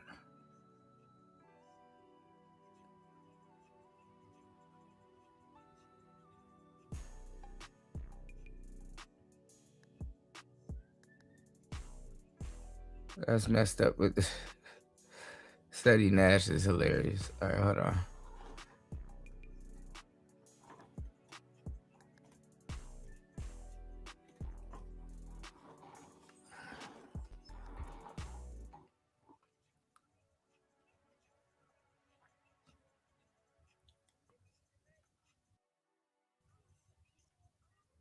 Hold on, guys. The most game ever. I wanted to see.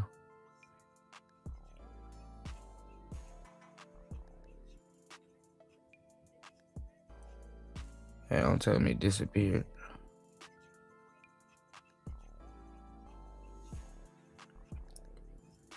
Democrats are cooked.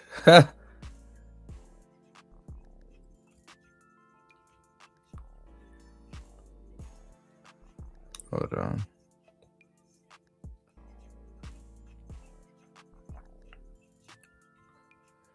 Dang, I can't believe it. I was looking for it disappeared. Or might be on another.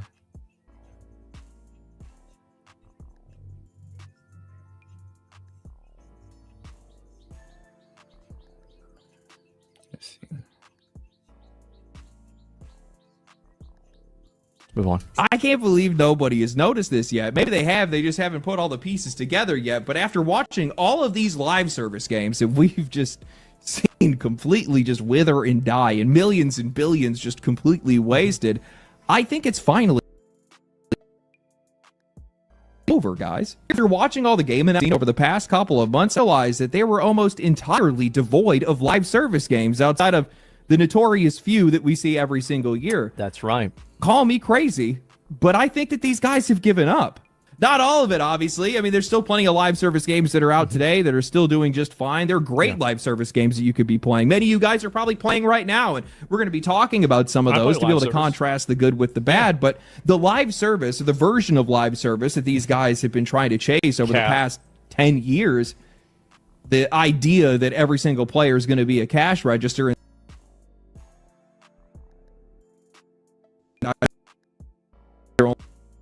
only one battle pass away from printing money. I think that anime style character selector gacha games with different characters that do different types of attacks, like fire, ice, elemental attacks.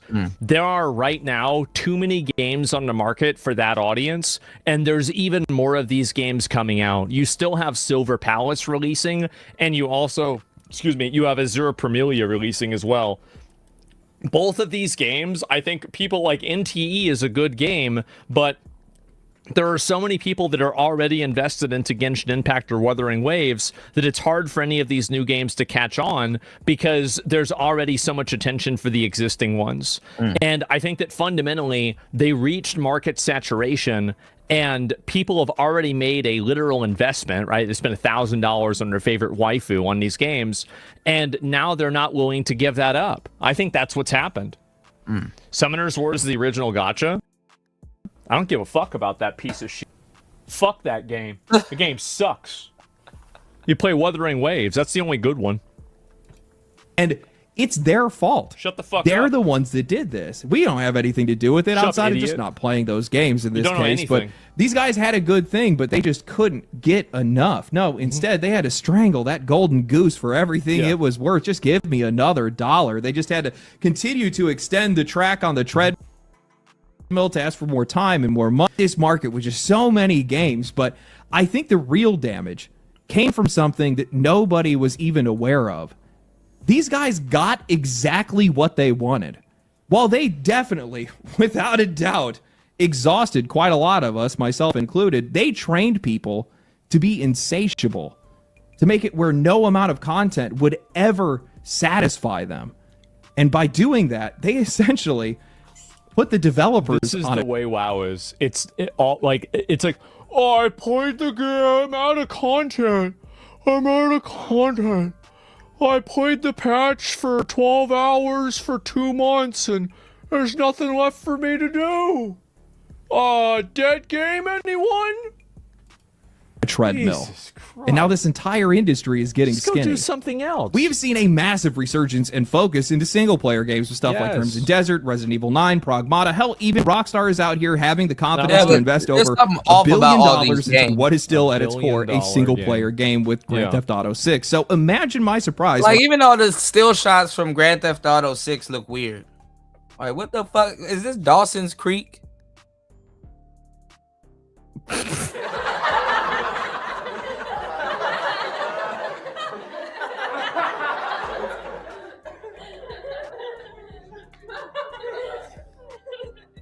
Even the color palette of Grand Theft Auto 6 looks weird.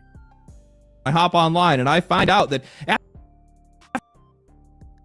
going 1-12 with live service games having the most and shutting down Destiny 2, PlayStation has somehow confirmed that they plan to revitalize the market with more live service games because they believe that they are. Guys, okay, all right, so I know the last 12 have failed, but let me tell you something about number 13 here, all right? This is going to totally change it. Are the future. And I thought that my first reaction would be, how have you not learned your lesson yet? But honestly, it just felt tone deaf because we just don't really hear that much about live service anymore. Not like we used to. It's kind of just become an afterthought, which got me thinking. I think the live service, the massive, just rush for live service was also because of COVID. I think COVID being this big thing where now, oh my God, everybody's inside. That's when it's really popped off because you had a much larger activatable market. Now I think that the market's much more stabilized and you don't have that happening anymore. Live service is in a really weird place right now. Yeah. Nearly every single live service game that comes to market either dies immediately or gets filtered down to a modest audience. Entrenched live service games that we once thought were invincible are now starting to lose their players. Sames have remained unchanged, and somehow at the exact same time, we have Destiny 2 that just fell out of active development, but it's also reaching the healthiest place that it's been in for almost 2 years. And that brought me to a realization. The version of live service, the version of a successful live service game that we want is still very much alive. The version the industry wants You want to know what the real live service game is?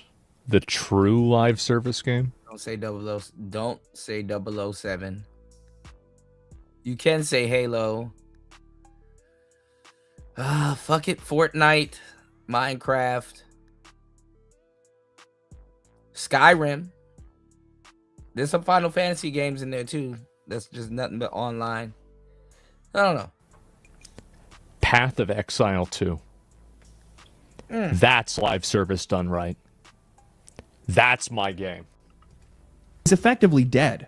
Now, I don't want to say that live service. Oh, he's streaming. When do you have time to play these games? Service is flat out dead because that really wouldn't be accurate to That's say. my Plenty goal. of these games are still doing fine. Grand Theft Auto Online Yeah, still wow. dominates. Counter-Strike 2 and Dota 2 are still massive. Fortnite is not going anywhere anytime soon. And we're also seeing games like Path of Exile 2, Dead by Daylight, and Warframe grow, break records, or just keep raising their floor year after year. The most successful live service games that we're seeing right now are either maintaining, slightly declining, or growing slowly over time. Not explosively, methodically, incrementally, brick by brick. It's kind of impressive. He's got a headhunter? Wow. He's been playing a lot. His build still sucks, too. Wow, it's crazy.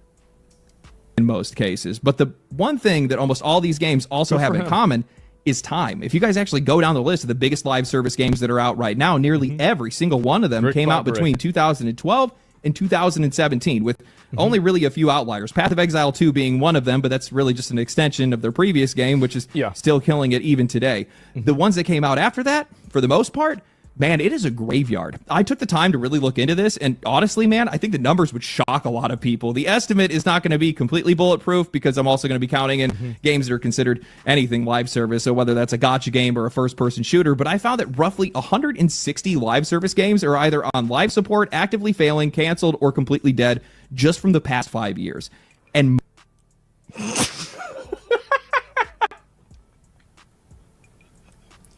all of your waifus into the void.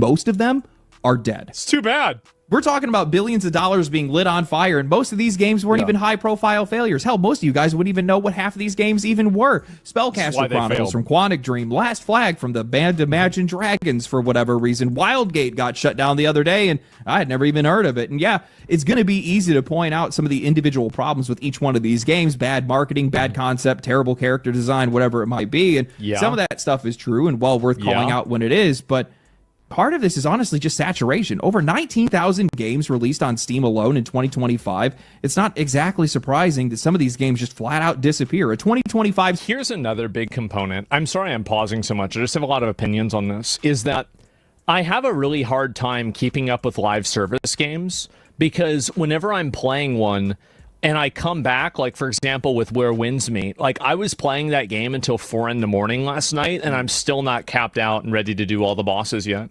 I've been playing it like crazy, and I still haven't finished it. So what happens is that, like, you know, in Apex, let's say, or Fortnite, or, you know, Marvel Rivals, you get pretty good at the game, right? You get Plat or Diamond or something, right? And you're doing pretty well. You're confident in the game.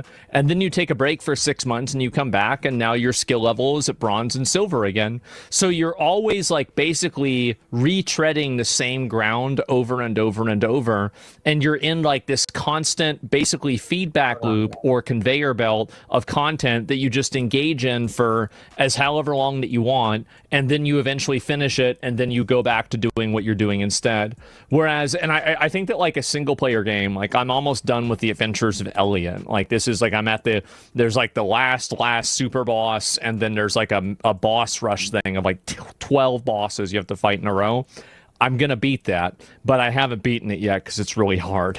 And so I've done all of that, and like there's a finality of that. When I beat a video game, when I beat Crimson Desert, when I beat, for example, I don't know, like I'm playing through Death Stranding as well. When I beat, Jesus, I can't think of any other game that I've played recently. I don't know why I'm drawing a blank here. Jesus. But when I complete these games, I feel good about myself, right? I beat Star Fox. Yeah, I beat Star Fox. It's over. The game's over. Resident Evil. Yeah, I beat Resident Evil 4. The game's over. I could go back and do the DLC or something, but like overall, I beat the game. And that is a fulfilling feeling. And I think that older people, and by older, I mean people that are like in their 30s and over, there are a lot of these online like competitive games that I think that we used to all play whenever we were like younger guys or teenagers that now I think have been fundamentally changed by influencer culture, because influencer culture has created the sweat level that you would have in like Halo 2 or Halo 3, and it's dialed it up to like, you know, 10 times as much as it was. So he's playing these. Not even the influencers don't even be playing the damn video games. They be getting mods. Like somebody will send them a broken character and you think they grinded all the way up there, and it's like, nah, that's a mod.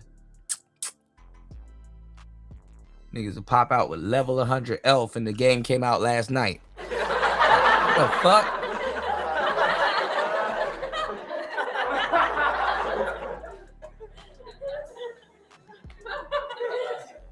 You got the promotional mod.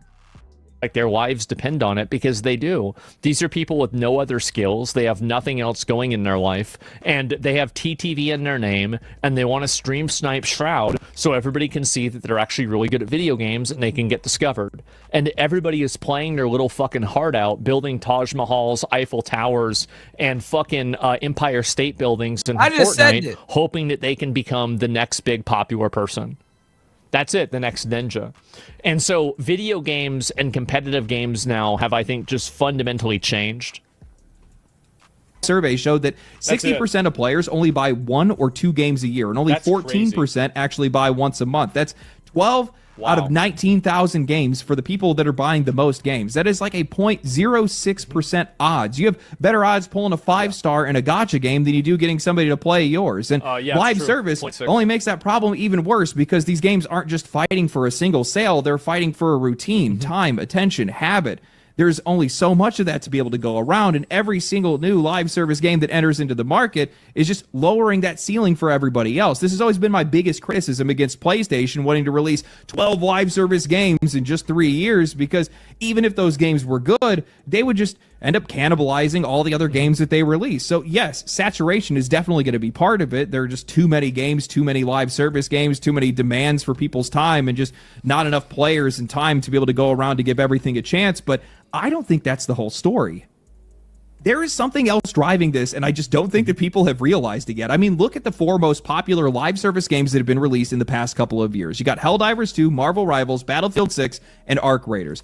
All of them found incredible success. I heard Marvel Rivals is good. Success early on, and all of them lost 85% or more of their peak within 4 to 6 months. Now, I'm not saying that these games are bad. Like, I mean, I hear this, and I'm thinking to myself, these games are massively successful. They did incredibly well. These video games are not going to be popular forever. Like, even an amazing game like PoE 2 is going to have lulls, right? It's going to have ups and downs. Like, that's the way it is. Like, you release a video game like this, it's popular for a while, and then people move on. Because Arc Raiders is the same gameplay loop over and over and over. It's dynamic, fun, and interesting, but fundamentally, if you do it for 500 hours, you're going to run out of things to do. And you've already seen that before. So that's the reason why people move past these games. Hell, I'm not even saying that their current numbers are necessarily bad, save for Battlefield 6 in this case. Those guys definitely need to pick that up. But it's really hard to ignore a drop-off this massive, especially when these games are supposed to be forever games and they're being made to be temporary almost immediately.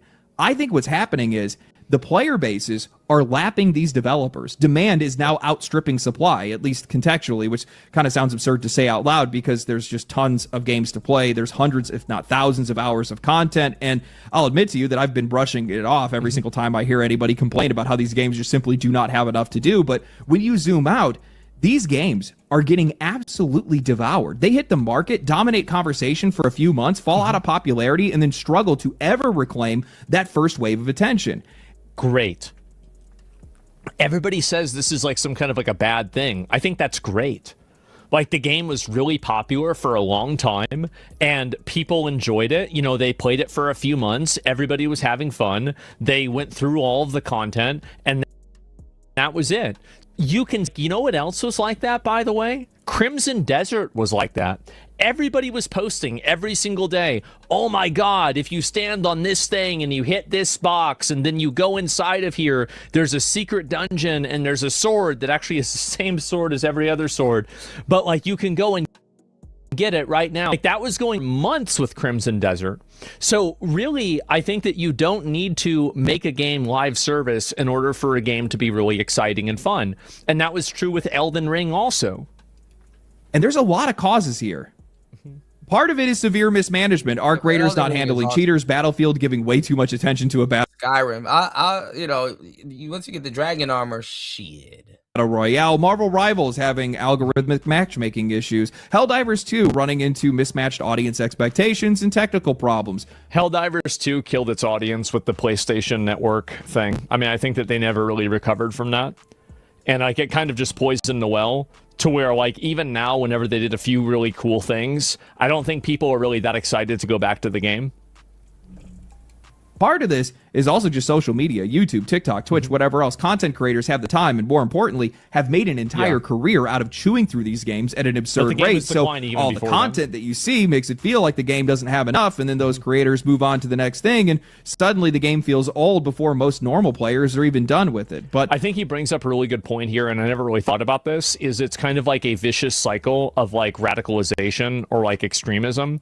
And I don't mean like in a political sense. I mean in like content creators play games and they get tired of them and then they move past them, which I think makes players more tired of them and moving past them as well. And so it accelerates the process of new games because content creators are playing them so often.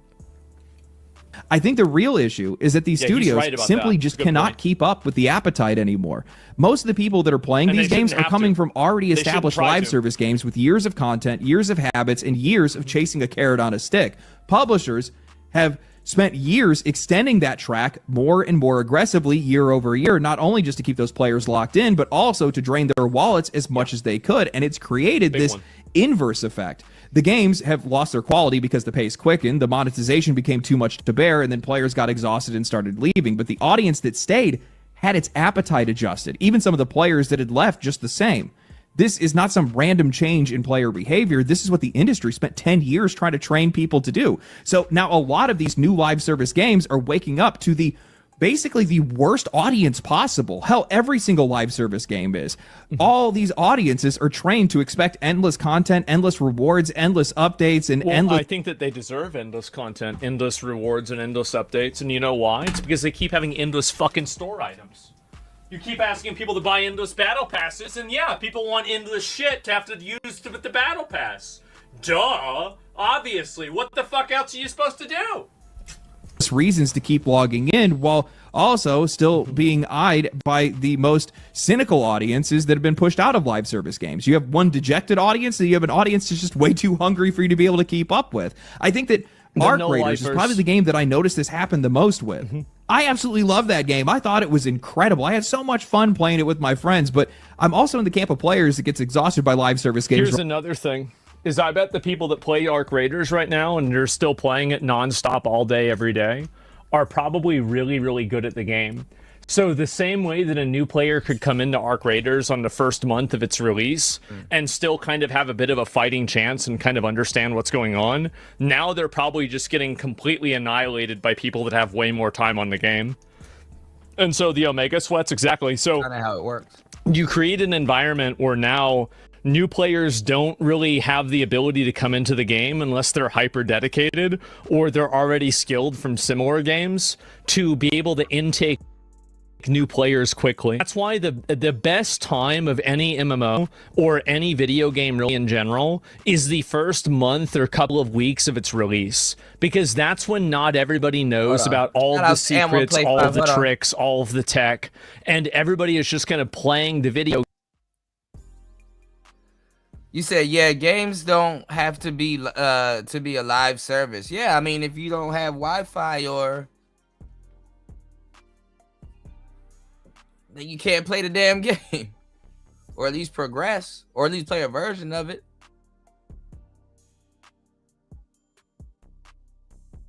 Yeah, true, yeah. Memory and cloud and stuff. Honestly, I'm not even gonna lie. I'm gonna tell you the truth. I think video gamers were America's first red pillars, or at least a group where they're like, we gotta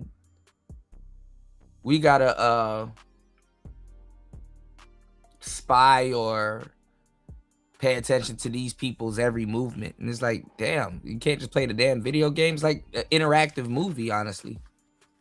I mean, obviously certain things have changed, but you know,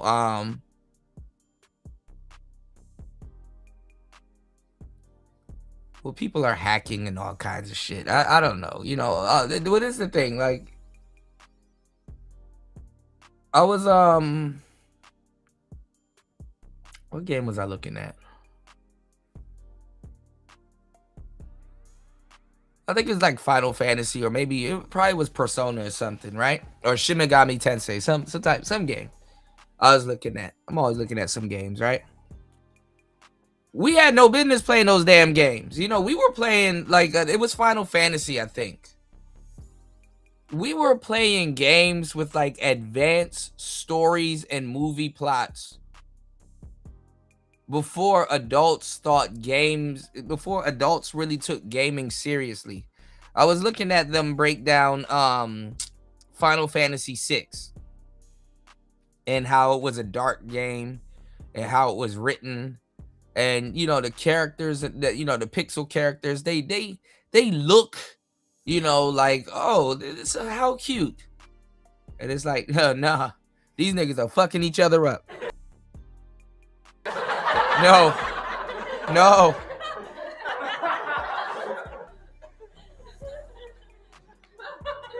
Yeah, man, listen, and one play 5. I was telling people about, like, you think you know what y'all talking about. Go play Castlevania. Go play Legacy of Kain and go look at the script and the dialogue and the words being used and everything, you know? It almost looked like this, Shinobi. I was talking about that game too, Metal Gear Solid. Oh, I got a treat for y'all coming very soon. Granted. All right. Good to see you, Shinobi. Happy 4th of July, man. Listen, guys, we've been streaming for 4 hours and 41 minutes. Please support the show. If you guys could please hit the Cash App, hit the PayPal. You know, we covered this is a great show. We covered a vast you know, bro, I'm telling y'all, Metal Gear Solid also. I brought it over my neighbor's house one day. It was a guy. He was cool, right? My neighbor, rest in peace to him, right? And cause I sat on his porch one day and I was like trying to tell him what the, like, you know how adults ask you up to, or what movie, or, you know, how school, or, you know, what's your you know, they ask kids what's interesting, you know, what their interests them nowadays. And I tried to explain Metal Gear Solid to him. And I'm like, you know what? I just got to bring my PlayStation over and just show you this shit. You know, because Metal Gear Solid was supposed to be, that's another game I was looking at the other day and just going down the rabbit hole. One of my favorite games, Final Fantasy, Metal Gear Solid. You know, I'm telling you, man. This does look like Shadow Moses, but no, I'm telling you, like,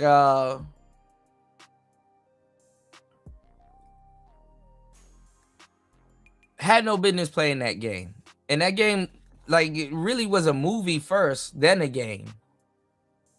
Just awesome, just flawless and awesome, you know? Let's go. Game to simply play the video game. Like, I remember the first month of Lost Ark was absolute fucking euphoria. Like, I was thinking about that game constantly. We were streaming it every single day. Oh my God, it was amazing. Same as Elden Ring. Relatively quickly, and I hit a point where I felt like I had done enough, and I simply had just walked away. So but good. As I had walked away, I was still watching people play it, and I started to realize that while Ark Raiders had its issues, its biggest problem was that they just weren't prepared for the kind of popularity that they had received, and they just didn't have enough content to be able to sate the audience that was playing their game, because they were playing it every single day, all the time, every single chance they could get. They didn't have the... Since we're streaming, we do got to play some live games too. Can't make somebody like that happy. You're not gonna make, like, I mean, dude, that's impossible. It's impossible to do that. Plans or the infrastructure to be able to capitalize on it, and I'm not even sure that they should even try to do that, because at a certain point, chasing that kind of audience would almost certainly come at the cost of the updates themselves, because you're trying to push them out faster, which means they're going to be at a lower quality. Looking at their initial roadmap, a new map and an expedition to sink resources into, a couple of new enemies, and some weather conditions every couple of months or so is not going to be enough to bring people back, or even to keep them playing for very long. Not with the kind of audience that they suddenly had. To be able to keep that initial flame alive, every update would have had to been more drastic than the last. Effectively a new game every single time they updated the game. Bigger changes to the map, bigger changes to their objectives, crafting, engagements, progression, everything. At that point, you're not supporting the game anymore. You're just feeding a machine. This is completely the fault of the industry. These games are being devoured at a record pace. Now, I know this is going to resonate with a lot of you guys, but rewind the clock back a few years, and whether it was fighting games, first-person shooters, hell, even MMOs, even the most successful MMOs that we see today are still basically the same. There's I knew gaming was going downhill when I was, like, playing all the new Tekkens, and I'm like, this is Tekken 3 Reloaded. Like, Tekken 3 was like...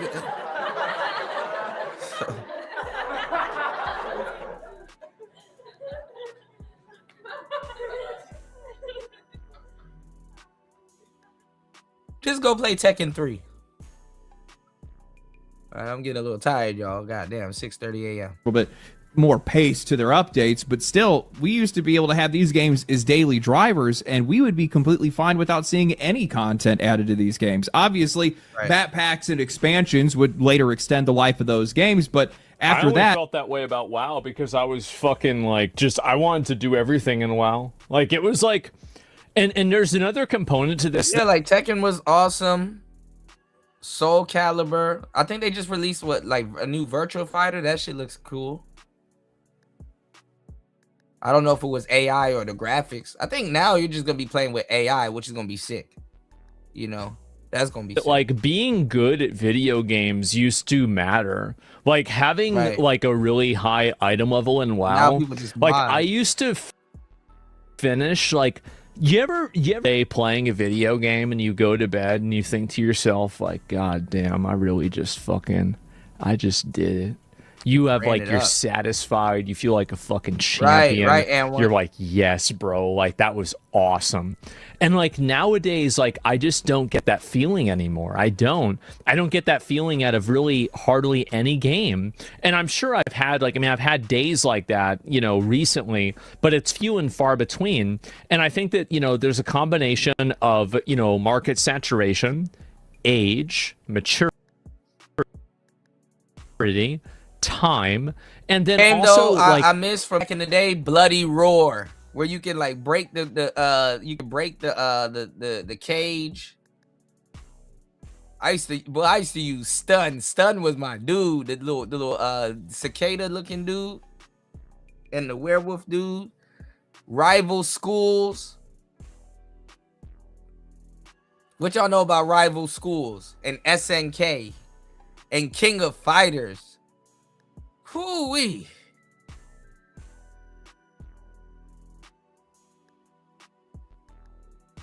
Whew. Let's go. It's a paradigm shift. Like, and I think culturally, nobody cares about being really, really good at video games in the same way that they used to. Like back in the day, and like not even back in the day, but like there was a window inside of like 2008 to like 2020. Where being really good at a video game was actually... I think like 2015, 2013 was like the last good year of gaming. I'm not gonna lie. I was looking back. Yeah, Capcom versus SNK. Yep. And even Marvel. That game ended up actually being pretty good. With the Hulk, Wolverine, and Spider-Man.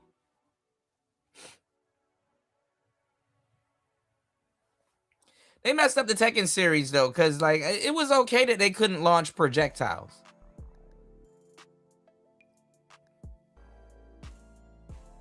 They messed up Mortal Kombat to a certain degree. But I remember back in like 2013, 2015, 2016,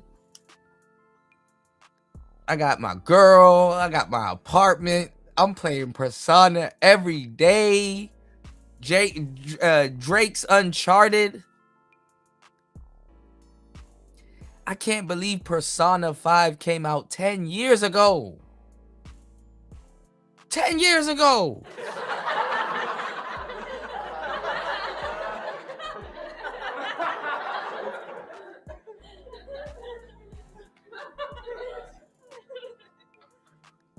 It's taking these games 10 years.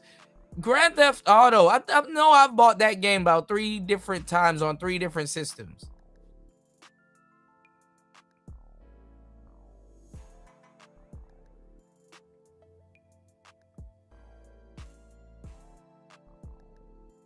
Oh, I heard Overwatch was good. Yeah, I mean the Drake game and the Drake games ended up being good. He was like a male Tomb Raider. Oddly enough, Naughty Dog made the game.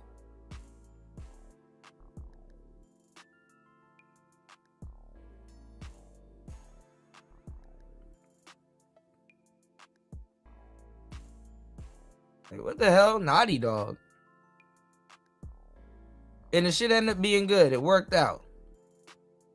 Kingdom Hearts.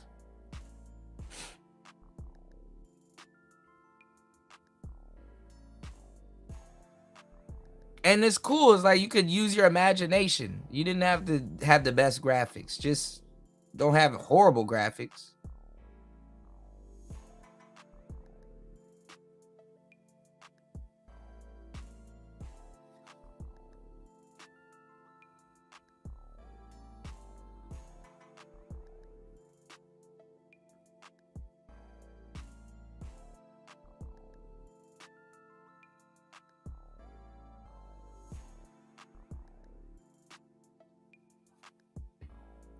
Shit changed, man. Let me tell y'all the game to get. Mega Man Legends. The first and the second one with Roll. That's 3D and he's like running around. Jesus Christ.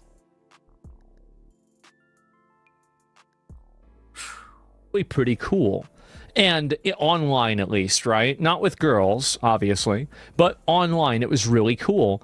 And so, like, if you were a gladiator in WoW, that was badass. If you were a, challenger in League, that was super cool. But now, I feel like nobody gives a shit about being good at games anymore. And am I crazy for saying that? It doesn't matter being good at games anymore when you got mods, DLC. We used to have the big game books. Now now they just charge you for the cheat codes. Cheaters ruined it. I mean, we had cheaters in Halo 2. I mean, standby. Why is there a rocket? I thought there's no rocket launcher in this. Why did this get blown up? Wait, I lost the match. Fuck. No, it was never cool. No, I think that there was a culture that treated an ecosystem like they were spending their time, perfecting skills in a video game that was appreciated. It's just not appreciated anymore. Nobody gives a shit. That's the way it is. It's a nothing burger. I mean, you can't even brag about being a good video. What the fuck does that mean? Girls be like, I'm a model on Instagram. Guys be like, I'm a soldier on Call of Duty. It don't mean shit. And Madden, you used to be like, yo, I got them skills. You're like, Who cares? Over time, it just became faster and faster. Exactly. More money, more content. More money, more content. And nobody wants you're going to end up big losing dick some players anymore. along the way. Guys like me that just get exhausted by it. Eventually, that audience is going to start to adapt to those games and the size of those games. And once they do, well, now it's a problem for the industry itself. It's the problem you created for your own games in a lot of cases. What's happening here is that these games simply just don't have enough content anymore to actually be able to say to anybody. And none of that content is good when they do, or when they are able to fill that need, because they're putting it out so fast that, well, it's not really worth much of anything. And when these games come in and they just flood the market with even more of these That's why games. I stopped playing WoW. Is like every patch of WoW is just replaying the first patch of Legion. Street Fighter too. Street Fighter was a series that they kept going back and forth. Alpha good. Shout outs to Star P. Star P be playing Alpha.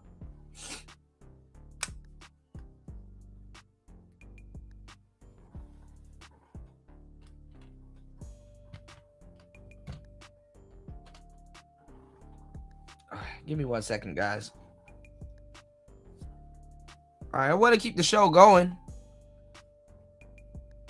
but we're a little bit behind on the support. Please support the show, guys. Let's go. Like with a few extra little bells and whistles. It's all the same. Well, now the players are in a position where they can go one of those new games. Yeah. They never do. Players back is by raising bar to an impossible level, and at that point it's already over. You're cooked. I think back to the days of like World of Warcraft and stuff like that, and this is usually, or not usually, this is actually still today how a lot of these games run. Even Final Fantasy is the same way. Look at how long those games have been going. Their expansions are basically what, every 2 years or something like that. Well, they do have some updates in between there. It's usually staggered out quite a lot. Those games, there's already a lot to do to begin with, but still at the same time, there's something about that slower pace that kept those games alive for as long as they've been alive. And while they've definitely lost Here's another reason why Classic WoW was so successful. If you quit Classic WoW and you were level 37, You came back to Classic WoW, and you were level 37. You picked up exactly where you left off. You didn't get power crept. It's not like you have people in Deadmine's gear that are now doing more damage than you. Fundamentally, you stopped exactly where you left off. Even in BWL, if you quit in BWL and you come back, yeah, maybe now AQ40 is out. Maybe now Nax is out. But now you have this extra content to do that did not replace or get rid of your content. You needed to do your content in order to do the next content. So good live service games. And the problem with this is that, like, Lost Ark kind of did this too much. But the best thing about Classic WoW is that there are steps, right? And so, like, you have your leveling, and this is Molten Core, and this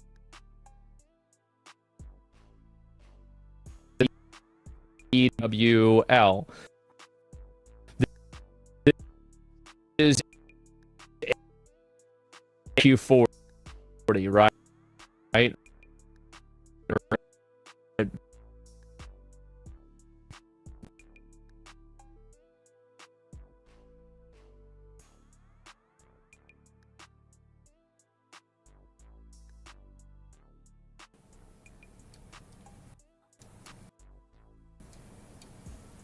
Hold on.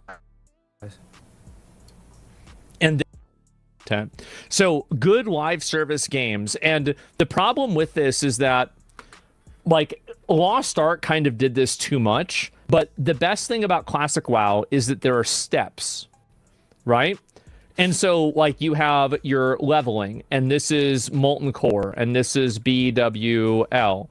This is AQ40, right? Or I used to borrow my friend's Dreamcast, and I used to play Crazy Taxi. I used to play Jet Set Radio Future.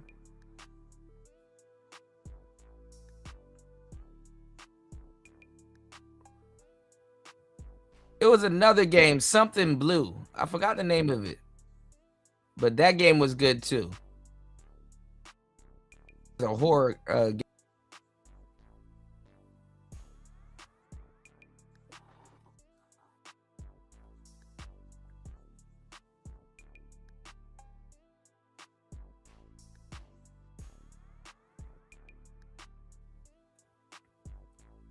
Support the show, guys. Let's go. 40. And there's Nax, right?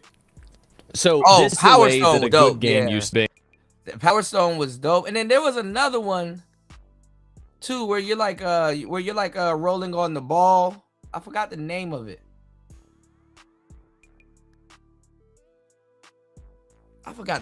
Shit. Now this is the way like it a is. multiplayer game though.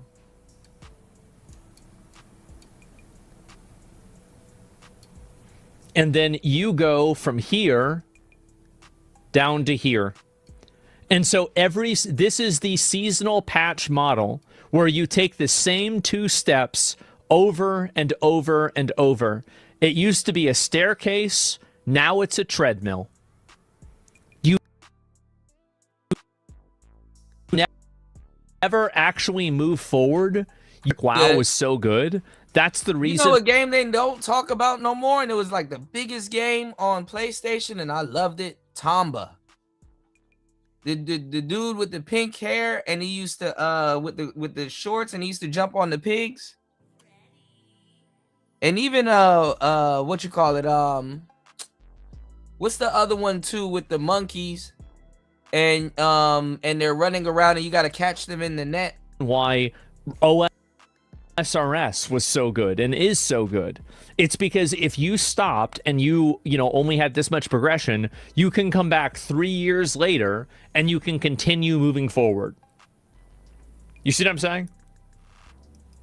That's the reason why I think a lot of these other games fail too. Ape Escape. It's because it has engineered people into a mindset of learned helplessness, where it's like, I know it doesn't matter how hard I work, I'm never going to get far enough ahead to where the next patch won't just invalidate my efforts now. There's no reason to perfect my gear now because they're just going to release something that's going to just be better anyway. It doesn't even matter. Right.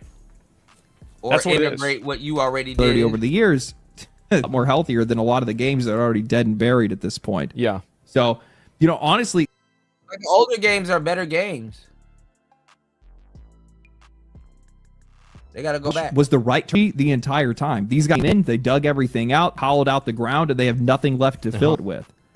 It was always destined for failure. It was a self-fulfilling prophecy of greed in FOMO's this case. ruining It was games. always It does. going to collapse in on itself. But that doesn't necessarily mean that success doesn't exist in live service. It very much does. Absolutely, and I think it that does. the games that are going to find the most success, and the Huey games that too. are finding the most success, aren't the games that are exploding immediately to these massive player numbers and trying to hold on to them. No, It's like Warframe? It's the ones that start off small Yeah. and then build themselves out. That's why I can use Warframe brick as an by example, brick. right? When I look at all the live service games that are still around and a lot of the ones that have come and This is gone, I think Destiny, the most but yeah. successful version of live service isn't the game that explodes to hundreds of thousands of even millions of players, tries to flood them with as much content as possible.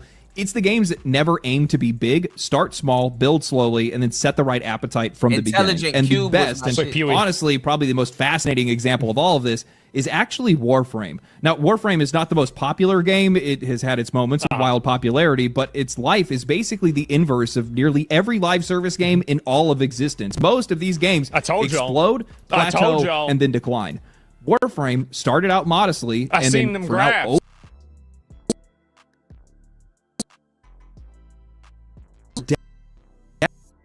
decade, the game just continued to raise free. It doesn't expire, and more importantly, it all remains relevant. It has a battle pass, but the battle pass is completely free. It has I gotta microtransactions get for into cosmetics, Warframe. materials, weapons, hell, even the Warframes themselves. You know what game I heard which was dope? Fable. Fable. And the second one.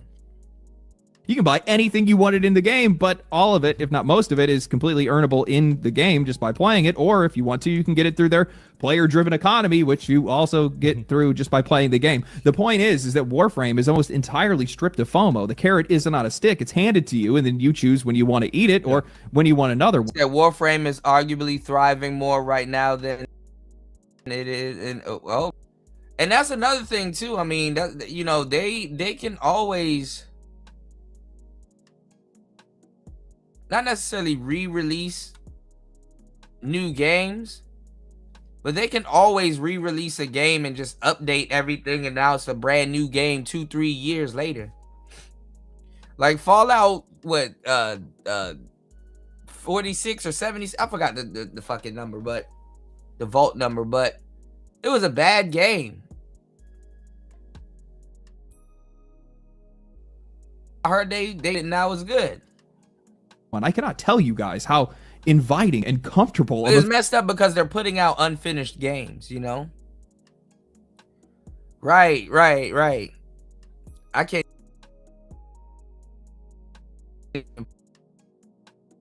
play the Steam games. Right, M1. feeling that is. It's almost familiar in a way. 1000%. Like, I think people are tired of FOMO shit. They're tired of FOMO shit. They just get exhausted by there being another new battle pass that they didn't take advantage of, and now I don't have this thing. Like That part, there's a lot of FOMO around GTA 6. And also, like, another reason is that FOMO was okay whenever there was only one game on your radar. Right.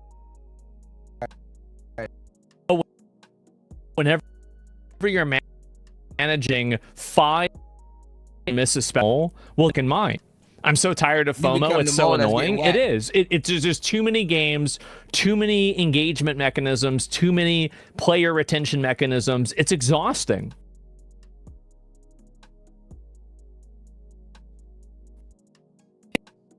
or multiplayer games from like Way a too decade much. ago where you're whenever it's ready approach to their updates. There's no hard roadmaps, no hard dates that they set. It's just kind of flying by the seat of their pants. They usually have an idea of when they want to get something out, but they don't rush themselves to hit a specific deadline because they recognize that that's unfair to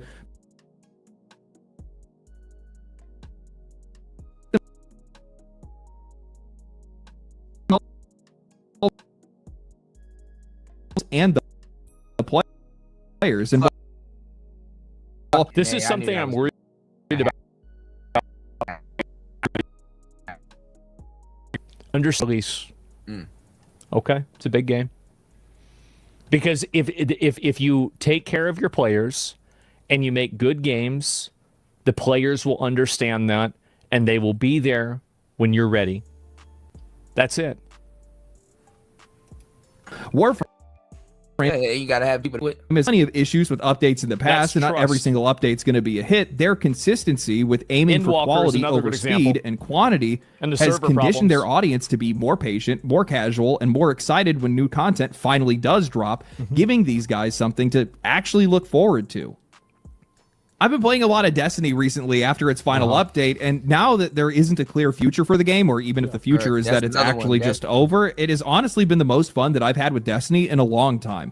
There is so much content to play, and I'm in no rush to complete it. I'm not holding my friends back by not being able to be online every single day, and we're just kind of just having fun with it. And I think a lot of people feel the exact same way. It's why the game, without any new content being added, is averaging the highest player numbers it's seen in almost 2 years. What are y'all thinking this week? It makes me think that Destiny should have been a lot more like Warframe, not in a literal sense, but in a sense that the objective should have never been speed, profit, and a strict schedule. It should have been quality, efficiency, and just trying to do something cool. I had a talk with As. But see, I mean, think about it though. If they got a chance to think about what the hell they just put out 2 years ago, and still got a 2-year head start on improving it before news that the game is horrible comes out. I mean, it's kind of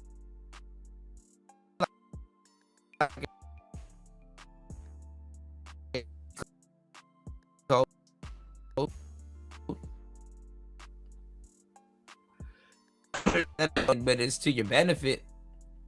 Some of those patches, some of those DLCs are patches. It's like a trade. It's like they'll cover up the you know, they'll cover it up with the patches.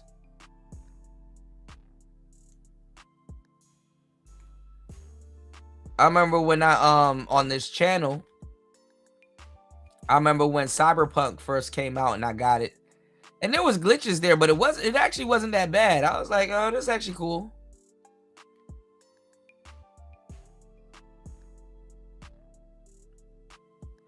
Now, I'm not gonna lie, y'all. The game I gotta get into is Zelda. Uh-oh. Okay, I might as well stay live, LT, man. All right, let's go. And he was talking about how there were all these things that players had asked for, and how Monument of Triumph showed that the company was listening to them, and how hard it was to get certain things greenlit. He was talking about some horror stories from some of the developers, and I came to this realization in that discussion that these teams that are built to optimize for speed and monetization cannot fix the things that players actually need fixed, and they can't add the things that players actually want. Not because the developers don't care, but because the business itself is just not built for it anymore. That's another really big problem, is that this is the reason why you see a lot of these AAA games failing.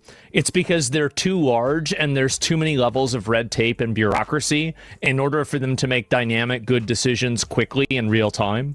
So, like, it's harder to adapt to the market whenever there's 17 different focus groups that you have to go through in order to make a decision to change the game.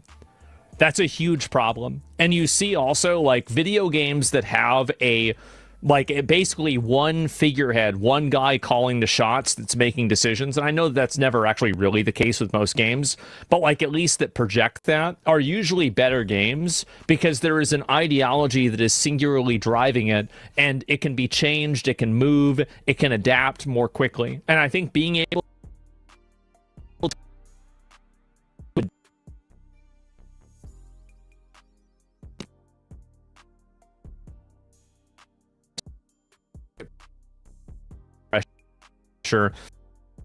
is something that these monetize money. So management is going to ask these guys, what kind of return are we going to get on this when we should have these people working on monetizable content instead? Exactly. And while these companies do understand that goodwill has value, they can't put that on a spreadsheet. So oftentimes they just throw it on the back burner or they just forget about it entirely. And nobody cares. This is a big problem. Cares about doing the right thing. Nobody cares. No, it's like, it's so sad, right? Because, like, I mean, what are video games fundamentally? They're art, right? Video games are artistic endeavors. And we've entered into a world now where video games are treated like basically just like money machines. And there's never and this is with all businesses now. Nobody ever thinks about, like, well, what am I really doing for the people that are consuming my content? Like, how am I improving their lives and making things better for them? Right. And nobody ever asks this question anymore. Like, it's just about how much money can we make, how much does something cost, etc. And there's never the conversation and never the consideration about, like, what am I giving to my community? What am I projecting forward? Is this the person that I want to be? Is this what I want to deliver? Is this meeting my expectations? And it's like, nobody cares. Nobody cares anymore.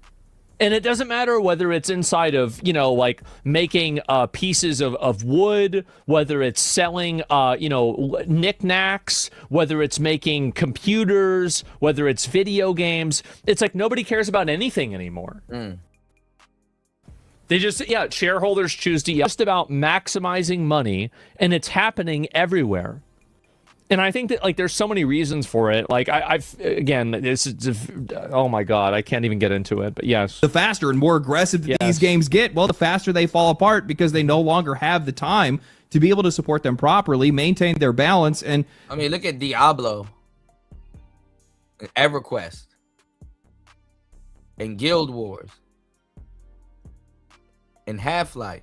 Build things that people actually want to be able to make those players stay, which kind of brings us up to another issue. One of the reasons why these live service games won't slow down, even though they need to, is because, well, slowing down is antithetical to their own goals. They want player numbers to be as high and as static as possible. So they want to reach every single player they possibly can while also keeping them on that track forever. And they try to accomplish this. They try to accomplish both. And because they do that, well, it will never work. One of the biggest strengths of games like Warframe or Path of Exile is that they obviously want their games to be popular. They want to make revenue. They need revenue. They embrace the ebb and flow. Revenue, but they're comfortable with just focusing on the audience that they already have. Yes. They don't overextend. And more importantly, well, they are okay with their players leaving and taking a break. Warframe bucks nearly every It's also like, I mean, even PoE, I think Settlers of Calgar is a great example, where Settlers of Calgar, they definitely tried and implemented some features into that had modern gaming functionalities, things like, you know, cyclical reward systems, like, for example, sending people out on those boats to do things. Like, that was a feature that they added in as a limited feature to see how players would react to it. And, you know, some of that got added in, some of it didn't. POW World as well. Yeah, POW, I can't wait for that game to come out. Modern trend out there. It is such a weird game, but they just fixate on their core audience and what their core audience wants. And while that naturally separates them from wider audiences, the people that do like the game absolutely love it. And that's where a lot of these recent live service games have been going. This is where Warcraft failed, is that in Burning Crusade, like, they were still making the game for people that liked World of Warcraft. In Wrath of the Lich King, they hit market saturation for people that wanted to play World of Warcraft. And so then they started making World of Warcraft into the game that other people wanted to play. And then after enough the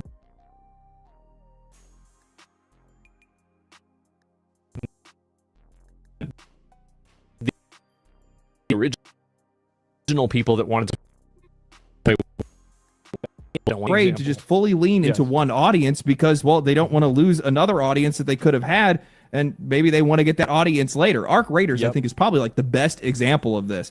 They ended up trapped between two audiences. On one side, they had the PvE crowd that honestly just wanted to cooperatively play with other players and be nice with everybody. And on the other hand, they had a hardcore PvP audience that just wanted to shoot on sight. And while they made matchmaking changes to try to appease both sides, ultimately the game itself could never actually support both of those people or both of those kind of players long term, because he's right. I mean, you can't have an environment where both of those groups of players are playing together. This is the reason why every PvP MMO dies. I mean, aside from things being online, you have to look at online play to a certain degree, like the panels. It's kind of like panel culture, but it's a team.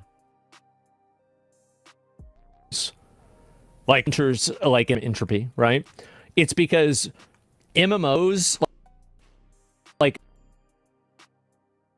people, generally people that are looking, most people don't want to have that happen. So you have a regressive amount of players until the game dies. Get my ass handed. To a certain point, you kind of have to decide what this game is. When you build an update around trying to hold on to everyone and reach every single audience you possibly can, instead of just leaning into the people who actually love what you made, you end up giving your game an identity crisis. And honestly, you make it impossible to support. I think Path of Exile probably has the best approach here. When I interviewed Jonathan Rogers, the head of Grinding Your Games, he had said that every single time they do an update, it nearly gives the guy a heart attack. It's crazy to think about it like that, and the whole team recognizes that players need to take a break. These guys are completely fine with their game tanking for a couple of months. They're not scrambling to keep every single person in the game forever. They have a schedule. They're trying to push their updates when they can, but they're not going to lose their minds over every player who leaves for a few months. And because of that, they just focus on making better updates instead of faster ones. They're aiming not to keep every single player, but instead to aim to make an update that brings more people back to the game every single time. And I think that's the right way to do things. This entire version of live service at the industry. And also, like, I even planned to skip leagues. Like, this league, I played a lot, and I'm, like, level 96. I have, like, pretty much, like, I don't have perfect gear or anything like that, but I have very good gear. I'm happy with my character, and I've accomplished almost everything that I wanted to accomplish in the game. So I completed all the challenges in the game, and I did all of that. And so I plan on sometimes I just skip this league. I tell myself, this is the last big league I'm going to play on PoE 2 until the big release of the game. And that was my plan going into it. And that's normal. That's fine. That's healthy. Built around all these massive games that were holding on to these massive player counts forever just isn't sustainable. It's not sustainable for the players, and it's definitely not sustainable for the developers. And the wider the audience they try to reach, the more players they try to hold on to, the less these games actually end up being made for the people that are actually playing them, because, well, you just can't keep that many people forever without eventually breaking the game. So I don't think that live service is, just think the version of live service that this industry has been chasing is actually dead. Because while the successful live service is still very much alive, we can see it here today. We can see it out in a ton of different games. Well, the problem is that I think OSRS and Classic WoW are great examples. How I'm looking at it is probably dead for the old gamer. And the thing is that I'm pretty sure there's a lucrative market in the new gamers, but the new gamers, their attention span is different. What they've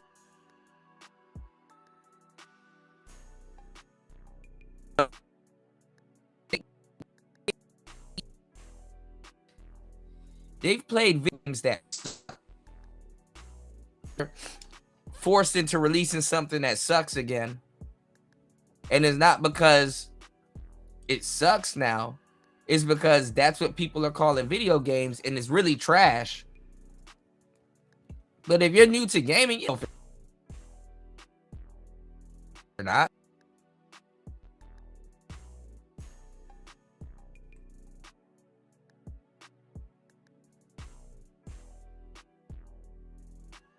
You know, Final Fantasy VII dropped again, you know, a lot. Whereas when we were coming up, we were like, you know, yeah, this is good.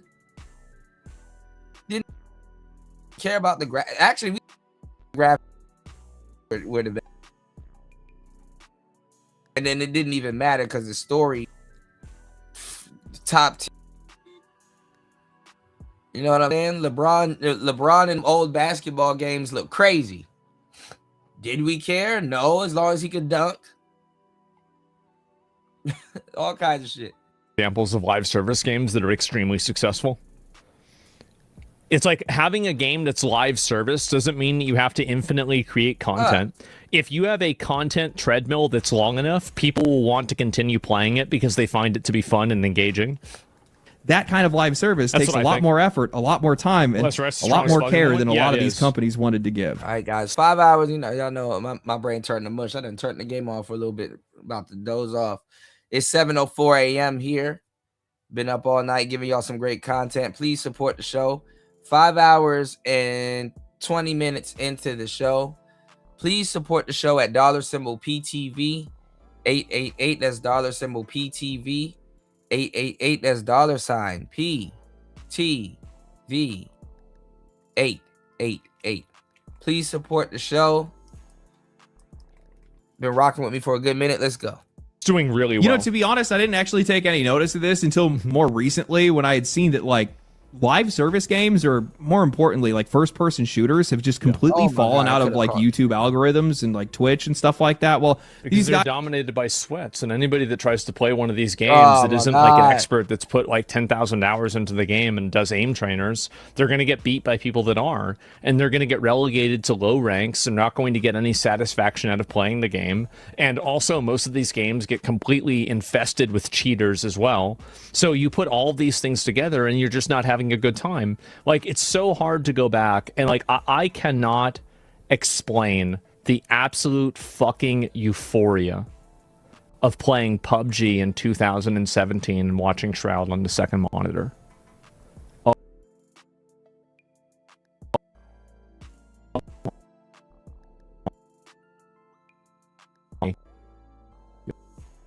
God. That was nowadays doing really well. Yeah, they're doing largely well, that space is kind of just as attractive as it used to. It's like it's live service is just completely falling off at this. You know, I think what all this means is that these developers render to the idea that you're just not. There's way too many games, man. Way too many games. There's so much for us to be able to do that eventually